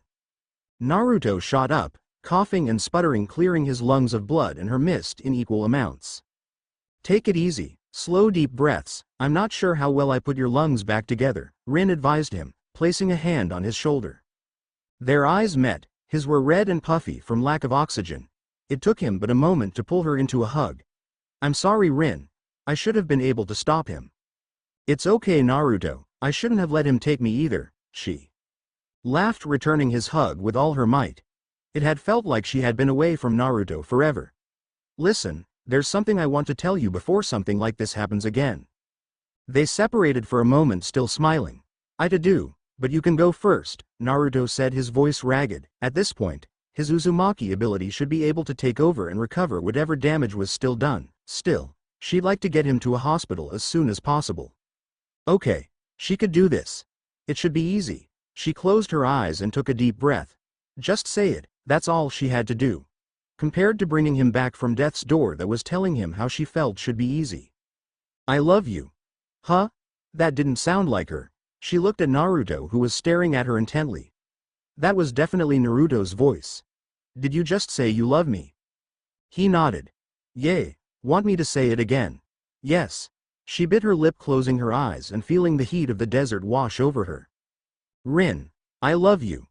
Naruto's voice was like a cool summer's breeze fighting away the heat. It filled her with joy. She didn't know it was possible to smile this much. But with Naruto, she really shouldn't be surprised. She laughed. Again. I love you, again. RIN, Naruto whined. I'm sorry. She fell back into his hug. Just hearing you say that makes me so happy. Can you tell me that every day? Sure. But why? Naruto stuttered, wrapping his arms tighter around her as they began to rock back and forth. She pulled back just far enough to look him in the eyes again. Because Naruto, I love you too. His face lit up like the festival of lights. Really? You do? Is that why you kissed me a bit ago? That was CPR Naruto. That does not count as a kiss.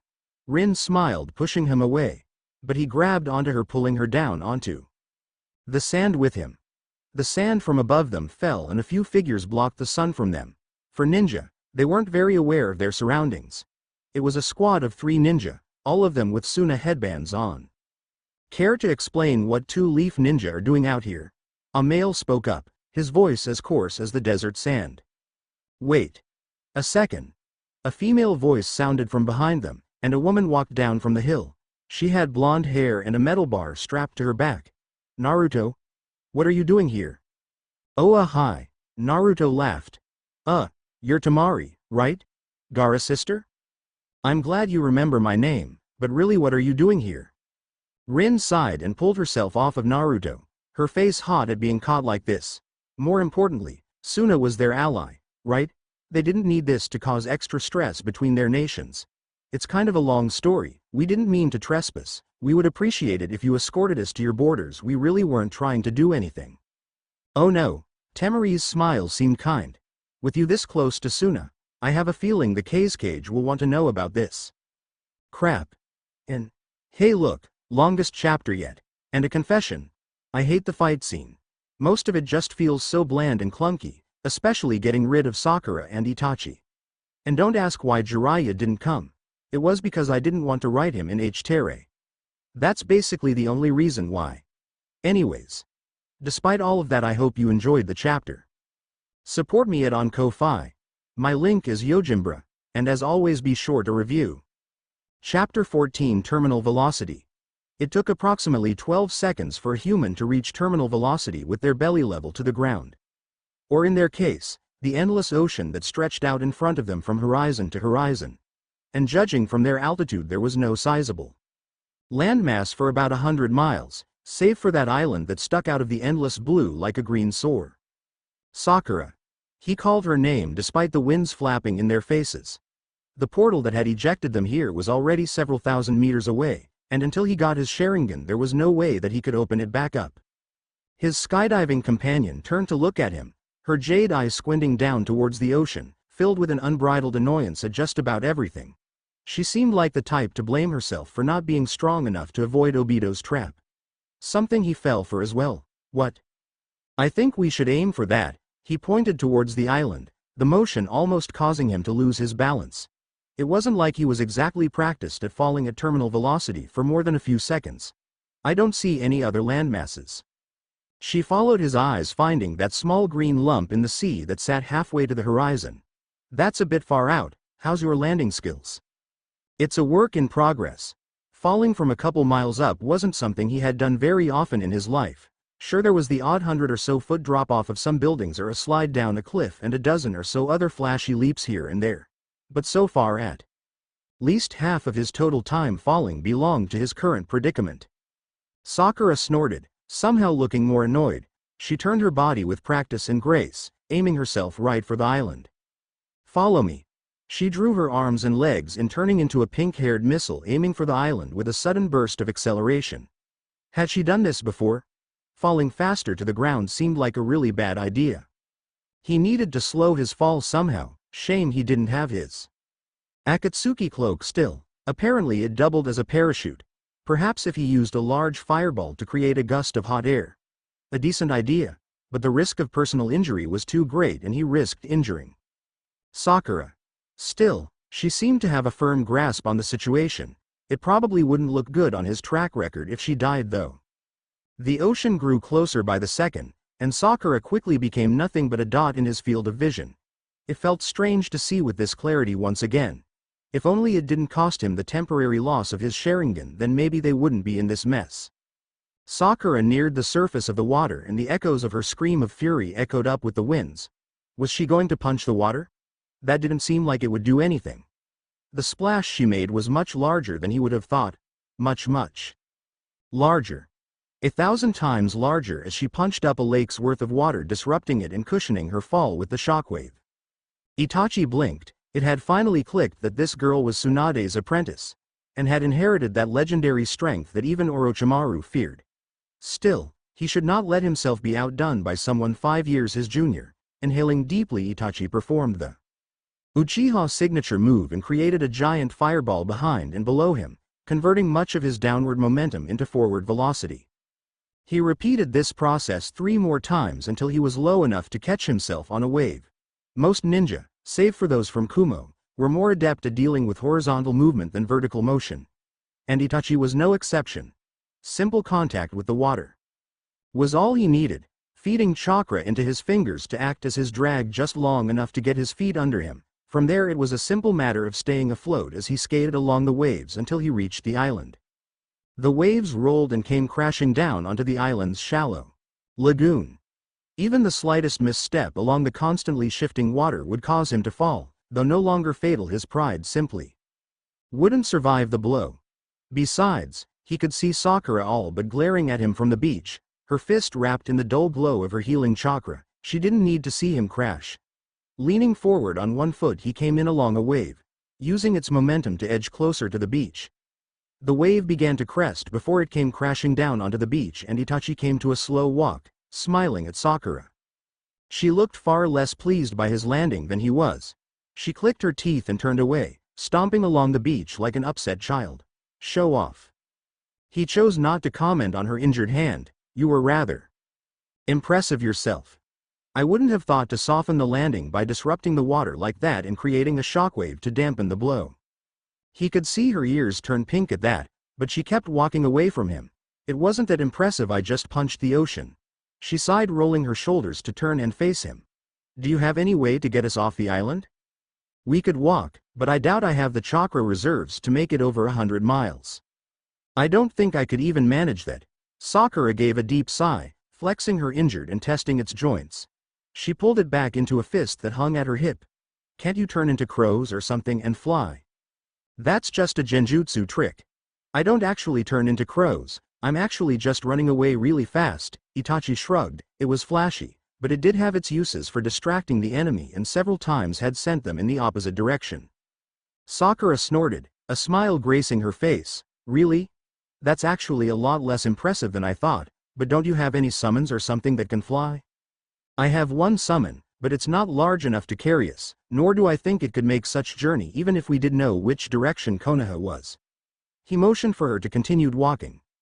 Our best bet is to focus on surviving on this island while we wait for a rescue party. Joy. Sakura rolled her eyes, falling into step alongside him. Despite her tone, the small smile remained on her face. His brother was going to be a lucky man once he returned to Konoha. And how are they supposed to find us? I'm willing to bet that my headband has a tracking seal on it, so they likely know what direction from Konoha we are in the distance. Sadly, I'm NT good with seals, so I doubt I could reverse it without damaging the seal as well. He took off his headband, handing it to Sakura. She shook her head. I'm not good with seals either, outside of a few used for medical jutsu. Her face lit up and she snapped her fingers. Oh. Don't sailors plot their course by the positions of the stars? I bet we might be able to find out how far away we are if we find constellations or stars we recognize.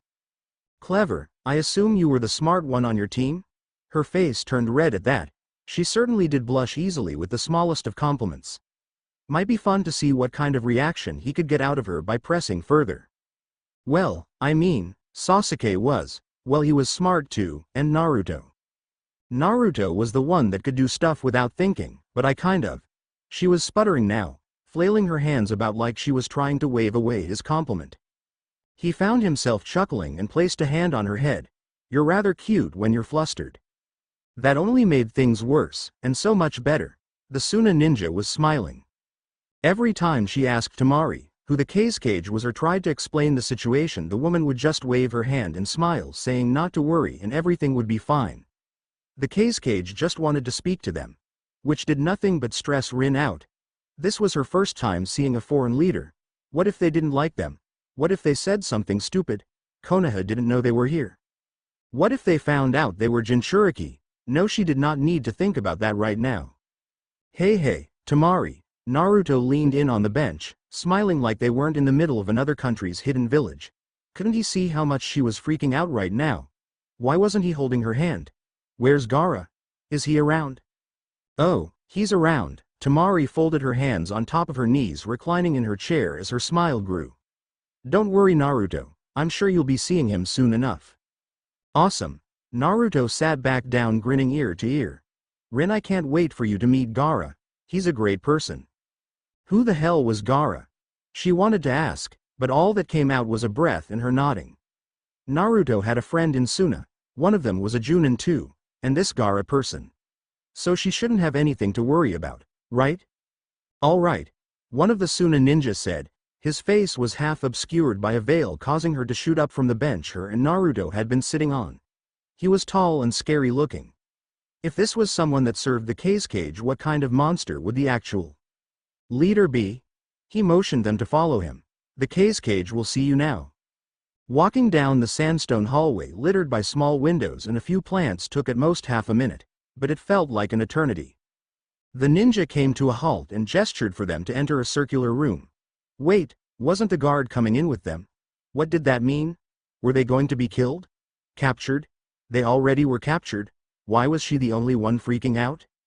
Naruto Uzumaki. A voice like gravel came from inside the room. It is good to see you again. Rin opened her eyes and saw the small circular room that was not unlike how the Hokage's office used to look, if only slightly more minimalistic in terms of furnishing, with only a bookshelf and a few plants acting as decoration, and a large stone desk with a red cloth draped over it was the centerpiece of the room.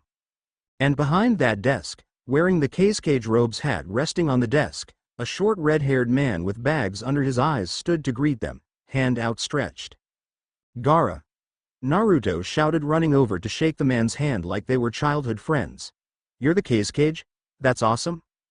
Gaara nodded. His face was stiff, but a smile managed to crack its way through his stoic mask. Indeed, it was a recent promotion. One that wouldn't have been possible without you, Naruto. "Hee, I didn't really do anything, Gaara." Naruto laughed, scratching the back of his head. "Oh hey Gaara, this is Rin, she's a Jinchuriki. Like us." Rin felt her brain reset at that whole scene that just transfolded. Gaara was Naruto's friend. Gaara was the cage. Gaara was a Jinchuriki like them. The cage was a Jinchuriki like them. She had been absolutely terrified of nothing for the past few hours. With a smile, she walked forward, hand outstretched towards Gaara.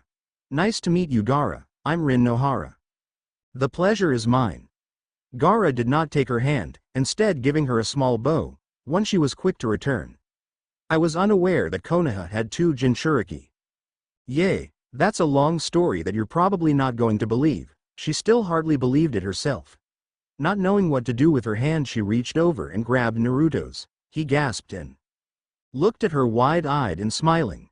"But long story short, Naruto saved me." "We have that in common then." Gaara gave them a nod. "I've already sent word to Konoha that you were safe and here." "Temari was on her way to Konoha when she found you. She'll be leaving again tomorrow if you'd like to accompany her. In the meantime, please enjoy the hospitality of Suna." "Thank you, Lord Gaara." Rin gave a bow, dragging Naruto down as well. "We will be sure to do just that." "Just Gaara is fine. You are among friends here, Rin." Gaara returned her bow with the nod of his head. "Forgive me if I'm being rude, but are you two a couple?" Well." Naruto stood straight, his face red, and he kept staring at her every time she looked at him. What was the answer to that question? They had admitted their feelings to each other, sure, but that was all they had time for. "I am Rin?" Great. She was in the spotlight. Why was she the one to have to decide this stuff? If Naruto had said that they were in a relationship, she would be happy. That was it then. "We haven't really had a chance to talk about it." "But yes." She squeezed Naruto's hand, watching his face light up all over again. "Yes, Naruto and I are a couple." "Congratulations." Gaara's lack of tone was almost enough to spoil the mood. Naruto hummed as they walked down the multicolored street of Suna's bazaar. Somehow, among the various browns of sand that made up much of the city, they still managed to be more vibrant and colorful than Konoha's market street. "Does this mean I'm your boyfriend?" Rin smiled and rolled her eyes. A voice in the back of her mind lingered that Obito was still out there, damaged and in need of help, but that voice was drowned out by the here and now. "Yes." "And you're my girlfriend?" He bounced in front of her like an overgrown child, smiling ear to ear with his arms outstretched. "Yes," she laughed, grabbing his hand again, her face red from all the strangers who kept looking at them, and from Naruto's own overjoyed mood. She was barely managing to contain herself, something that Naruto wasn't helping with. That makes us boyfriend and girlfriend." "Naruto." She buried her face in his shoulder to wipe away a few tears that had begun to appear in her eyes. "Yes, we are boyfriend and girlfriend." "Awesome." Her cheeks hurt. The night continued in much the same way, with Suna becoming much more lively as the sun began to set. The only problem with the evening was that they, like most ninjas, suffered from the plight of empty wallets. "Do you think I'll get paid for the rescue mission?" Rin asked as they wandered down one of the side streets on their way towards the room Gaara had set up for them. Her head rested on Naruto's shoulder and their arms were entwined. She was not looking forward to spending the majority of tomorrow traveling under the hot desert sun. "I was technically part of it." Naruto laughed, opening the door for her. "I'm not sure I'm getting paid for it. Tsunade pretty much said go rescue you, and we did." Rin hummed, navigating the small hallway that led to their room. On their left were numerous houses where Suna ninja stayed should they not wish to maintain their own home. To their right stretched out the whole of Suna. "Still, it'd be nice to not have to go on a mission when we first get back to Konoha. I want to sleep in the same bed for at least a week." Obito's still out there, and so Sasuke and the rest of Akatsuki. Naruto just had to ruin the mood, but after that, I want to take a nice long vacation where I can sit on a beach all day and sleep. Oh please, you'd be so bored just sitting around at the beach. She opened the door for him. Their room was small and sparse looking, like any of the other small shinobi housing that was built into the wall that surrounded the village. I wouldn't be bored with you there. Normally that kind of line would be accompanied by a saucy look, a long stare in the eyes, or a kiss on the hand. In Naruto's case, he spoke it like it was the most normal thing in the world. There was no hidden meaning, just the simple truth. And that was almost worse. It was like making her the perverted one. Sure, she thought Naruto looked great without a shirt, and the idea of him admiring her in a swimsuit was, Rin? She shook her head, shaking the thought of Naruto wearing a swimsuit as they played at the sea out of her head for at least a few more moments. It was obvious what he wanted to talk about. The room, if it could be called that, was Spartan, with the kitchen, living room, and bedroom all being squished into one. An open door showed that the bathroom was separate at least. Do you think Gaara asked if we were a couple to see how many rooms we'd need? Naruto asked, still staring at the room. It wasn't like they hadn't shared a room before. They had actually been doing that for the better part of 2 years now. That was the problem. It was the single small bed that sat next to the wall. They had only shared a bed a few times on the boat when there was no other viable option. And they were 13 and had no romantic feelings for each other at the time. Now they were teenagers, and in love. Naruto scratched his cheek. I'll take the floor, you can sleep on the bed, Rin. Are you sure? She bit her lip, following him over to the bed. I can take the floor if you want. Nah, I'd rather you be comfortable. He threw one of the 2 pillows onto the ground. Rin smiled and sat on the mattress, watching Naruto as he laid down on the floor. Thank you, Naruto. Have you found anything yet? Itachi asked her. Sakura sighed, rubbing her eyes, resisting the urge to scream. Not at Itachi. Aside from his fondness for teasing her, he was actually a remarkable companion. Not what she would have expected from a member of Akatsuki that had murdered his clan in cold blood. No, she wanted to just scream at life in general. Not a damn thing. She leaned back onto her hands, feeling the warmth of the fire for just a moment. Their shelter was crude, little more than a rocky outcropping far enough up the beach to not get hit at high tide. A storm would likely swallow them whole, however. She spun on her sandy seat to look at her companion. I don't recognize any of these stars. Itachi sat cross-legged. The fire between them served as a wall. Several fish of various size and colors roasted near the flames. Why didn't she pack for a long mission? Nor I, though I never had much more than a passing interest in them. Same, Sakura sighed. So much for finding a way back home. They really were stuck just waiting for help to arrive, and without knowing whether or not anybody else survived. She had just met up with Naruto again. Just great. She pointed towards Itachi's fish. You know those might be poisonous, right? I'll test them then. If I don't get sick, then they're good. If I do get sick, I have a skilled medic with me to cure me. He did that thing he did. When he was trying to get a response out of her, it was subtle, the smallest twist of his lips and the narrowing of his eyes giving him an almost cat-like look. Worse was that it was working. You're completely different from how I thought you'd be. She brought her knees close to her chest, hoping that the campfire hid enough of her blush. She was used to praise, but it was different from Itachi. He was kind, strong, and he was handsome. All those just made it feel so weird to get praised by him. He shrugged, tossing back a bit of his hair before he reached for one of the fish. Perceptions are a funny thing like that. For the longest time, I had thought what I did was for the best. That I was doing what needed to be done, and that all I needed to do now was wait for my brother to kill me so that he could live without knowing the pain I did. What? Sakura swallowed, her throat going dry. What made you kill your clan?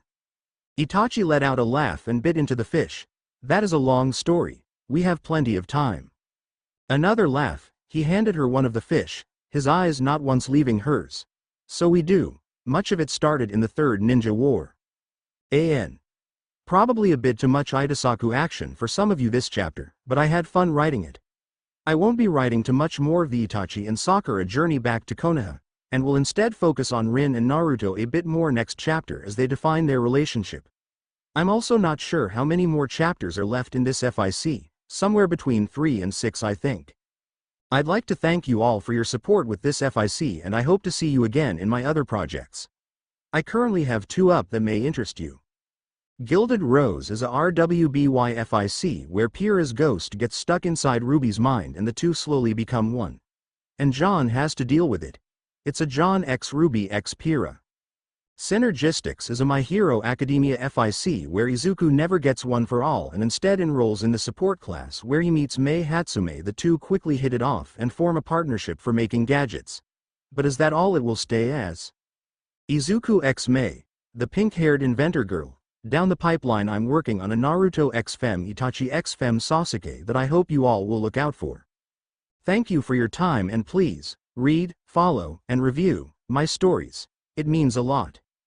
Chapter 15. He'd never been one for drinking, but if there was ever a moment to be drunk it would be pretty much his entire life after Rin died. Wait, no, that wasn't right. She was alive, very very alive, the three-tailed beast still sealed inside of her, and all of her other Rin-ness was still going full force, and now she was in love with Minato's son, that blonde-haired brat whose life he had ruined. He was Kushina's son. That angry red-haired lady that was the closest thing he had to an older sister. And Minato. He killed his own damn sensei. And why? Because some half-dead asshole told him he could be with Rin again? It was laughable. Rin being here in this time after being dead for 13 years was all his fault. He had tried to save her with powers that weren't fully his. She was here because of him. In love with Naruto because of him. And in danger because of him. Now he needed to do what he could not do in the past. And protect her. Protect her kindness, her smile, her laugh, her love, her future. Obito took another drink from the bottle, finding its contents wanting and his throat still barren, even as the aroma of the drink burned his nostrils. He tossed the bottle over his shoulder. It shattered against a rock. Reaching for what should be the last one. Ah, yes, there it was. Once he finished this one, then he'd go take care doing his best to unfuck everything. He'd already taken care of the plant. Without some kind of glue, they'd probably end up killing each other. This is all Kakashi's fault. He bit the cork off the bottle, spitting it to the side before swallowing as much of his drink as he possibly could. It was like a liquid version of the Uchiha Fireball Jutsu. Hell, it burned. Worse than the time he inhaled that jutsu. Rin scolded him and Kakashi called him a loser. Itachi's too. Damn bastard just had to figure out how to go into my realm. Fucking Uchiha bastards. And I'm the worst of them. Still, time to unfuck as much of this as he could. In theory, Nagato was stronger than him. But that theory only applied if he didn't know the man's weakness. A surprise attack would be easy. Almost too easy. So easy he was almost an idiot for not doing it. But then again he was drunk, so he didn't have to be smart. He finished the last bottle off with a bletch. Staring out at the storm that covered the village hidden in the rain. For most ninja, it'd be impossible to not get hit by the rain, and thus alerting Konan and Nagato. They were skilled all right, and he should probably be doing this sober. What the hell? Was that a rational thought? Where did that come from? Placing his orange mask on one last time, he assumed the role of Madara that was just acting like the madman Toby. Instead of the crying child, he actually was. With one last sigh that turned into a belch that burned his nostrils and made his eye water, he fell into his realm.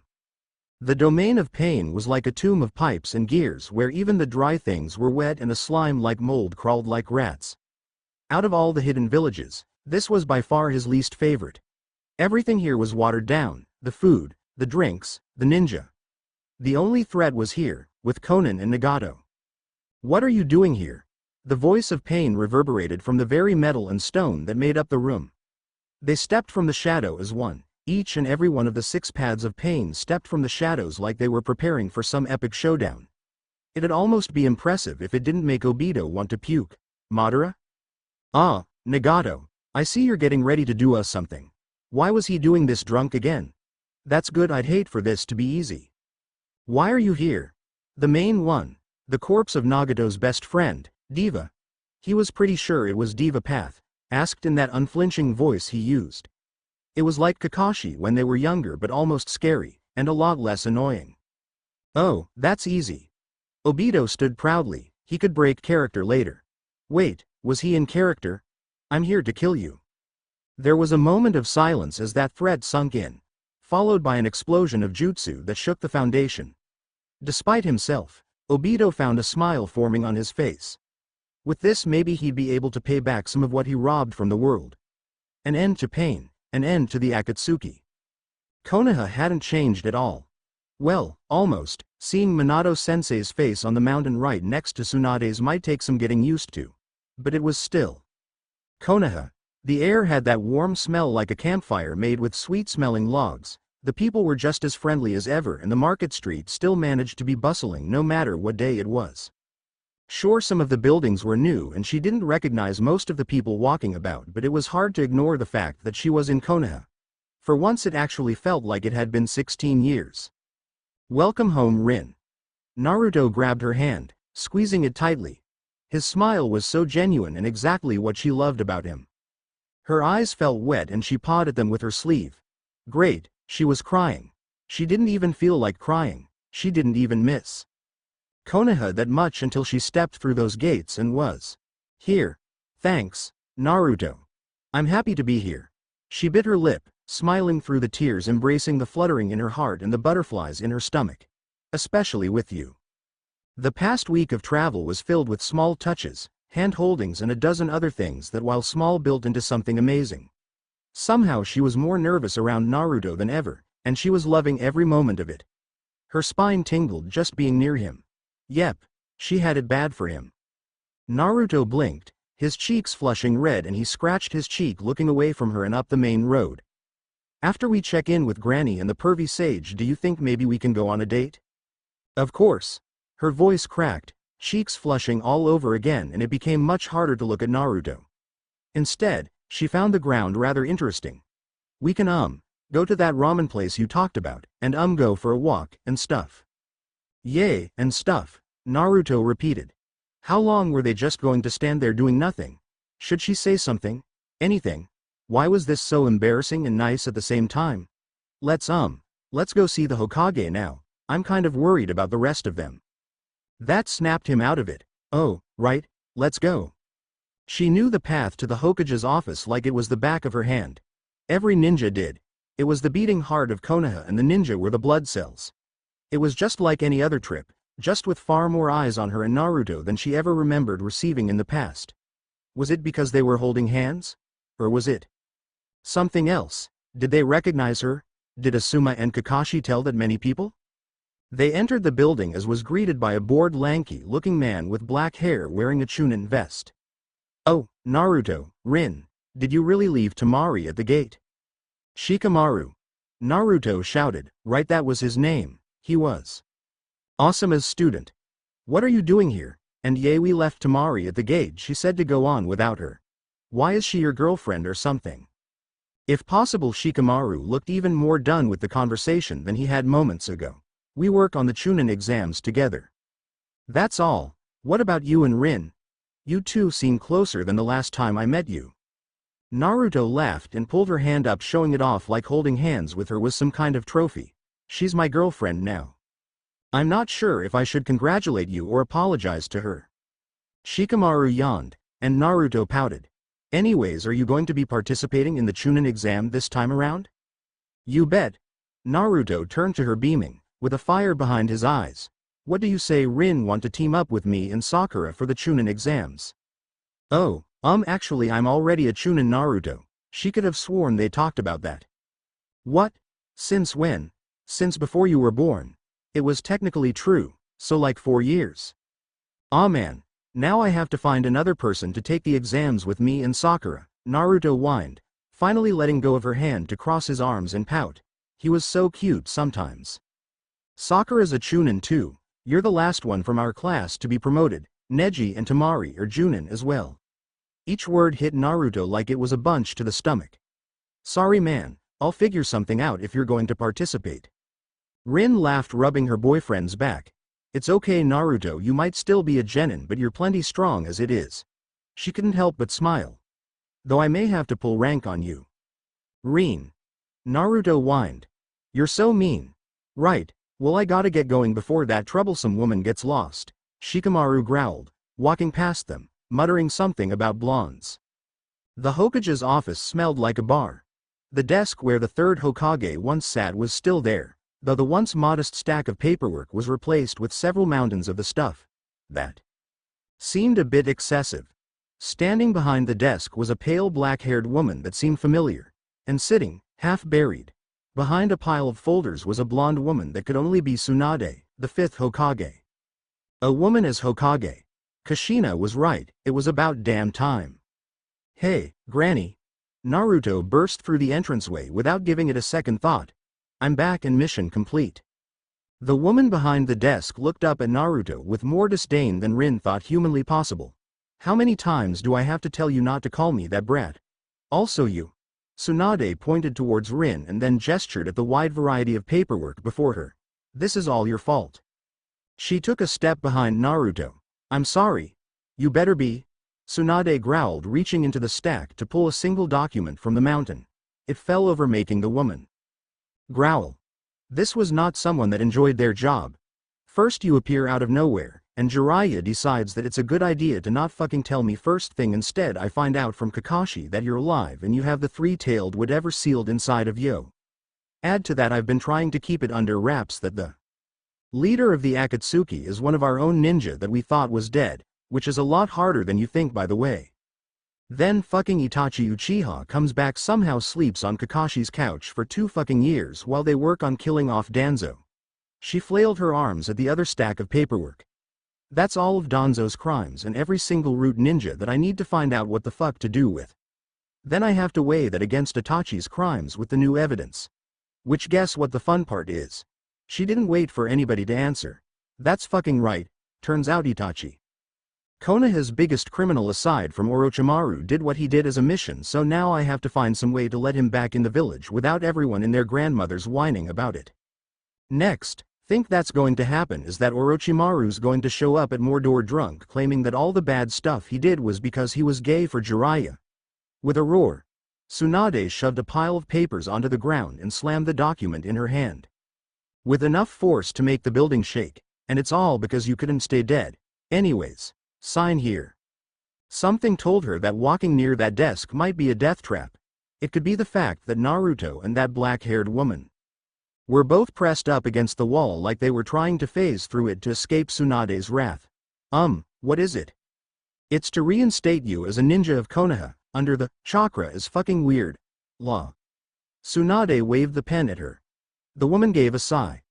Look, you seem like a good kid, but you're already on my bad side. Now get over here and sign this damn document before I decide to take my anger out a certain blonde ninja in the room. I will throw his ass back to Suna. Okay. She squeaked, bouncing over and signing her name, and then taking a few steps backward. Is there anything else I can do for you, ma'am? HMPH. Now that's respect. Tsunade sat up in her chair, glancing at the document before placing it on a different pile of papers. Now then, I have a few questions regarding your abilities. To what degree can you control the three-tailed beast? Oh, Isobu and I have an understanding. As it stands, I have full control over his illusionary mist and I can make corals grow. But beyond that, he really doesn't like to be bothered. He mostly just wants to live in peace. She felt him stir like an old dog slumbering at the fireplace. So if you're asking if I can use him to fight, I think the answer is yes, but I'd prefer not to. Good. Tsunade sighed, leaning back in her chair, fingers bridged in front of her face. Technically, Isobu, right? Belongs to Kiri, so if we can keep you having him a secret, then that's better for us. Should be easy enough to cover your chakra mist as a Keke Genkai. Now then, I understand that you used to be a medical ninja but no longer have the chakra control? I believe that I'm able to heal with my mist now. I restored Naruto to health with it recently, though she hadn't done it since. In theory, she should be able to do it now that she had the trick down. But I'm still not certain on the consistency. Tsunade hummed. To be fair, Naruto heals if you kiss his boo-boo and tell him he's a good boy. Her boyfriend gave a disapproving whine. Tomorrow, Shizune will take you to the hospital where we will test your knowledge and ability. As for your living conditions, you technically, I'd like to continue living with Naruto if that's all right. Rin interrupted. Her cheeks burned at her sudden outburst. The Hokage's eyes bore into her, searching for answers. You see, it's just that Naruto and I have just entered our relationship and we're kind of used to living with each other as it is and well. She was interrupted by Tsunade's soft chuckle. The shrewd woman that was the Hokage melted away to reveal the kindness that laid underneath. All right then Rin, do me a favor and take care of him. He's important to me too. But be careful, moving in together is a big step and very different from traveling with each other. We'll be fine, Naruto, finally, stepped up alongside her, squeezing her shoulder. But hey, where's Sakura and Kakashi-sensei and the pervy sage? Tsunade's smile was replaced with a frown. Right. Kakashi is going to bring Itachi and Sakura back from the middle of the ocean. Should we go with him? Rin asked. They were part of the team sent to rescue me after all. Yay, and I don't trust that Itachi guy near Sakura, Naruto all but shouted. The situation is under control, Naruto, and I think that you two have had your fill of traveling for a while, right? Rin nodded. Sleeping in her own bed sounded like the most wonderful thing right now. I guess we'll just have to wait. As for Jiraiya, he hasn't left the bar since he got back. Do me a favor and make sure he hasn't drunken himself to death yet. Tsunade smiled. I still have a few bets with him that I know I'm going to win. How long did it take to fall in love? Her mother once said that it took her years to finally say yes to her father, and that somewhere along the line before she even realized it, she had fallen in love. Tsunade said it took her a chance encounter on a rooftop to fall in love with Dan. Asuma and Kurenai still weren't sure if they were in love after dating for a year, and it had taken her a week at the age of 8 to decide that she loved Sasuke. What did an 8-year-old know about love? Did they even know what love was? Did she? Was it possible to fall to be in love and fall in love all over again? These thoughts plagued Sakura's mind like a swarm of hornets, lodged in her brain, bidding for her attention. She had heard his story, she had cried for him, she had felt for him, she still felt for him. In some ways more than she felt for Sasuke. It felt like she had been staring at the moon for so long she forgot how beautiful the stars were. Itachi stood, shirtless in the water, armed with kunai attached to some string, the water gently lapping against his smooth stomach that was as perfect as the rest of him. She knew she shouldn't compare him to Sasuke, but it was impossible not to. Worse was that Itachi was just better. Where Sasuke was cruel, cold, and selfish, he was kind, warm, and selfless. Burying her feet into the sand, Sakura glared at him as he casually tossed the kunai into the water and pulled it back to retrieve one of the fish she said was safe to eat. What would happen once they got off this island? Tsunade wanted him dead, right? Would he leave the village? She buried her feet deep into the warm sand, biting her lip and trying her hardest not to look at him. He was like Sasuke but better. In every possible way. But was she in love with him? Could she be in love with him? It had only been a few weeks, if that. It only took her a week to fall in love with Sasuke. Would it really even be so strange for her to fall in love that fast all over again? It would be best to just forget him. To pretend he never existed. That's what the rational part of her mind was telling her. But she didn't listen to that part of her brain when it told her to give up on Sasuke on a near-daily basis. No, she needed to know. She stood, her body acting on its own. She found herself walking towards him, enjoying the warm sand under her feet as it faded to the cool ocean water. She moved with no more sound than the crashing of the waves, disturbing nothing as she moved towards him. He turned to her, offering her that same kind smile he always did. Not a word was spoken between them. Her body reacting on a more baser level, her brain was lost, still thinking about the moon and the stars, while her heart beat towards him. His cheek was warm and rough to her touch. His eyes full of kindness and something else. Something that she had seen before but had never been on the receiving end. It was the look her father gave her mother. She stood on her toes, pulling his head down just enough to reach. Their lips touched. And her brain finally realized what her body was doing. What his body was doing. Basking in the stunned silence of what was happening. It felt like so many things, so many wonderful things. Like diving into the hot springs on a snowy day, like walking through the forest on a warm spring day, like watching the fireworks at a festival. Sakura pulled away just as quickly as the kiss began. Her brain trying to process the information as she looked at his smooth muscular chest marred with scars from battle and a few from her own vengeful surgeries. Her hand rested just above his heart, feeling it beat faster and faster. Their eyes met and his heart beat faster still. Her lips tingled with the aftershocks of that kiss, The thought of doing that again caused her whole body to tingle. Finally, her brain came up with something to say. Oh. An. Remember when I said I wouldn't be doing any Itasaku this chapter? Yay, about that. They're just really interesting to write. Anyways, more RIN next chapter as they do date stuff and talk about bed stuff. Thanks for reading and I hope you enjoy. Chapter 16. She had no reason to be nervous. It was just dinner with Naruto and she'd done that hundreds of times before. So there was absolutely no reason for her to be nervous. Aside from the fact that it was a date, and she had no idea what to do on a date, like what even was she supposed to say and talk about? Was she supposed to ask him how his day was? She'd been with him all day. She heard all his stories, he told her all his. They had nothing to talk about. What if he got bored of her? What if she said something stupid? Nope. No reason to be nervous at all. Holy crap, she had it bad. Rin walked next to Naruto down a busy Konoha street. There were a lot more people than she remembered there being. Her hands clasped behind her back. She had no idea what to do her hands. Was she supposed to hold Naruto's? Was he okay with that level of public displays of affection? Sure, he did that in Suna, but there were more people he knew here, and, holy crap, they were going to be living together. That was like skipping every step in the book. Okay. No, this was fine. She'd technically been living with Naruto for over 2 years now, so it wasn't any big deal. She'd just be able to greet him properly with dinner as he came home from a mission. She'd then give him a kiss on the cheek and tell him that dinner was ready. Then their kids would. Wait, kids? Kids? It was way too early to be thinking about that. Rin? Naruto's voice brought her back to the present. He stood close to her, still smiling ear to ear. In the space between breaths, he reached over, grabbing hold of her hand like it was meant to be with his always and forever. Are you okay?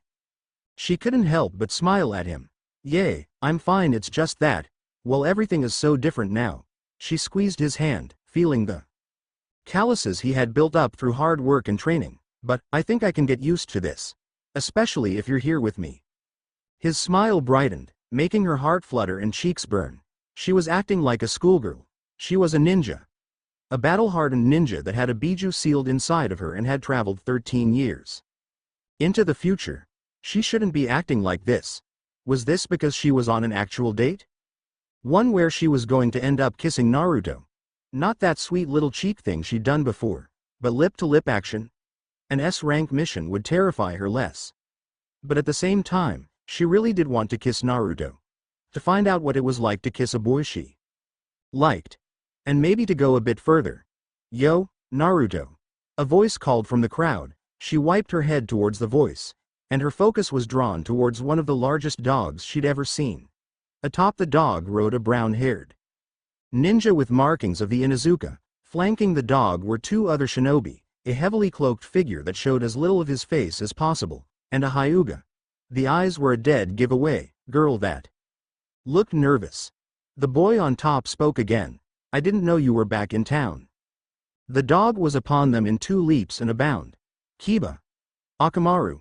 Naruto shouted. She knew those names somewhere. Oh right, Naruto graduated with them. Her boyfriend waved at the group. Hinata, Shino. You guys look great, and look how big Akamaru's gotten. Nah, he's the same as always, but look at you, man. Did you come back strong? We might have to have a match. Kiba hoped down from the dog. Akamaru, right? And gave Naruto that hug that men do. That shoulder-to-shoulder bump. Then the boy turned to her. Who's this chick? I don't recognize her. This is Rin. Naruto grabbed her hand once again, holding them up like it was a trophy. She's a kick-ass medical ninja, and my girlfriend. Rin did the only thing she could at that moment. Blush. Kiba looked shocked. The clocked one, Shino, probably, didn't seem fazed. And the only other girl, Hinata, in the area also blushed, her pale eyes wide with shock. She waved, trying to ignore how awkward the silence was. Hello. It's nice to meet you all. Naruto's told me a lot about you all. Well, enough that she'd at least know their names. It is a pleasure to meet your Rin. Nice to see you as well, Naruto. Shino gave a slight bow, his voice even and nearly devoid of emotion. We don't have much time, we need to get to our meeting spot. Oh right. Kiba hopped back onto his dog. Sorry we can't stay and chat, Naruto. We'll catch up later, alright? You guys on a mission? Naruto asked. Yay, We're going to. Kiba began to explain the mission but shut his mouth when Shino hurried past them. Bah. I'll tell you later, alright? We can get the rest of the crew together and have barbecue or something. Sure. Sounds fun. Naruto nodded. Just as soon as I bring Sasuke back. Kiba returned the nod. You bet. Rin smiled at the two. They were a lot alike in many ways. Same spiky hair, lack of volume control and an air of pride about them. Excuse me. A soft voice that sounded like a marshmallow talking drew Rin's attention towards the Hyuga girl, Hinata. The girl bowed deeply, hands folded neatly in front of each other. Her face was red. Really red. My name is, I'm Hinata Hyuga. It's nice to meet your Rin. Please take good care of Naruto. The words came out as a high-pitched gasp that merged into one another. Somehow the girl bowed even further down. Nice to meet you, Hinata. She laughed for lack of anything better to say or do. Her own face was probably just as red as Hinata's. And I will. The girl gasped, her face flushed, and left without another word, running to catch up with her teammates, swaying like she was drunk all the way. Must be low blood sugar, or an allergy to embarrassment. Both were likely given the Hyuga clan structure. Good luck on your mission. Naruto waved them off. It looks like Kiba and Shino have gotten a lot strong. I can't wait to see them in action. So those are two of your friends? They started walking again. This time she made sure that they were holding hands. Something about the way Hinata asked her to take care of Naruto grated against her. Was she an ex? If so, why did Naruto never say anything? And why the hell did it matter Naruto hadn't been in Konoha for nearly 3 years?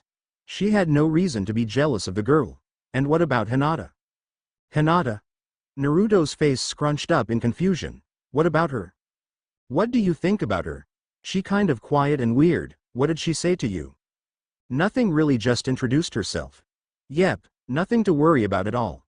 So, where are you taking me out on our first date, oh boyfriend of mine?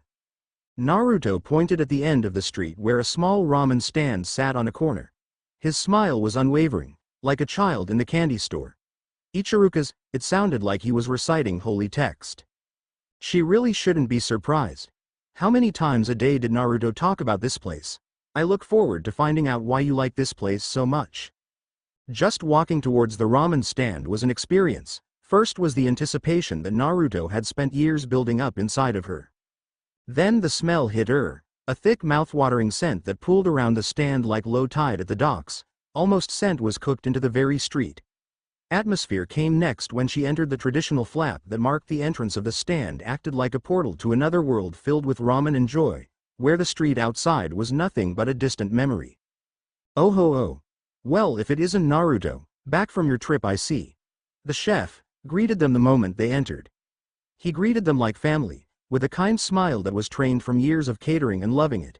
And I see you've brought a girl with you this time. I'm Tuchi Ichiraku, welcome to my stand. It's a pleasure to meet you, my name is Rin Nohara. Rin bowed at the man, hands clasped in front of her. Naruto's told me a lot about your stand.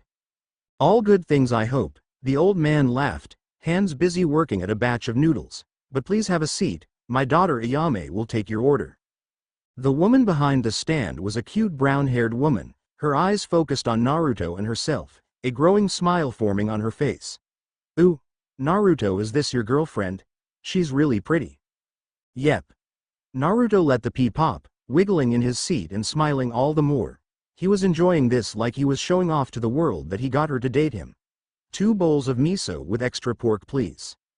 Whoa, hold your horses, Naruto. You come back after a couple years with a girlfriend and you're not even going to. Ayame, Tuchi growled. You can bug them after they order. Their waitress pouted. Fine fine, can we at least give them a bowl on the house for Naruto's first date and his return? I don't see why not 1 bowl each, on the house. Rin doubted that she'd be able to finish 1 bowl. 3. She had eaten 3 bowls of ramen.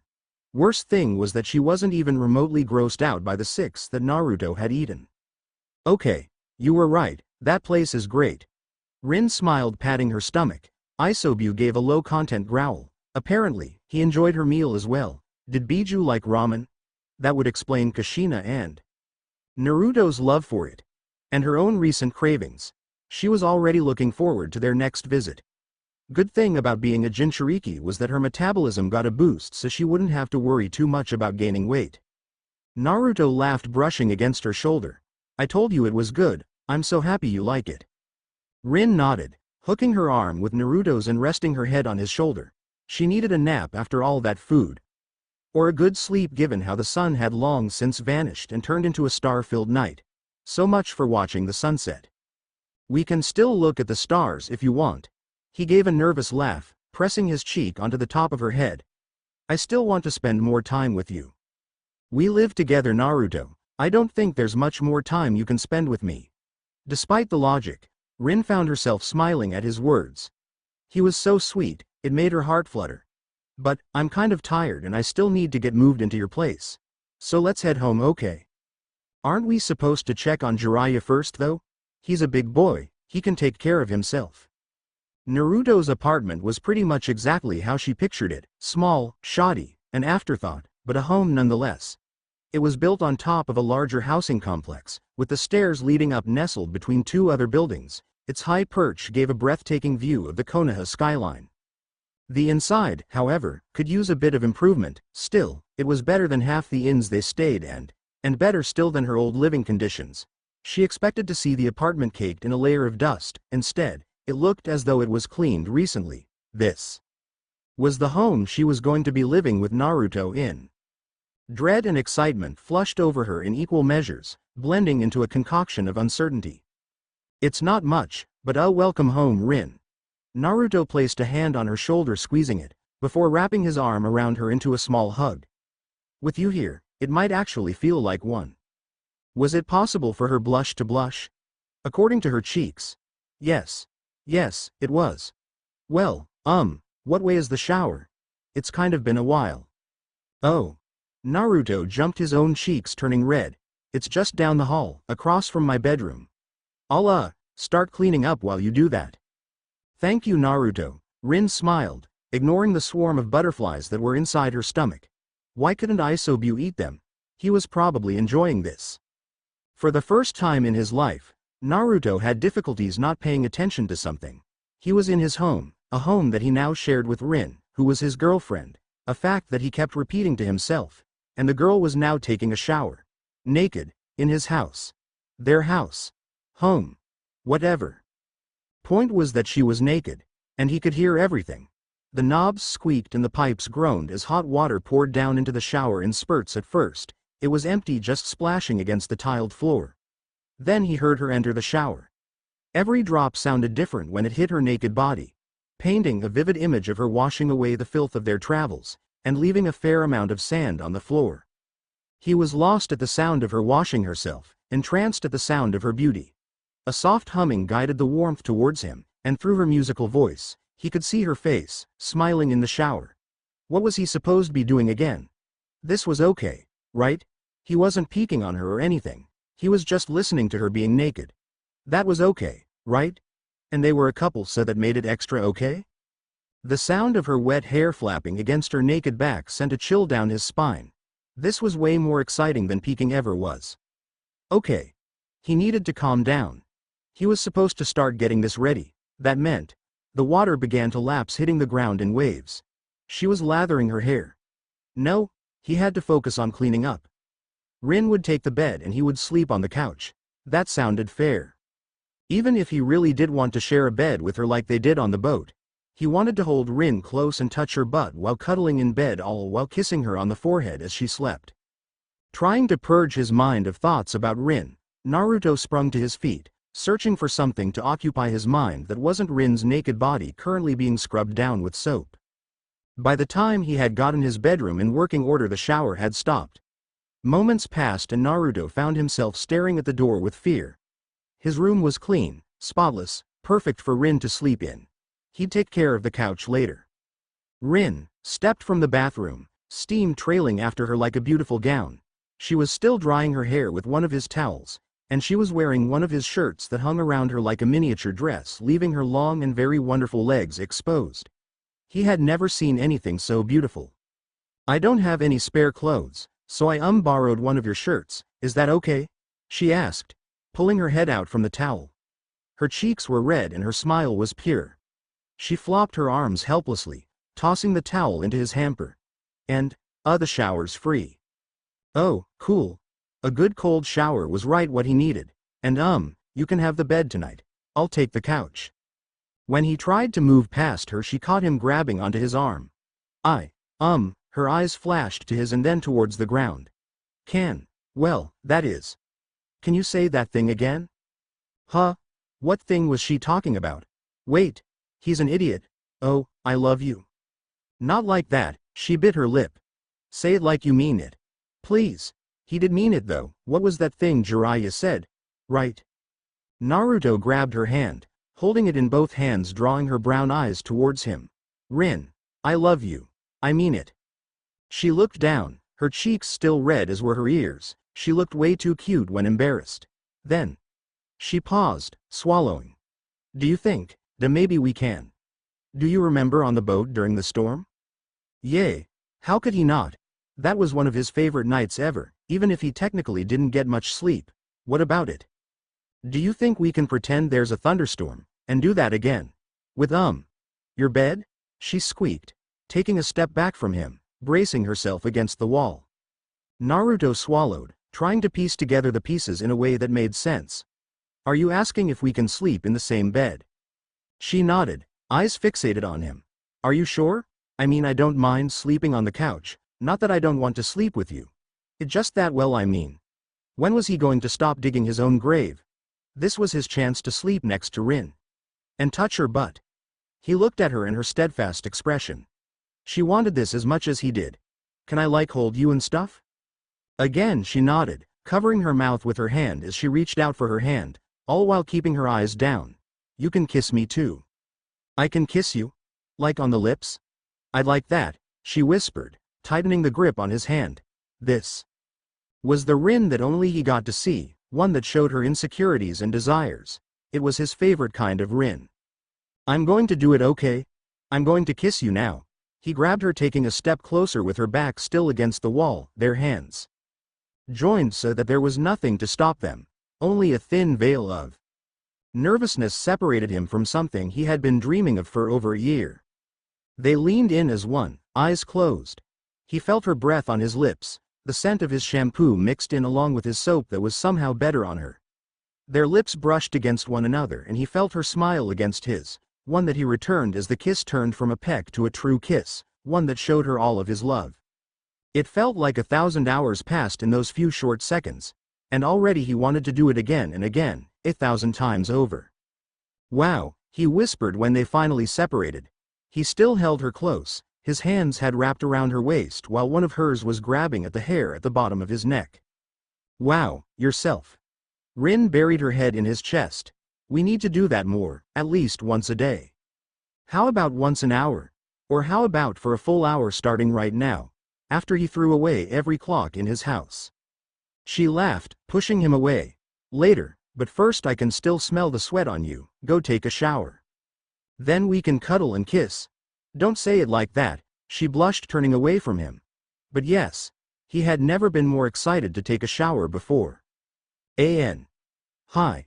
Pure Fluff Chapter 3 to 5 chapters left, likely a time skip soon.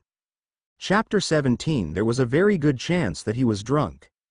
He hadn't actually consumed any alcohol, but everything on the boat reeked of it.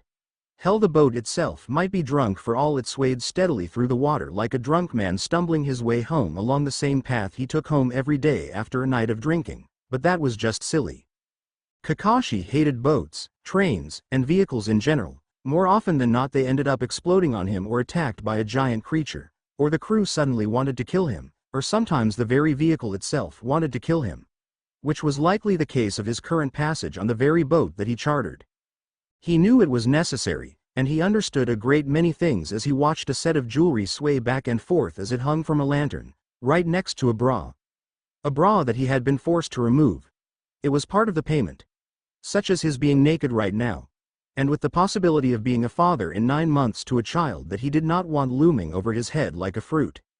Still, he adjusted in the bed, tossing out a gold coin that had managed to sneak between himself and the padding of the bed. It must not have been that bad if he didn't go out seeking some alternative. Sakura and Itachi. Especially Itachi owed him big for this. A soft moan from beside served as a reminder that he was very much not alone, not that her using his arm as a pillow didn't already do that, it mostly just signaled that she was getting close to awake. A head of red hair stirred beside him and a beautiful face marred by scars of battle and some now smeared makeup from the last few days came into view, the feared pirate of the southern seas, the Red Scourge. But to him, she was just Fuko. Their story started years ago when he saved a girl as a chunin and she instantly fell in love with him. She wasn't the first or the last, but she was the most persistent. Even after years of not seeing her, she still claimed that grumpy sexually repressed ninja was her type. They had bumped paths several times in the past, especially once she became a pirate, and then a pirate captain, sometimes as enemies or competitors, other times as allies. Somehow he had managed to avoid her grasps until a month ago when he sought her out in desperation. "You must be getting old," Fuko purred, somehow managing to skip the steps between asleep and skipping right to wide awake. She smiled at him, her blue eyes twinkling like the sea. She was right, he was getting old. But nowhere near old enough or crazy enough to settle down with one of the most wanted women on the world. "I must admit though, you were worth the wait, Kashi. I only did this because I had to." This was his payment for her to sail her boat out to an uncharted island to rescue Sakura and Itachi. All things considered, it wasn't that bad. Normally she's much more unreasonable. She sat up, the silk and likely stolen sheets sliding off her body. She was naked save for the bandoliers she wore that had one of her pistols and a couple of daggers ready. He'd seen her fight off 2 Iwajunin with less. You only had to do it the first time. The other times were just for fun. I might have gotten carried away. It's not like there's a lot to do on a boat, in the middle of the ocean. His eyes followed her as she moved across the cabin to grab a piece of apple. A round trip had cost him with sharing a bed with her, sex, and not paying attention if they happened to do pirate things along the way. She grabbed an apple and tossed it his way. "Thanks." "Yay, yay." Fuko waved him off, her already working on her own apple.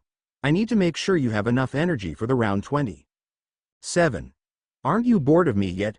Most sane girls that fell in love with him quickly learned that he was a terrible person with no personality and lost interest. That list was long and included the likes of Rin, Anko, Kurenai, Shizune, half the female Anbu, and probably half a dozen other people he didn't know about. Aside from the beard, this has been wonderful. She spun on the ball of her feet, fully exposing herself to him. For a 28-year-old woman, she still looked fantastic. In a few quick steps, she was back under the covers, reclaiming his arm as her pillow. "No, really shave that thing. Better yet, let me shave it for you. I'm not going to trust you with a knife that close to my throat. Would you trust me if you married me?" "No, you're no fun." She pouted before she stole a kiss from him, biting his lip. "I'd even be willing to retire as a pirate and move to Konoha and be a housewife or some shit." "You'd get bored." "Probably. Oh, how about I become a ninja?" There were so many things wrong with that idea that he didn't even know where to begin. That'd be like throwing Naruto into Anbu. A knock came from the door, and a female voice followed behind it. "Ma'am, we've found the island." "Well, I mean, we've found an island. We don't know if it's actually the island, but it's there." "Thank fuck. You know what I really want right now?" Sakura sighed. Life on the island with a mass murderer was surprisingly peaceful. Especially once they became a couple. Itachi was very responsive to her, very responsive. Where with Sasuke it was like trying to get water from a rock. Itachi was more of a coconut, a bit of work, and she was rewarded with a delicious drink. "A boat?" Itachi asked. His hand was rubbing along her arm, her head rested on his chest. In the month they had been stranded here they had made something of a home, complete with a bed and a roof. They even tried to make a boat, but that ended up being a failure. Being a ninja did not lend itself well to water science. Dango. Dango. Dango. Ah, well. Itachi got up, dropping her onto the floor padded with dried leaves that didn't itch. She could feel his smug smile radiating from the back of his head as he walked out towards the ocean. He pointed towards the horizon. "'Cause I can do a boat." She didn't need to follow his finger to see what he was pointing at. There was a boat. The first one that they had seen. Civilization. Bath. TV, food. All of it was in her grasp. "Quick. Itachi, make the biggest fireball you can to lure them over here. I'll start punching help into the cliffside and then we can." Sakura?" Itachi laughed, standing there like a doofus. What? This was their chance. Why was he just standing there? She could finally wear clean underwear. We're ninja, he shrugged, gesturing towards the ocean. We could just walk. Oh. She glared at him, ignoring the blush on her face. Right. Well, let's go. Itachi just laughed and began to gather their belongings. Perhaps once we get back to Konoha and Lady Tsunade hasn't decided to kill me, how about I treat you to dango? Her stomach said yes. Loudly. Sakura let out an eep and covered her stomach. It felt like her whole body was on fire. That soft chuckle Itachi did when he thought she was being cute didn't help things. Like a date. Sure, we might have skipped that step, but I'd like to continue this properly.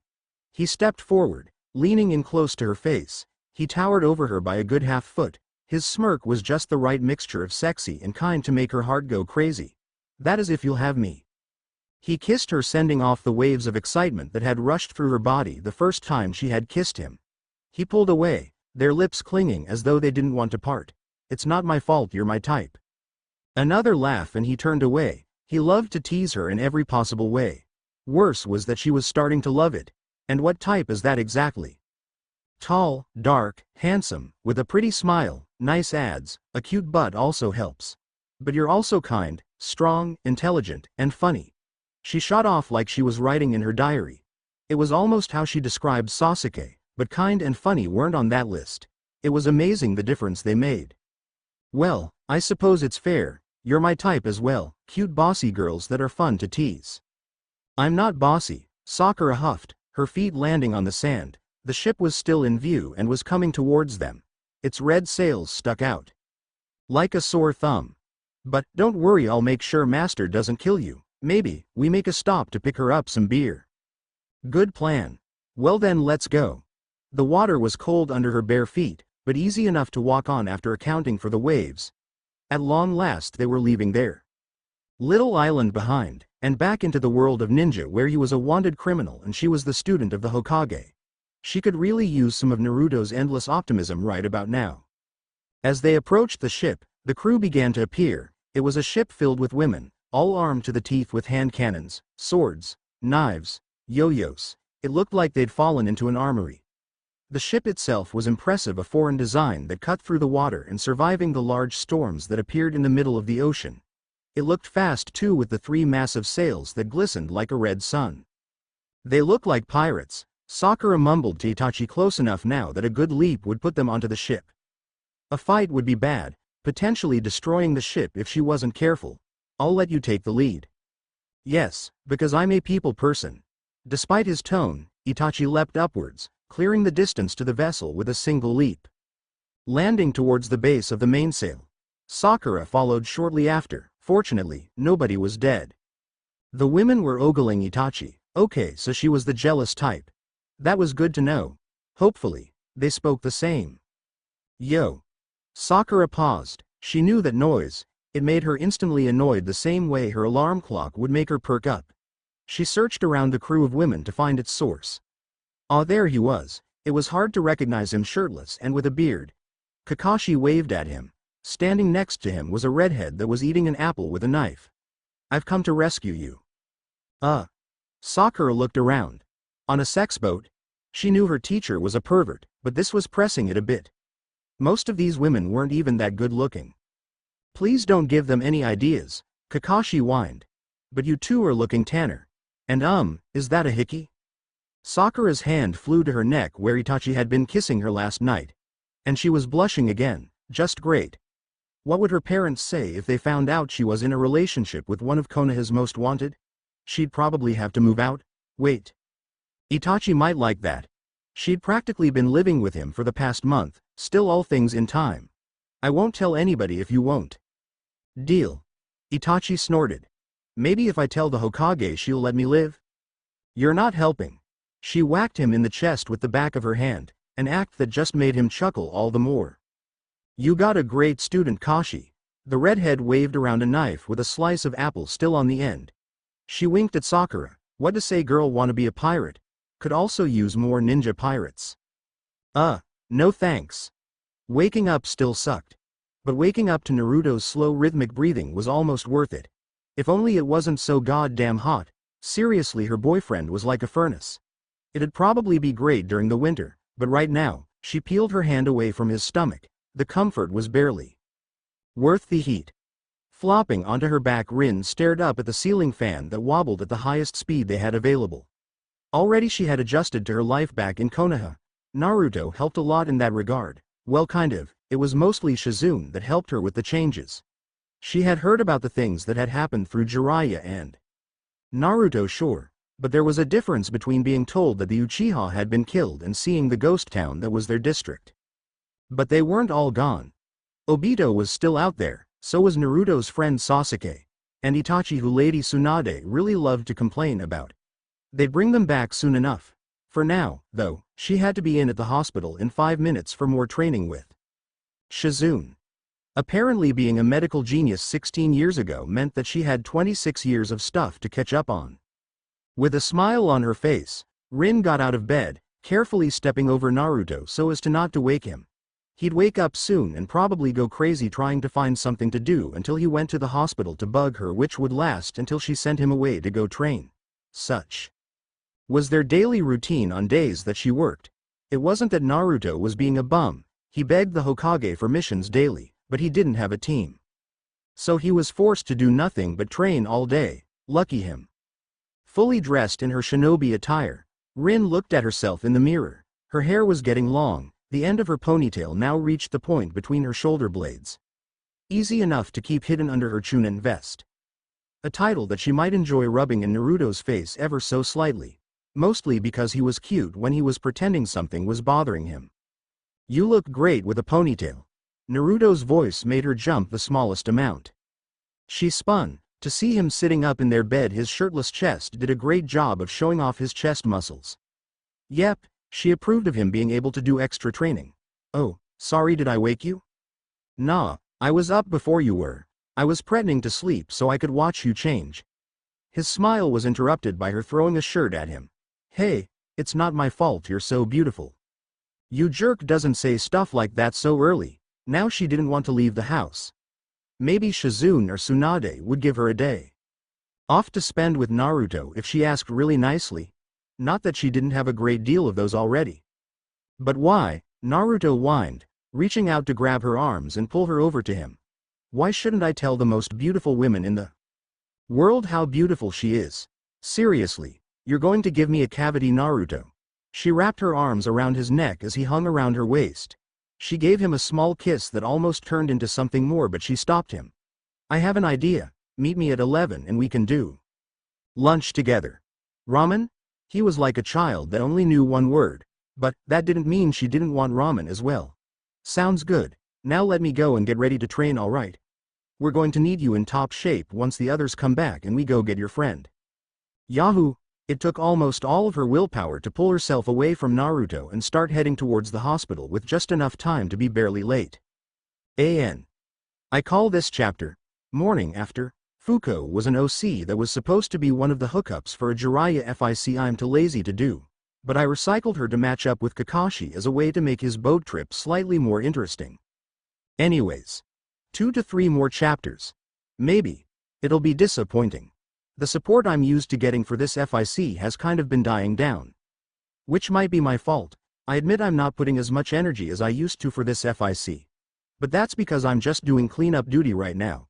Like I have to write the Sasuke thing, but I don't want to write the Sasuke thing. I have to write the Obito's death thing, but I don't want to write that. Basically I bit off too much with this one and I'm starting to feel full. Thank you for your support.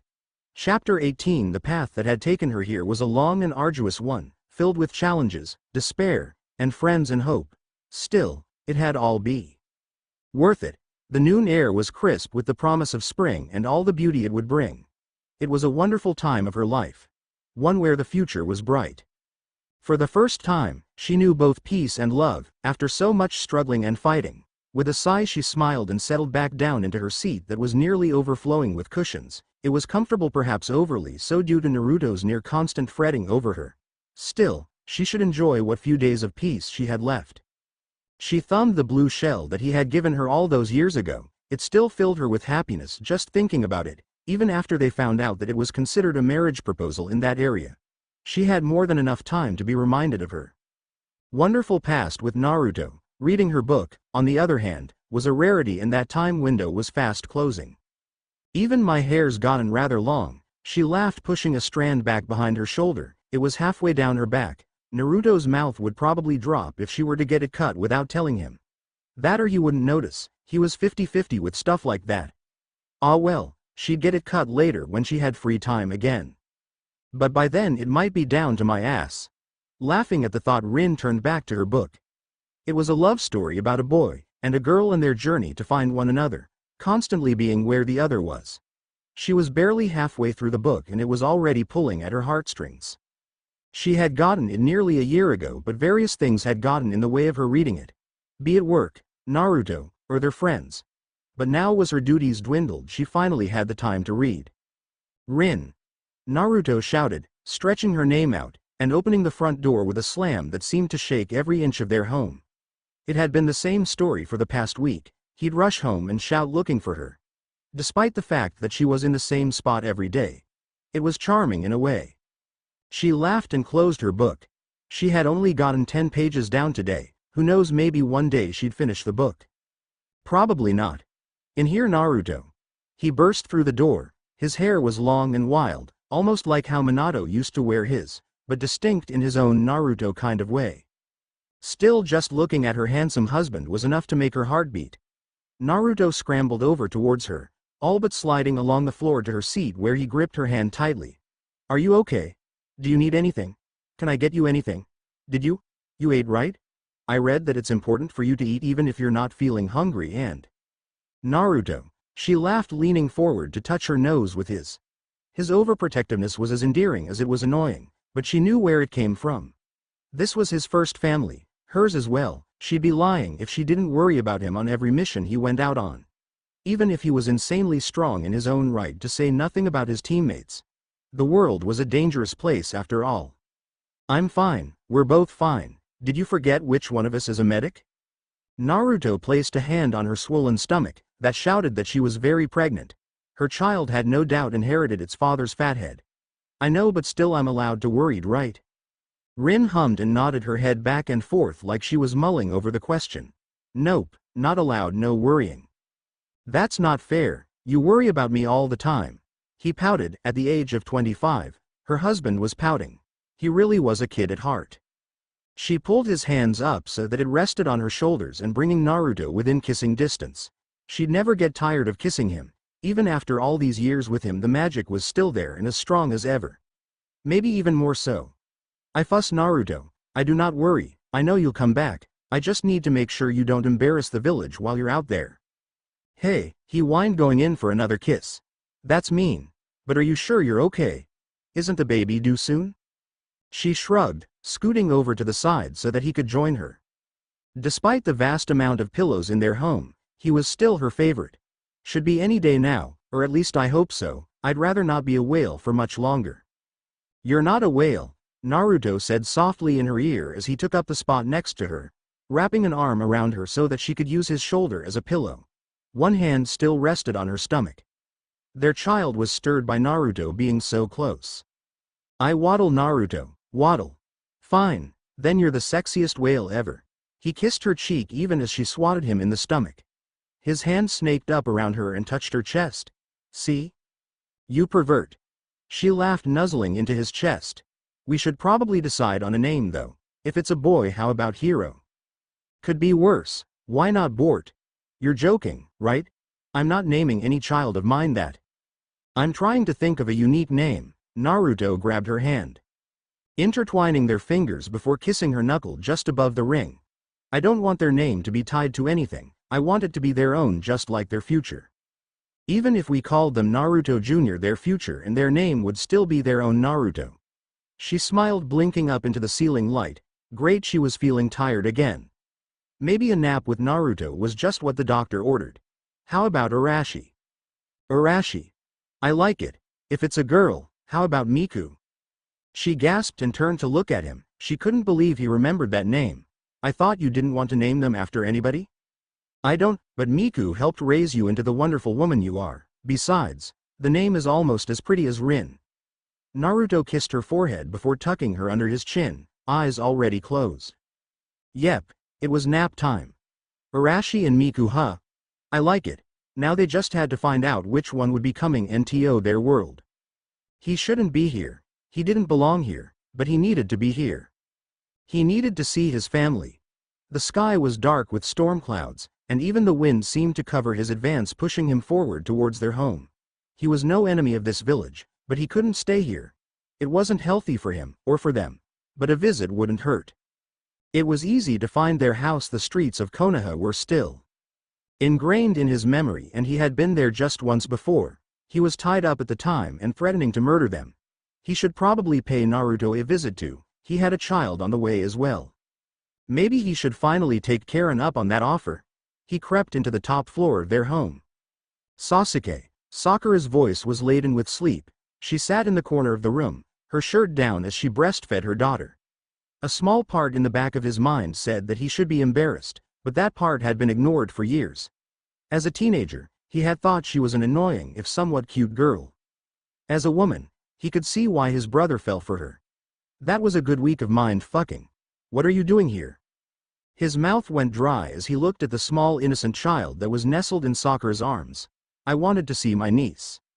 Her name is Sarada, Itachi said from the door. His brother looked domesticated, with his long hair tied into a ponytail that was flopped over his bare chest.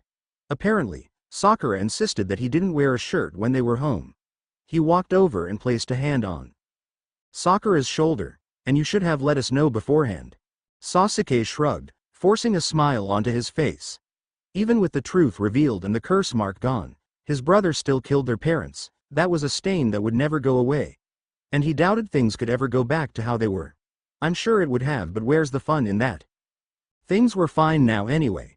You don't have to leave, Sasuke, Naruto, and I still want you back. There's a place for you in here in Konoha with us. Sakura begged, just like she did every time they met. It was as tiring as it was tempting. He loved the freedom of not being tied down in the village. Sakura shifted and covered herself as she pulled Sarada off of her breasts. Would you like to hold her? What? Sasuke took a step back as Sakura stood and closed the distance between them. The small child in her arms looking right at him with those black Uchiha eyes. Before he knew what happened, the baby girl was in his arms staring at him intently. I just came here to see her though. Well, now's your chance. I think she likes you, Sasuke. She practically screams whenever anybody but me and Itachi hold her. Especially Naruto. Sakura smiled, touching him on the arm. She still loved him, just in a different way than she did Itachi. Sasuke looked at the bundle in his arms, unable to take his eyes off of the newest Uchiha. She was so small, innocent, and cute. She reached up for him, touching his chin, and he could barely contain the urge to laugh. This was what he had been missing for so long. This small little bundle. A new life, won free from the mistakes of the past.